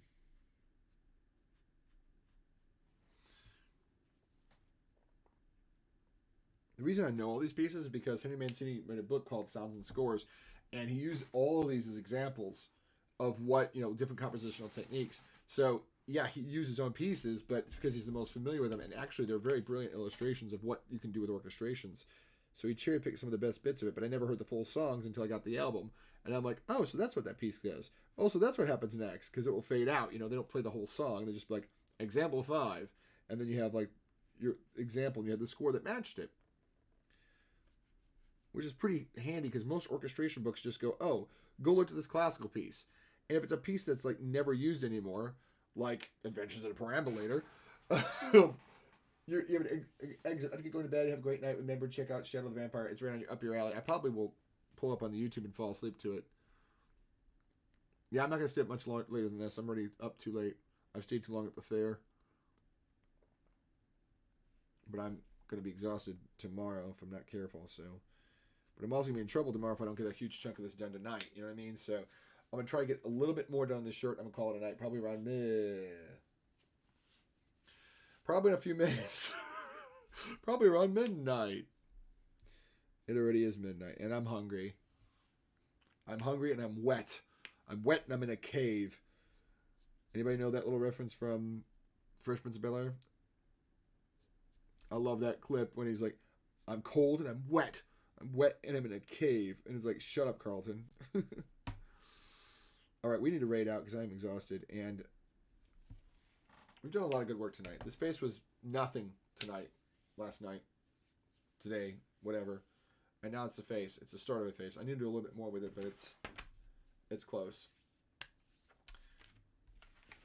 Only thing is I gotta scan that stair and get that stair flipping done.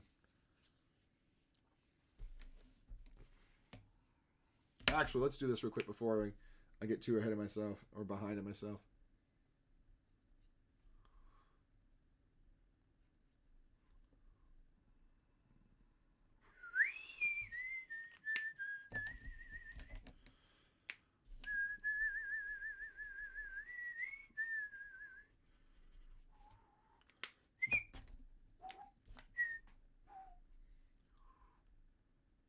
So we're gonna jump off here in a minute. Let me just go and get that done and a little bit of 4. So at least I have a sleeve done.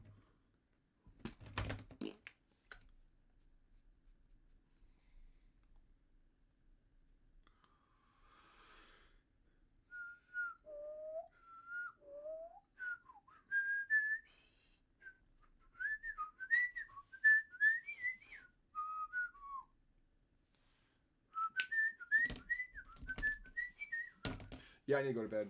I'm not going to do anything productive anymore tonight.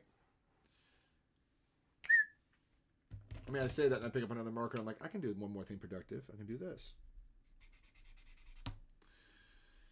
Oh, guys. I need to pick myself up off this chair and go do some food eating and resting up before tomorrow, or I will be a waste of time in making... I mean, the ironic part is I kind of faked it today at work and still made it. Like, I don't know how I manage it. I'm just like... I'm not doing so great right now. I'm in the middle of the pack when it comes to performance numbers. But with collections, it's hard to say, know what you're doing. You know what I mean? Like, you make the calls. And I've made tons. And I mean tons. And I mean tons of calls. And that's what you need to do. I hate to say it, but you have to harass the people so they pay. And one person's like, can I get another person to call me? I'm tired of these calls and they're harassing me. And we're like, funny thing about collections, you're going to get harassed with calls if you don't make your card payments. It's like, oh, you think that they're harassing you now. Wait, laddie, just you wait. Maybe you should thank your lucky stars you had who you had, because the next person might give you so many calls you couldn't stand still. I hate it, but it's just kind of the nature of the beast, you know? So I think it's funny that, like, I want a different collection person. I want a different case manager. She's harassing with phone calls. And you're like, funny thing about that. Funny thing. It's funny you should say that they were harassing you.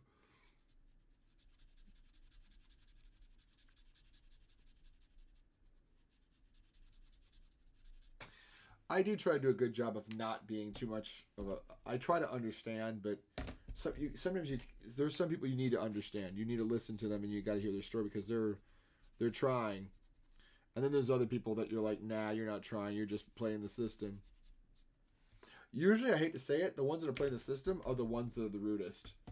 Because they know they can... Like, not initially rude. Everybody's initially rude on the phone when they've been called by a collections person. Because it's anxiety talking. If they're constantly making apologies, they might be playing the system. If they're... I'm talking about work. I know I'm too tired. Let's put up some of these markers. I won't be able to work tomorrow morning. So, guys, that's the signal. We're calling it a night. Yours truly's putting away as many of the markers as I possibly can. So I'm ready for tomorrow's work session. Guys, thank you for coming by. Staying by this madness. What was it, 4 hours? Is it 4 hours? I can't tell. Yeah, 4 hours live. Good God. I deserve an award. Wait, Twitch did say I was the number one.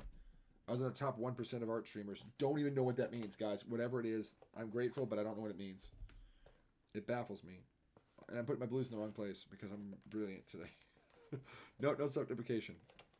I wouldn't let you guys do it. I'm not doing it for myself. I love you so much, everybody. Thank you for coming by. It means a lot to me that you come by. Even for these madcap streams that make no sense.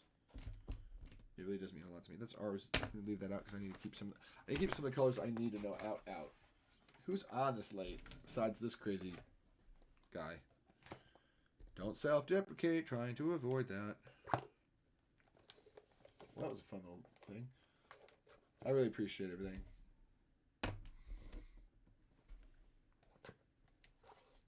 I said I feel like an absolute madman sometimes. We all kind of go off a little bit, you know. The important thing is to not beat yourself up about it and just be like, oh, okay, yeah, I feel that way. Doesn't mean make the feeling correct. Well, you think it. Thoughts can be right or wrong. Feelings are valid. And feelings are based on thoughts, which could be right or wrong. So you could feel the wrong thing because you thought the wrong thing. But your feeling still feels 100% true. And it's super important to understand. Distinguish between your truth, your thoughts, and your feelings. Your feelings are true, but they might be based on a falsehood. Like for example of this would be, I know people don't like, I feel like people don't like me. Wrong. I think people don't like me, so it makes me feel sad. But the thing is, the remedy to that is just to address it. How do you know that people don't like you? Go over the evidence, and probably it's wrong evidence anyway. You know what I'm saying? Like, it's usually what it is just anxiety talking. And it's like, well, they avoid me. But are they really avoiding you? Prove that they're avoiding you. Well, they don't speak to me. Did they have opportunity to? Well, no. So you're saying that they avoided you because they didn't make an opportunity. So it's not really avoiding, is it? That's just not making time. And some people just get busy, right? And the reverse question is also true. Like for me, I have to ask myself honestly, well, did you make time to talk to them, or are you just waiting for them to open the door? A lot of times I just go, yeah, exactly, Jason. Exactly. So I have to keep myself honest in that sense, you know. I have to remind myself that just because I think someone may be angry with me doesn't mean they're actually angry with me. It's just a thought, which a thought can be right or wrong. It can be false or true. So it's important to separate those things, to realize what's a thought, which could be right or wrong, and what's a feeling, which feels correct, because it's your experience.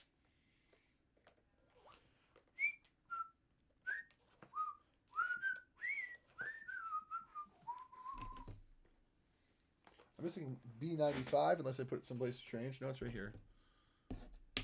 Boom. The yellow's up because I don't know where to go when I'm tired. We're going to be back here tomorrow anyway for this madness. Let's see who's on because I know who's not on. That's always makeup. She probably went to bed 2 hours ago. Like a reasonable sane person. I shouldn't say that like I'm deprecating. I wouldn't let you guys do it to yourself.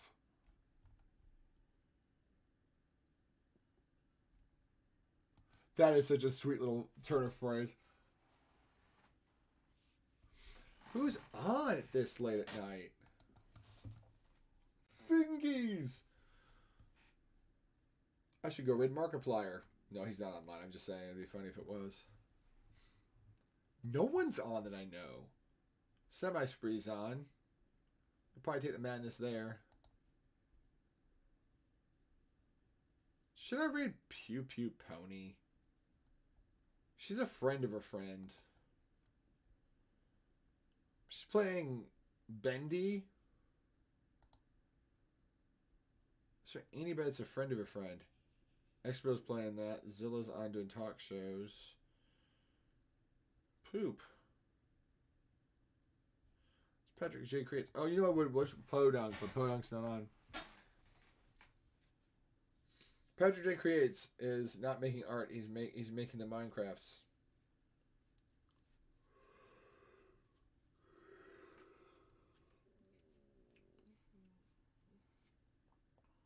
This ad is stupid and it's poopy.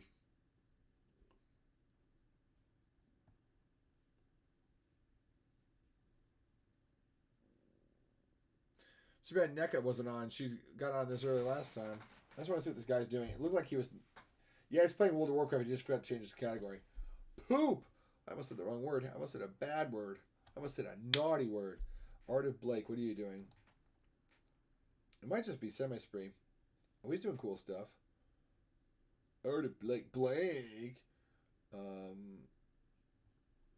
Airy Beans. I never get to read Airy Bean, do I? Yeah, Airy's cool. We'll look at peeking and Pew Pew Pony, see what she's doing. Because she's cool. Although she's a gaming streamer. Nothing wrong with that, but, you know. I usually try to rate art streamers. But Pew Pew's a friend of a friend of a friend of a friend of a friend of a friend of a friend. She's a friend.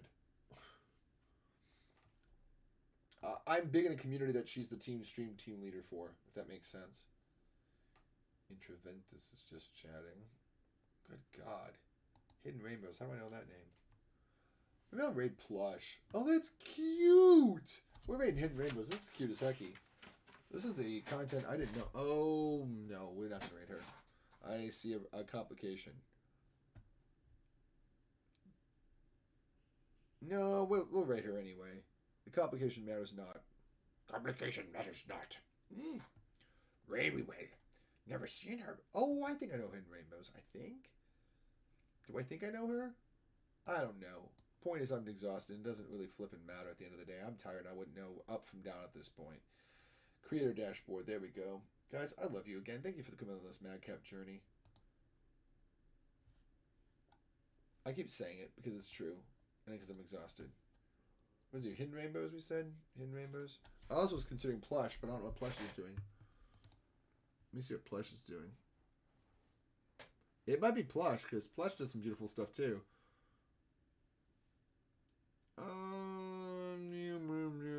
Feeling hidden rainbows. Still feeling hidden rainbows. I think I follow them on Twitter. I think. I'm gonna rate them. Guys, again, love you. I'll be back tomorrow night. Similar time. I gotta get this done. We're close to done. We're not 100% done. Close to done is not 100% done. I gotta do this. I gotta do the arms. I gotta do the shirt. Finish the face. Face is close. Love you. See you soon. Gotta go to the end screen. That's the reason I made it. Bye, guys. Love you.